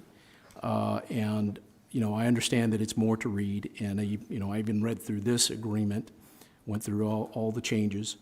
But it's important for us as a governing body to make sure we do read those things and make sure that we do see as much as we can. I know I get into the weeds. I get it, and that might be me, but that's okay. That's fine. I'm willing to read that extra paragraph. So, but I think it's important that we're not prevented from seeing something, and it's important that we do see something as much as we can. So I ask again that make the motion to approve this with exception of that change from city manager to. It's a motion to amend, right? You do The a motion to amend first. Right. to reflect the changes from city manager to city council. Thank you. For clarity, it was that way before, right? Yes, I'd like to go back to the way, now there's some I guess some wordsmithing that's in there, but which is fine, that can be kept. It's just instead of saying city manager, it's city council. Sure. And I guess we Yeah. can, the other well, that's fine. That's fine, yeah, because there's some time changes, so just to his point, Well, the Councilman's point, just substituting the manager with the council. Right. All that would have to happen in 10.8. It would be a substitution it goes to the city council for approval rather Right. than the city Yeah. manager. Well, I mean, any changes in the bylaws should still come to the city council. It's just, The you don't objection. have carte blanche to reject everything they submit. Now, you can make your recommendations. Yeah. And I don't want to discourage you from that. Yeah. You should make your recommendations We will, I'm on the CBB board, so. Right. Yeah. So you can make those changes, say, the board recommended this, but I don't. Yeah. And make sure you tell us that. I'm That's fine. that's all I wanted to include. Okay. Okay? Thank you. And I make the motion to amend. Okay. Is there a second? Okay, Who we seconded have a this, Mr. second. Ledbetter? Yes. All in favor, say aye. Aye. Aye. Any opposed, say no. Okay, the motion passes. Item So I number- make a motion to approve as amended. That's right. As amended. Okay. Well, No, I And made the where motion you to know- amend, and then the motion to approve as amended. somebody second. Okay, all in favor, say aye. Aye. Any opposed, say no. The motion passes. Thank you. Moving on to Mrs. Sanchez. Item number 17, resolution by the City Council of the City of Corpus Christi authorizing and approving publication of notice of intention to issue not more than $18,500,000 in certificates of obligation. Ms. Yes, Scott? sir. Yes. Yes, ma'am. Question? Yes. Yes, this is in addition to the certificate of obligations we had approved earlier, correct? Earlier this year? No, sir. So this is not in addition to what we approved earlier, because it looked like there was a second list of items. We had a reimbursement resolution earlier that was approved by the city council. These items, the first half, the $11,730,000 were included in our fiscal 21 capital improvement budget. And then we have 4 additional projects that we have listed. Additional facility improvements, golf course improvements, city hall elevators, and the Veterans Memorial Park. Okay, so just, I'm not a big fan of certificates of obligation, and we've had that conversation before. Yes, sir. Because, when you borrow money, I understand the utility bonds. I understand that. But in this case, this is stuff that would be normally in a general obligation bond. Why are we doing this to the tune of $18.4 million instead of the general obligation bond? Well, it could be either way. The reason we do certificates of obligation, we have a 45-day period that the public is given the opportunity to come forward with any objections. And then at the end of that time, we have a public hearing to hear that, since it's not voter approved, to get the ideas from your constituents at that point. Yeah, it's just when you do something like this, it's not like it's a big, we get the seats filled for certificates of obligation to fix an elevator in City Hall. Correct. And so a majority of these were included in our capital budget, and it does say certificates of obligation as the funding source in the CIP book. It's just another tool that we can use to do our projects. Okay, I understand. I prefer that we do general obligation bonds. That way it's fully visible to the public of the money that we're borrowing and for what projects. I understand that there's a public aspect to this, but it's really not that public. Well, we have to put it in the newspaper for 2 weeks. I get you. Yeah. And Yes, the sir. readership of the newspaper has consistently fallen. Okay, so I wouldn't even call what we have a newspaper anymore. That's my own opinion. I won't. Yes, I don't sir. want to disparage the Color Times. Yes, They try sir. their best with what they got, but it's not what it used to be. Right. Okay, thank you. Yes, sir.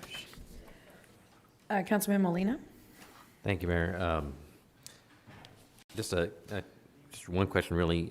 You got $2 million allocated for various facility improvements, and then under additional projects identified, you have additional facility improvements with a $3 million amount. Sure. I'm not going to ask for you to list those properties or projects here, but can you forward that list to Yes, to the sure. council? I can just tell you just briefly. So the $2 million that was in the approved capital budget, those are more like for roofs, HVAC systems, things of that nature. We also have a long list of city facilities that need improvement, long-needed improvement, including like our development services building. We have park maintenance buildings in the C district, as well as maybe adding additional police substations. Those are items that have come up that we would like to be able to utilize these funds to pay for.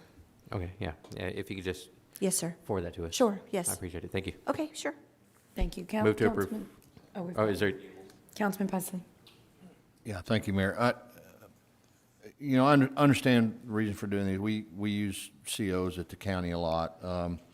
If you go back and read the state legislative law that passed COs, they originally were intended to give counties and cities and municipalities the ability to utilize them in emergency situations. Mm-hmm. That's what they were originally designed for.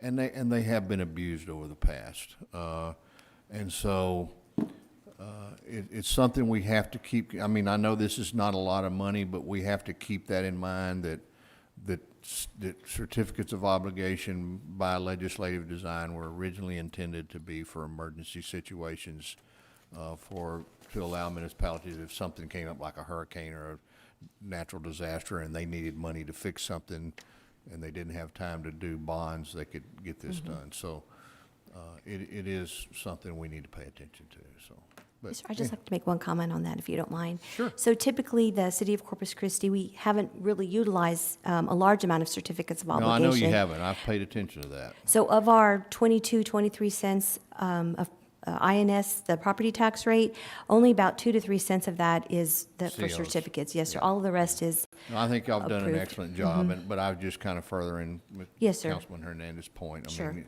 it's something we just have to keep an eye on and make Yes, sir. sure we understand. Okay. Okay, thank you, Constance. Yes, sir. Appreciate it. Thank you. I'll entertain a motion. Is there a second? Second. Any discussion? All in favor say aye. Aye. Any opposed say no. The motion passes. Okay, we have one executive session item. We'll go ahead and break for lunch now. The council will go into, lunch. It's 10 till 4. The council will go into executive session on item number 26. 26. Okay. Per Texas Government Code Section 551.074, and we will No, return. 551.071 and 074. You see that? So there's two sections? Yes, ma'am, two sections. Oh, I'm Must be sorry, read. okay. Per Section 551.071 and 551.074. Thank you. We'll return.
I'll reconvene the meeting now, and there will be no action on our item, or our executive session, I should say. So we're going to move on to section M, and this is public hearings, items 18 through 20.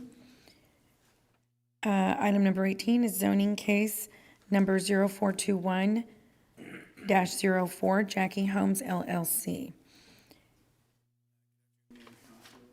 Case before you is to rezone the property located at 7602 Yorktown Boulevard from FR Farm Rural District to RS 4.5 Single Family District and CN1 Neighborhood Commercial District. The purpose is to allow for the construction of a residential subdivision and a commercial development. The applicant is Jackie Homes LLC. Next slide, please. The property is located along the north side of Yorktown Boulevard, south of Fred Follies Drive, east of Rodville Road, and west of Cayo de Oso. The property has approximately 730 feet of street frontage along Yorktown Boulevard, which is designated as an A3 primary arterial street. To the north and south are single-family residences, residential subdivisions zoned RS 4.5, single-family 4.5 district. Additionally, to the north is the master drainage channel 31, which has a right-of-way width of 148 feet. To the east is a recently rezoned subdivision under development zone RS 4.5 and CN1. To the west is vacant property zoned FR Farm Rural District. The property totals 18.8 acres in size, and it is not platted. Next slide, please. The proposed rezoning is consistent with the adopted comprehensive plan, compatible with the adjoining properties, and does not have a negative impact on the surrounding area. With respect to Yorktown Boulevard, the passing of the 2021 bond, there's a design project that is ongoing now for Yorktown to look at Yorktown widening from Rodville Road to the bridge. That's underway, should be completed by the end of this year, with the potential to put it on the 2022 bond for consideration for construction. Next slide, please. 17 notices were mailed out within the 200-foot notification area. None were returned in opposition, none were returned in favor. Next slide, please. Planning Commission and staff recommend approval of RS 4.5, Single Family 4.5 District, and CN1 Neighborhood Commercial District. I stand by for any questions. Okay, Councilman Hernandez. Yes, thank you, Mayor. On this particular one, and I know we had a brief conversation on this, but this is, since this is not a PUD, they're not showing us a plat or anything like that, so I'm assuming it's just straight 4.5. Yes. There is a collector, right, Fred's Folly, Yes. that goes right through the middle of this. Where, who's responsible for building that bridge? Okay, I'm sorry, go back to slide 6, please. Okay, it doesn't go through, slide 6, please. Can I control it myself? Sorry. There it is, sorry, okay. It doesn't go through this property, Councilman, only a portion of it, the upper, if you will, western part of the property has, will be required to build that road plus the bridge, right? And that'll be required on the platting side. The rest of the road will be required when the adjacent property owner, comes in for platting of that property. Okay, so they're gonna build, oh, this is gonna be interesting. So how are they gonna build houses here? Are they gonna enter from Slough Road? Or is there other streets here that they're gonna intersect with Yorktown? Well, we will require cross connectivity, obviously from residential subdivision to residential subdivision and commercial development to commercial development. But eventually there'll be a bridge over, the Fred Follies should create a bridge over this drainage channel, right? So they can cross connect and then egress onto Yorktown, or they can, of course, take Fred Follies to go over and go Okay, to Slaw Road. I'm assuming that, that the property next to it, to the east of it, is gonna be developed first. Is that what, that's basically what you're saying? That has been rezoned, yes. Okay, well, I know that because we did that a while back. Right, March. in Right, March, I and think. including the property to the east of that. We rezoned both of those. That's correct. Okay, so if those ones are gonna be done first, they're gonna enter from that side, there's not gonna be any intersections that are on, that intersect with Yorktown. It's gonna be Fred's Folly. Because, I mean, if not, what's the point of building the bridge on Fred's Folly? Because then they'll be entering through Slough Road. It's just another access point, right? I can't say, and I want to, you said something, I want to make sure. Developments that have re-rezoned to the east of this property will have access onto Yorktown, and they will have they should have cross-access, you know, if you don't want to go to Yorktown, right? So when they get to Fred's Folly, in theory, when that's built, you should be able to get to cross over the channel and get to points north of that. Okay. I get it, but who's going to build that bridge on Fred's Folly? That's a great question. And I forget when we've already collected the half-bridge amount from the developer of the property to the north, and it's only $50,000, which is not enough. And I think that was in 2009, and oh my gosh, how could we say a bridge would even be around that cost? But it is what it is, and that's what we have in the bank, so to speak. So we have several options. We can require this developer, when they plat their land, hey, you've got to build the road, and you also have to build the bridge.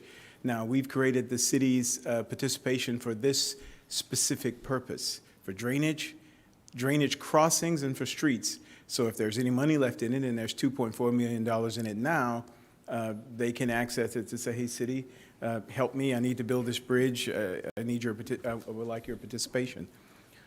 Okay, so what I want to avoid is what's kind of what happened over on Saratoga with the property. I mean, it's all in an APZ, but there's no way to exit those neighborhoods that are north of Saratoga between Weber and Costores.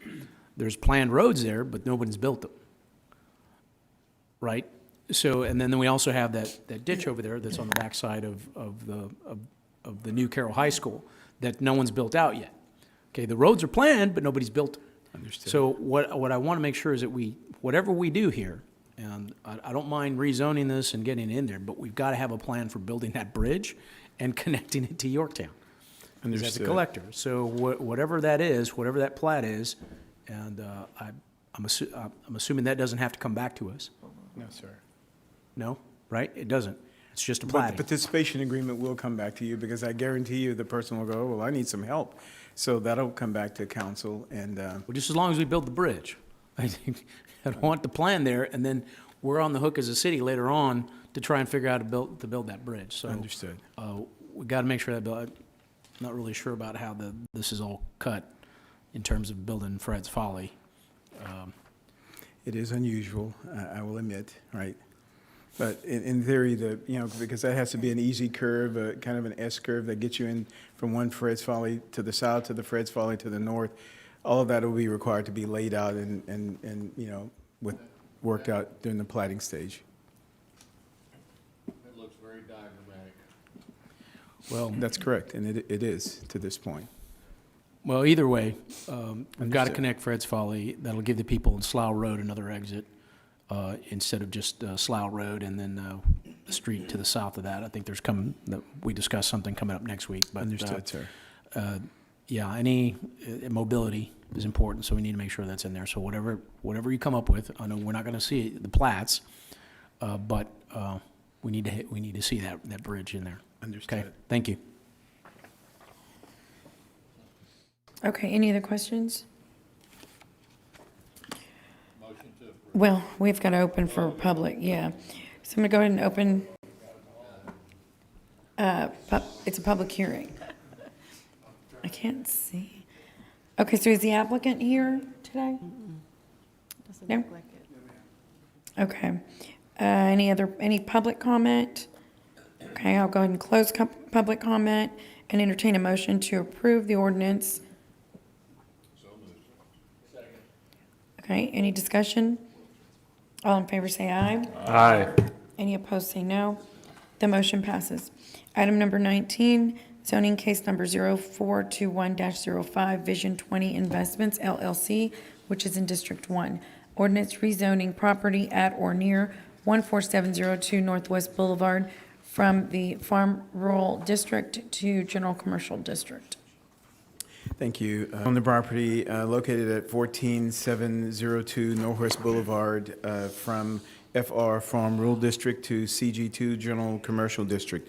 The purpose is to construct a commercial development.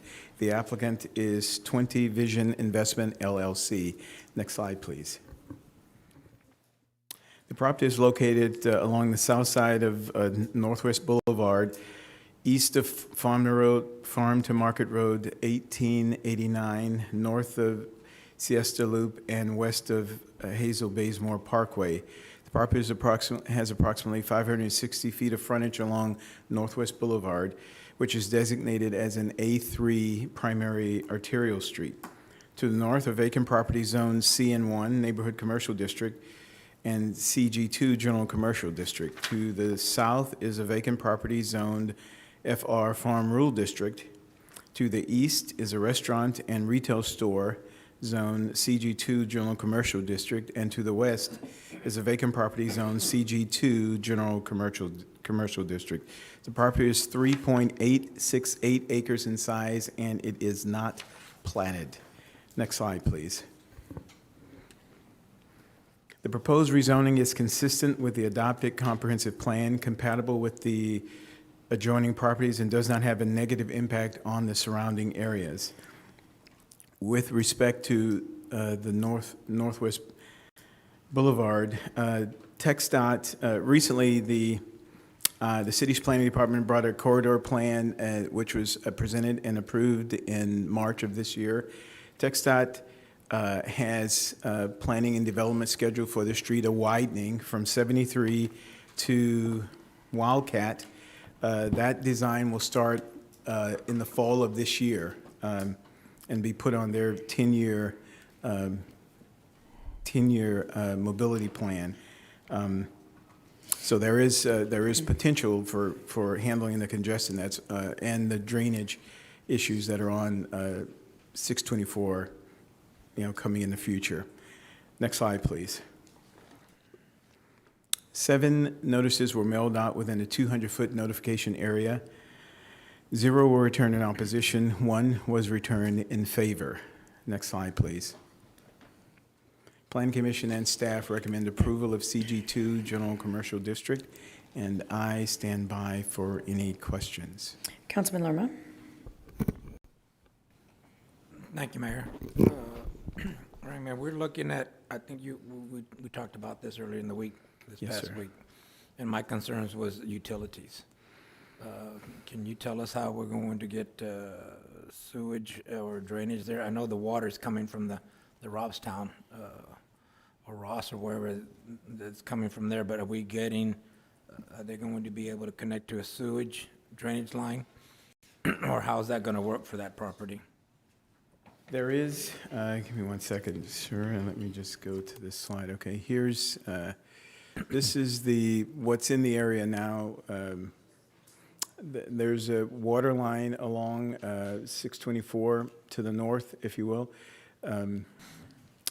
There's stormwater also to the north.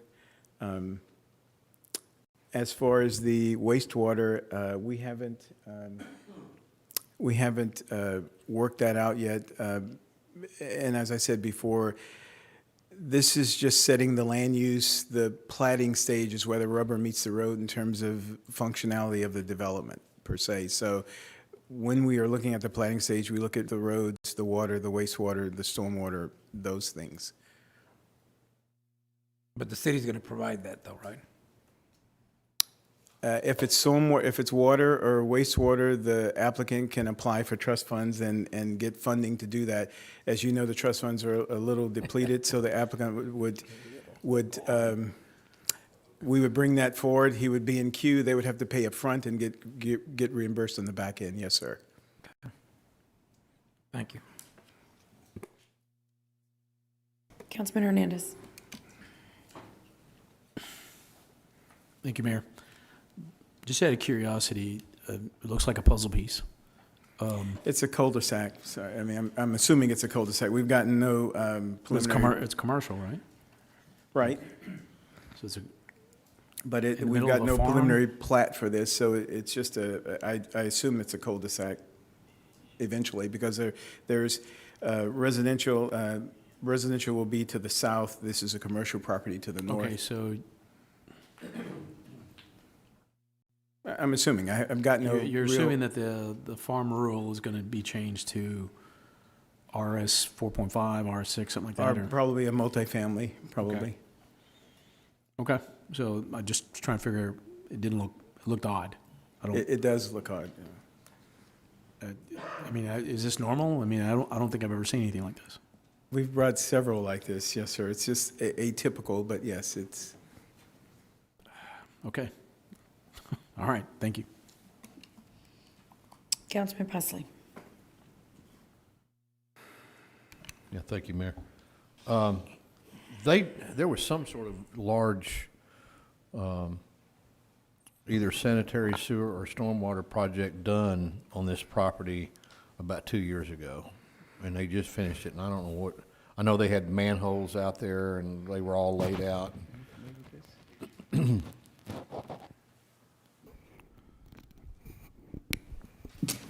Good afternoon, council member. The property in question is the adjacent property, what's also known as the HEB property, did have wastewater projects and stormwater going on adjacent to this site. Okay.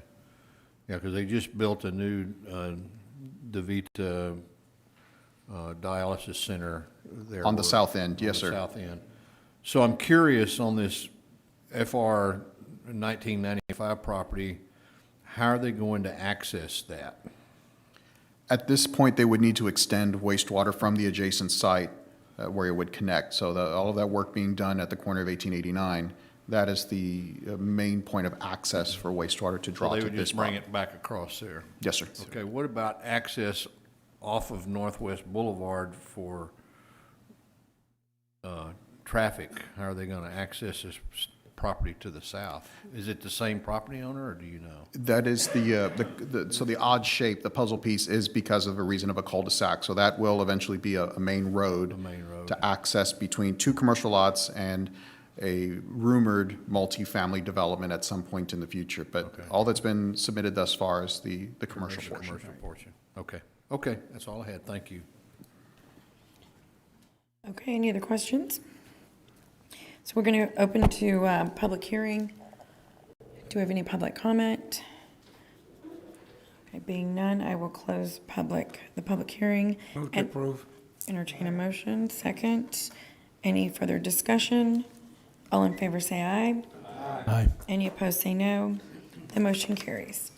Item number 20, ordinance adopting a new Flower Bluff Area Development Plan, an element of the plan, Corpus Christi Comprehensive Plan. Good afternoon, Mayor, Council. Karen Costanza with the Planning Department. Also with me today is Dan McGinn, Director of Planning. I do have a presentation we can walk through at the Mayor's pleasure, or if you'd prefer, we can skip to questions at your preference. Yeah, I've read the plan. I've read the plan. Oh, beautiful. Let's open public comment, public hearing, right? Public comment. Is there any public comment? Okay, we will close public hearing and entertain a motion to approve.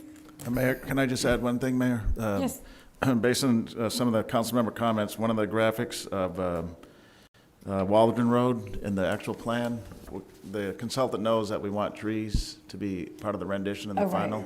Right, we want more trees along the boulevard. Right. As part of the plan document, so that change is going to be made We can- before it gets finalized. Sure. Yes, ma'am. Okay, great. Thank you. Yes. And we do have an action item in the plan specifically related to urban forestry, tree planting, and maintenance. Okay, Councilman Smith. Well, I'd like to thank staff. I'd particularly like to thank the public that came out. This was truly a grassroots type of plan. How long did we work on it? It's been about a year and a half at this point. Yeah, so we went through the virus.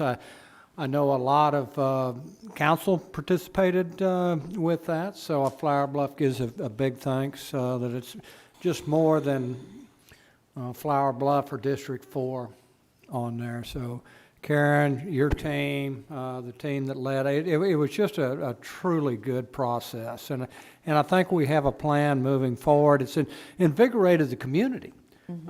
They've put these items in there, and now they're working, trying to get them. We've got some groups going in there. I think it's going to make a difference. It's going to put the shine in Flower Bluff. So I make a motion to approve.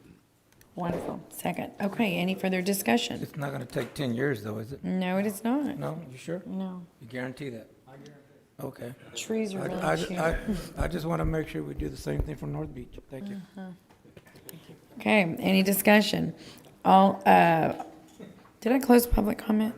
I did, okay. All in favor say aye. Aye. Any opposed say no. The motion carries. Section and individual consideration items 21 and 22. Item number 21 is resolution awarding a professional services contract to Urban Engineering, Corpus Christi, Texas, for design services to replace piers A, B, C, D, and L. So this is a very good news item. This is a great news item. Great news item. Mayor, council members, Jeff Edmonds, Director of Engineering Services. This is a project that you've heard about back in April. We had a first reading where we amended the CIP to add this project to the CIP, and second reading was last month.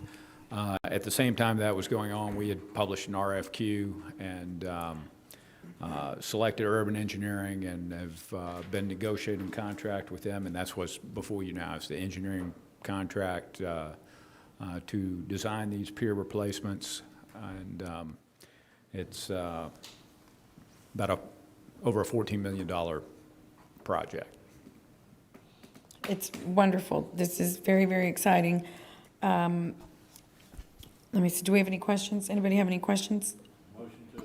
Well, slow down, boys. Slow down.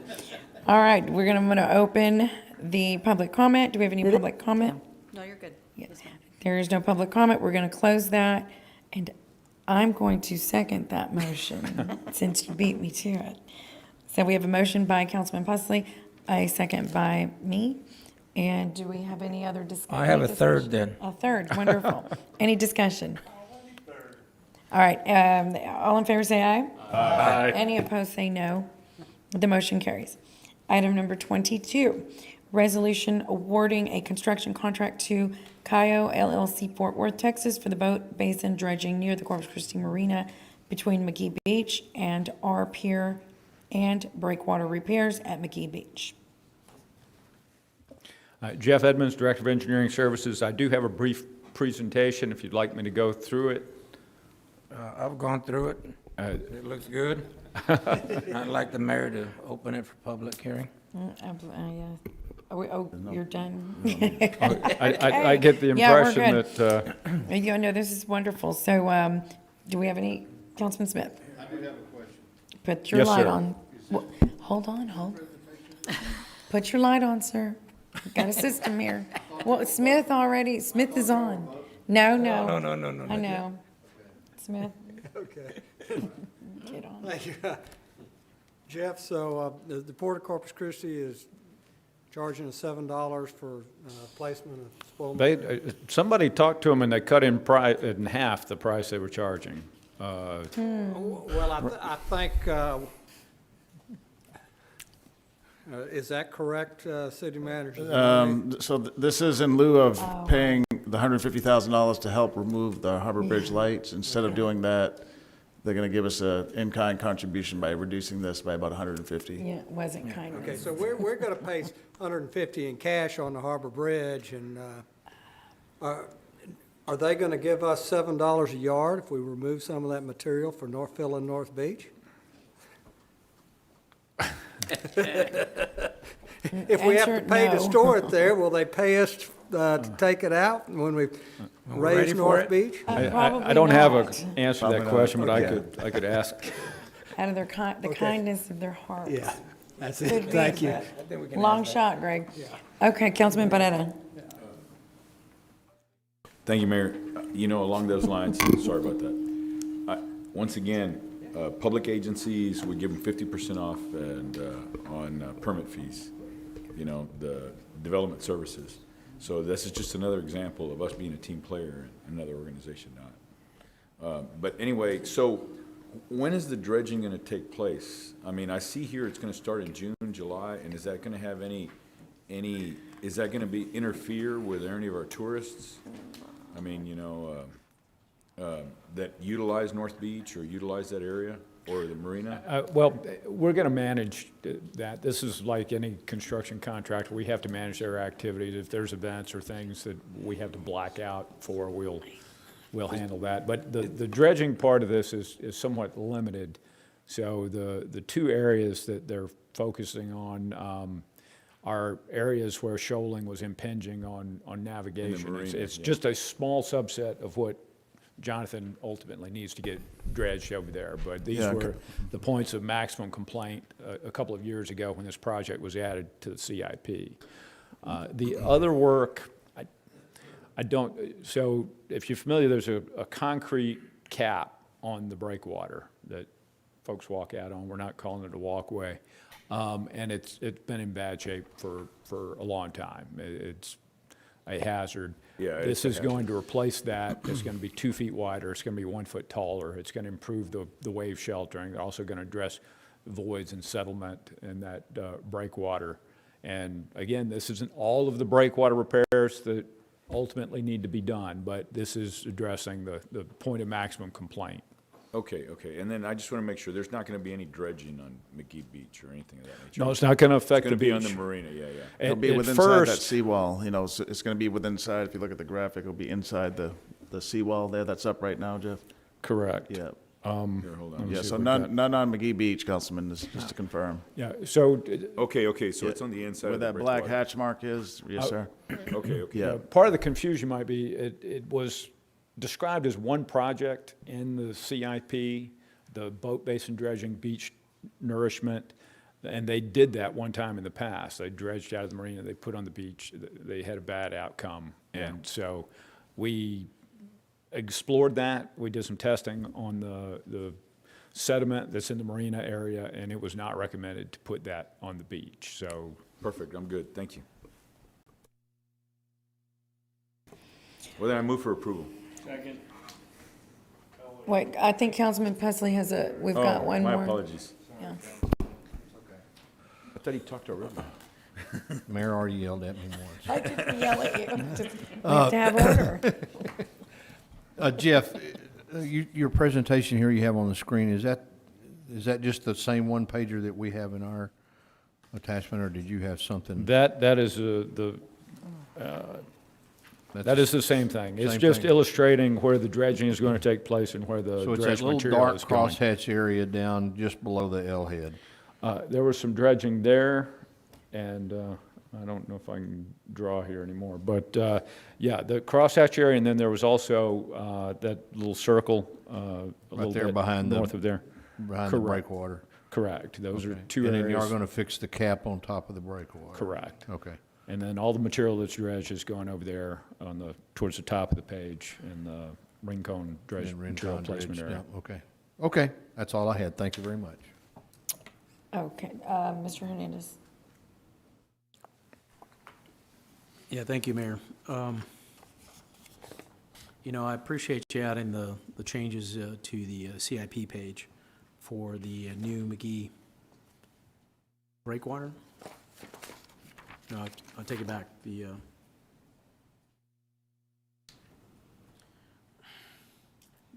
Well, let me rephrase that. There's two pages for the McGee Beach breakwater. One is repairs and one is new. Does any of this involve any of that? The new breakwater is actually just kind of at the concept phase. That is something that one of the Type A board members was very interested in seeing explored.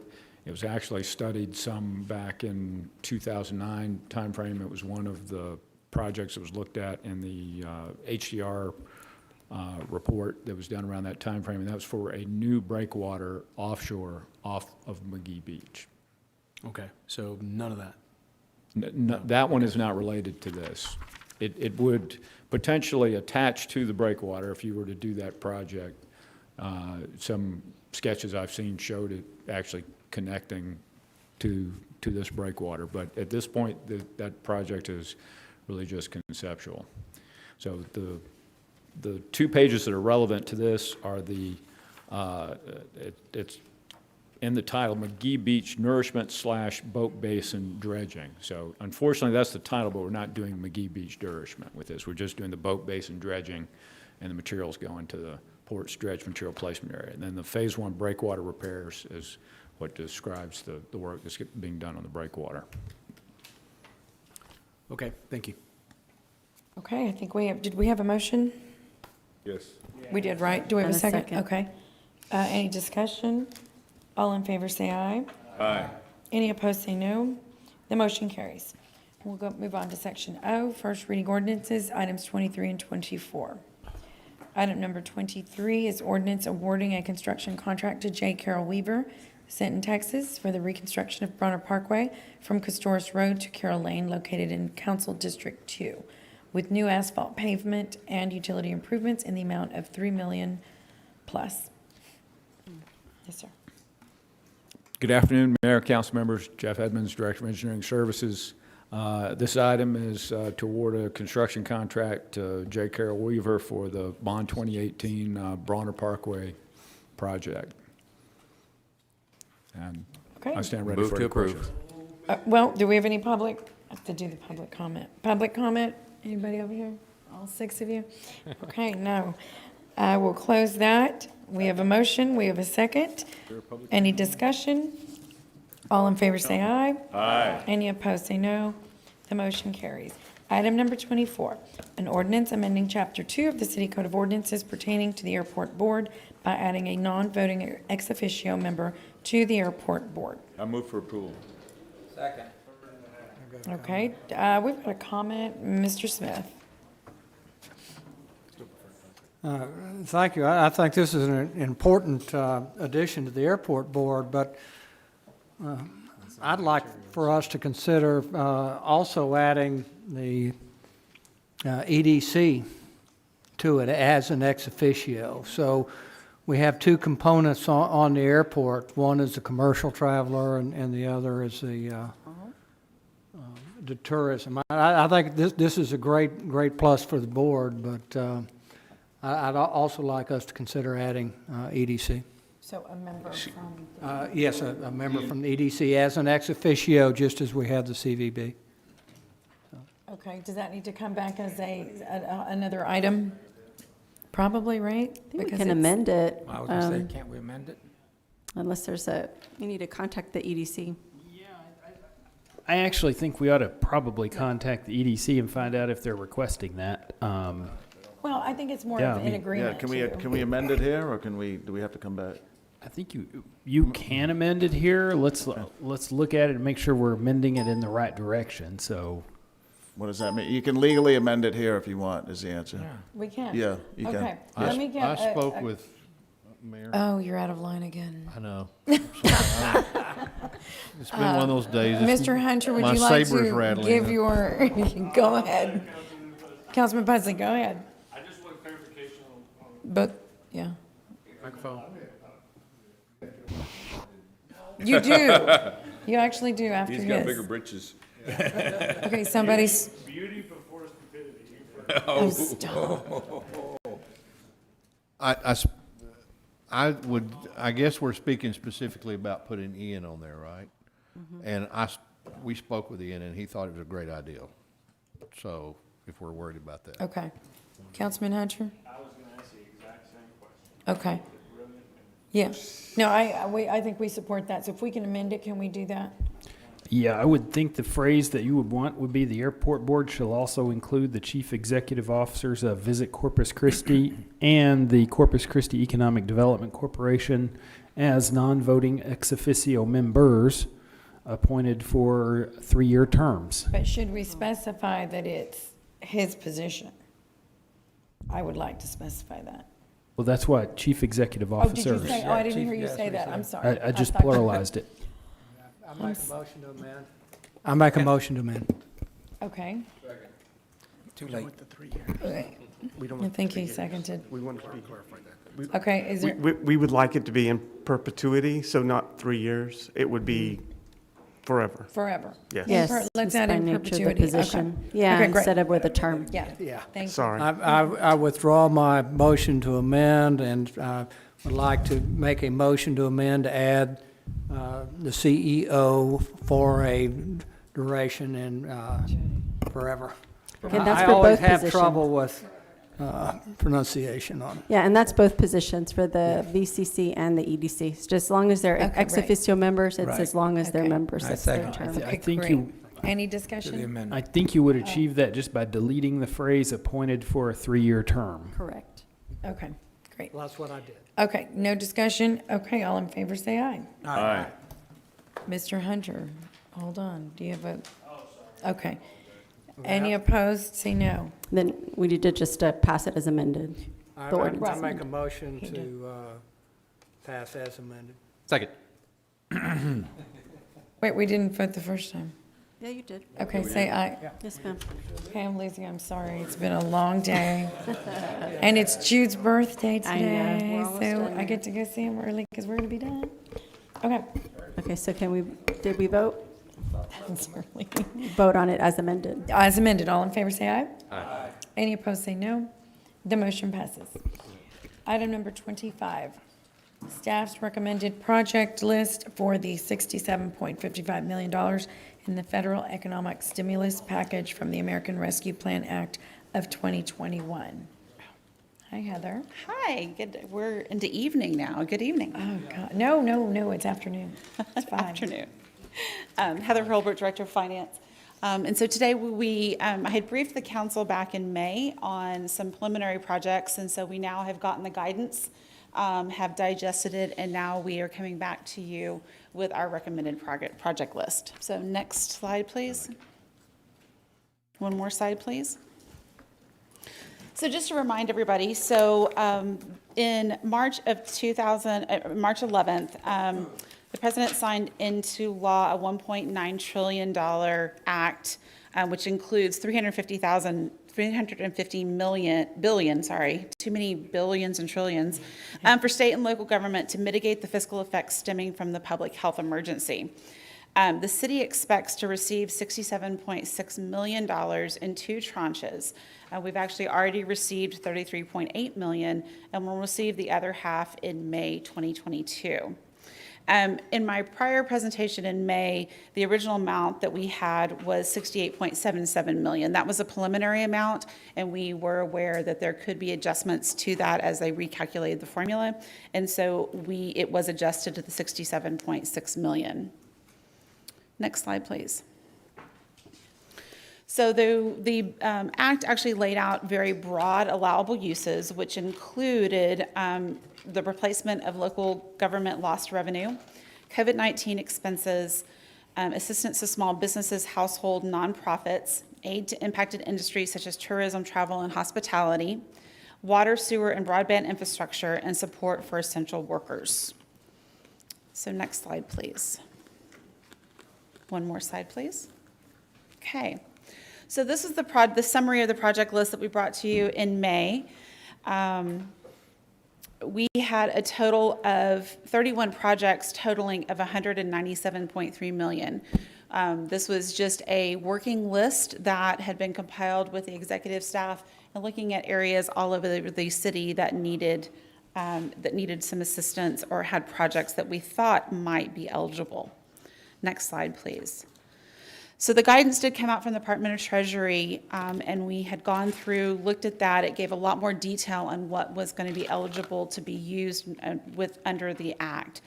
And so this list shows the recommended projects. All of these projects, from our understanding, would be eligible under the Act.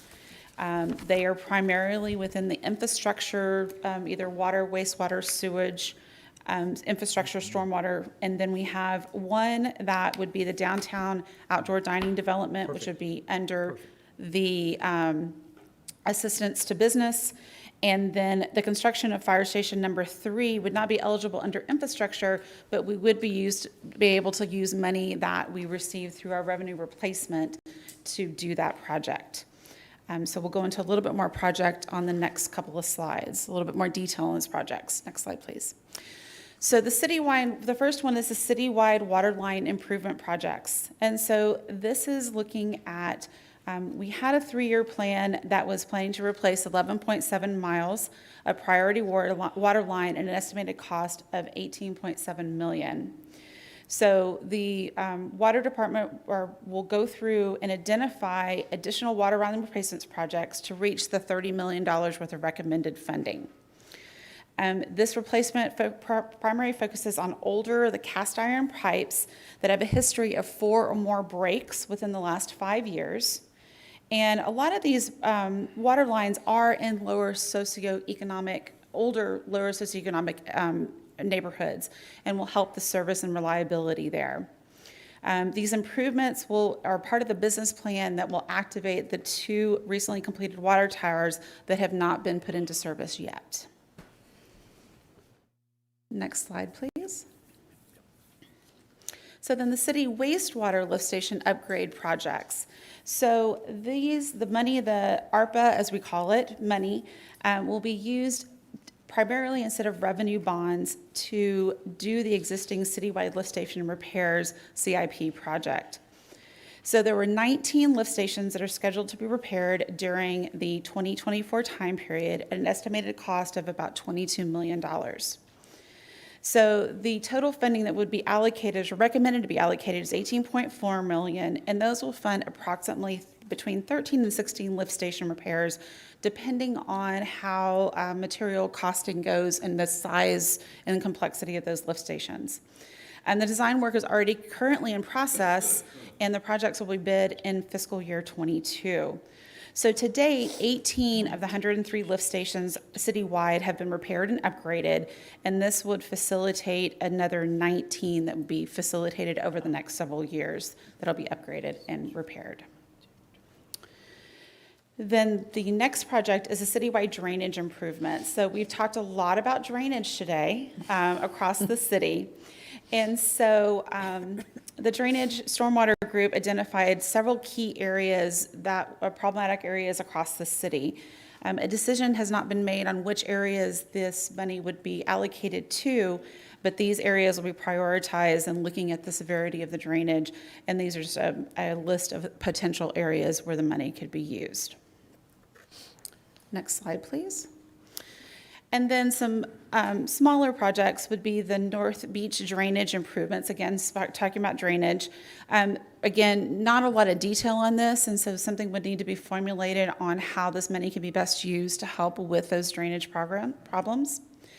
The fire station number 3 construction. So in bond 2020, the land acquisition and design was funded, but there was no money funded for construction.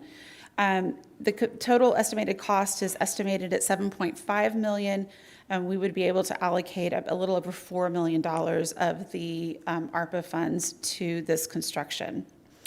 And then downtown outdoor dining development, we're recommending allocating about $100,000 that would be administered by the DMD to help facilitate and develop more downtown dining areas in the downtown area. Next slide, please. So then looking at next step, what we would do is incorporate any feedback that council does provide from the recommended project list into a final list, and then that list, and along with appropriation of the funds, be brought back at the next council meeting on the 22nd. So that does conclude my presentation. I'm available for questions. Councilman Hernandez. Thank you, Mayor. And I'd like to commend Peter and your staff. I mean, I couldn't, with the exception of that downtown dining thing, I couldn't have come up with a better list. Slow down. This was, I think this is the best use of this money to do the infrastructure needs that we have, because we have a lot. Obviously, the EPA consent agreement is a big consideration. The TCU agreement for the water towers and the problems we have with putting those online at full pressure. Plus, this would prevent us from having to increase rates? Have you done an analysis on what that would do for rates? I know we had programmed rate increases for this coming year. Yeah, we haven't done that analysis, but certainly. Can you this do that? will, yeah, we'll Can work. you do that for our next one? Because Yeah. I think that would quantify utilizing the money this way in order to prevent any kind of rate increases, because ultimately this is, we're paying for this. Exactly. In some aspects, so we can get some benefit from not having to pay for it somewhere else. Yeah. This is, I think this is, I couldn't ask for a better list. So thank you for your efforts. In response to the rate, it'll be a slight amount, just because really in the grand scheme of what we put into annual CIP, it won't affect it a lot, but it will help kind of that compounding as we go through the years of things that we won't have to be able to fund through it, so. Anything is better than nothing. Exactly. Thank you. Thank you. Councilman Presley? So to go along with that, I just want to be clear. So this really doesn't remove anything from a current budgeted item or bond program or anything? Are we replacing anything? The lift station. So the part of the lift station was in our adopted CIP, but as far as the water line replacement and some of these other projects, no, they weren't planned. They weren't already programmed in our CIP. Right, on the water lines, they weren't planned, but we have to do them, so we have to increase based on our professional consultant. Right. With less than 10 million annually, we need to be at 30 million for several years in a row. Right. And so this is, we would have put 15 million in for October 1. So this is going to put 15 million in right now, and we only have to put 15 million more instead of 30 million in for October 1. Yeah, so it takes things out of the CIP, addresses them now. Okay. And in fact, next week, if council approves at least the water lines, we're going to start right away when we have contractors ready to go. Mike Murphy and I have already talked. I told them we're not waiting months and months, get the contractors lined up. Once this is approved, they're going to get to work replacing pipes, yeah. Good, okay, thank you. Okay, Councilman Barrera? Well, I'm a little disappointed, but first off, is there a deadline for which we need to decide how the funds are going to be appropriated? No, there's not a deadline. The only deadlines are that we need to have the funds committed by the end of 2024, and the projects need to be completed, and we would have to report on them by the end of 2026. Okay, and the reason being is, I mean, we're treating this almost as lottery money.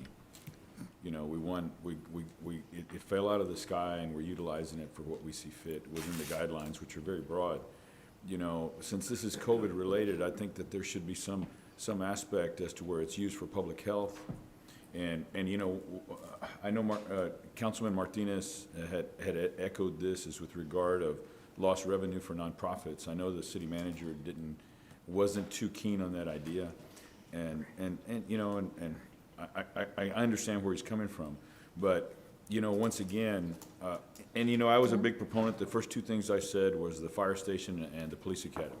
So I'm obviously not opposed to utilizing it for something that we had initially set aside. But I think that, you know, I know the judge and I haven't always been on the same page, but she had a press conference this morning, or she had something that basically, and I've been speaking of for a long time ago, and particularly in my district, and Ben's, and partly of Councilman Litterman's district, the most fatalities due to COVID, due to COVID, was in the western area, in that zip code, the 78416 zip code. And since I think that we need to do something to move the needle to ensure that we're setting aside funds for public health, for education, or whatever that matter be. The other thing that I brought up, I know San Antonio and Bexar County has enlisted the support of a consultant to understand how they could leverage their funds along together, as long as with other grant programs that were there. And I had brought that up, and I guess the last time when we talked about it, it seems that we hadn't enlisted anybody. So I would recommend that we utilize somebody's services. You know, I've been very pleased with the relationship I've had with Commissioner Gonzalez, because we've been able to leverage funds for Junior Beck Road, for a splash pad for parks.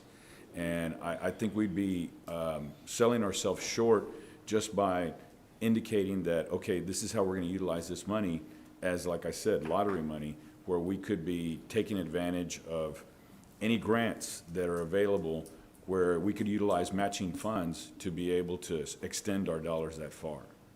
So I for one, think that we need to seek some more professional assistance with somebody that, that understands that. You know, if Mr. Zanoni, if you're open to reaching out to your colleagues at, or your former colleagues in San Antonio, or whatever the case may be. So I just think that we're kind of jumping into this. Go ahead, sir. You're going to say something? Me, well, San Antonio received 500 million. We're only receiving 57 million, so. Yeah. I understand that, but if there's an opportunity for us to extend our funds further by leveraging them either with the county or grant programs. Right. I think we need to explore that before we make a decision. I understand I appreciate your enthusiasm to try and get some of this infrastructure done. But if there's a possibility of doing so, I think it would merit a week or two to do some research to see if we can do that. Right. Well, so we did have an extensive, we identified over 200 million in projects, and they didn't really leverage, they weren't talking about what you are talking about now, leveraging, but we used a pretty exhaustive, at least organizational assessment, identified almost 3 times, working with City Council, the need that's out there. The direction I gave the team, and it's been a team effort, is let's put this money in production. There is a lot of COVID money. We just got a grant with the county for 70 million. It was a big grant, or maybe even more.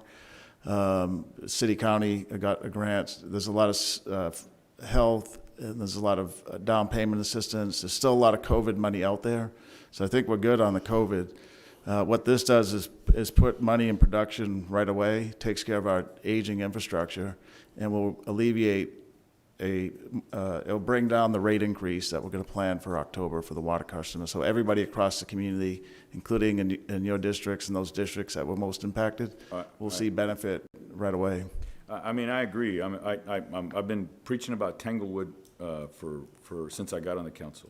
Yeah. And so, but I just think that it wouldn't hurt to spend a week to do some due diligence, unless you're going to do it just to patronize me. If you want to go ahead and move forward, then that's something different. I mean, I just think if you did some due diligence, you'd be doing yourself a better service. We could look. I'm not sure. So what would it do to leverage, to see if somebody wants to partner with us to leverage more? Well, the whole thing is once again, you haven't enlisted any professional help of somebody. Yeah, basically. Well, we have a staff team of all professionals, yes. Yeah. You know, I think there are some that I'm sure that would agree with me that there's some issues that we would probably do differently. And you know, I've been one of your biggest supporters. Yes, sir. So what have you, I think sometimes using some outside support makes a difference. However, I'm one lowly district councilman with 1 vote. Yeah. Yeah, you sure are lonely out there back there. And that's what I like, you in that corner. That's I didn't Peter, say I just want to commend you and your staff for the list that you provided for us. I think that's an excellent list. I think we should move forward no matter what my counterpart over there in the corner says. You know, I'm not his counterpart, I'm his colleague. That's why we have a corner for certain individuals, you know. But thank you so much. 2 corners. You notice how we put them farther apart though, right? No, just kidding. But no, y'all have done an excellent job on the list. I greatly appreciate that. Councilman Pusley. Yeah, I understand where the councilman's going. We did that a lot at the county. You know, I would we'd come up with $100,000 and we'd go to TxDOT Aviation and they would give us a $900,000 matching grant for building a airport terminal, which we did at the county airport. So, I mean, there are some opportunities to leverage your grant money to go out and get other, but I will tell you, those are long processes. They take lots of time to put together, but it may be something worth taking a cursory look at, you know, but there is a valid point there.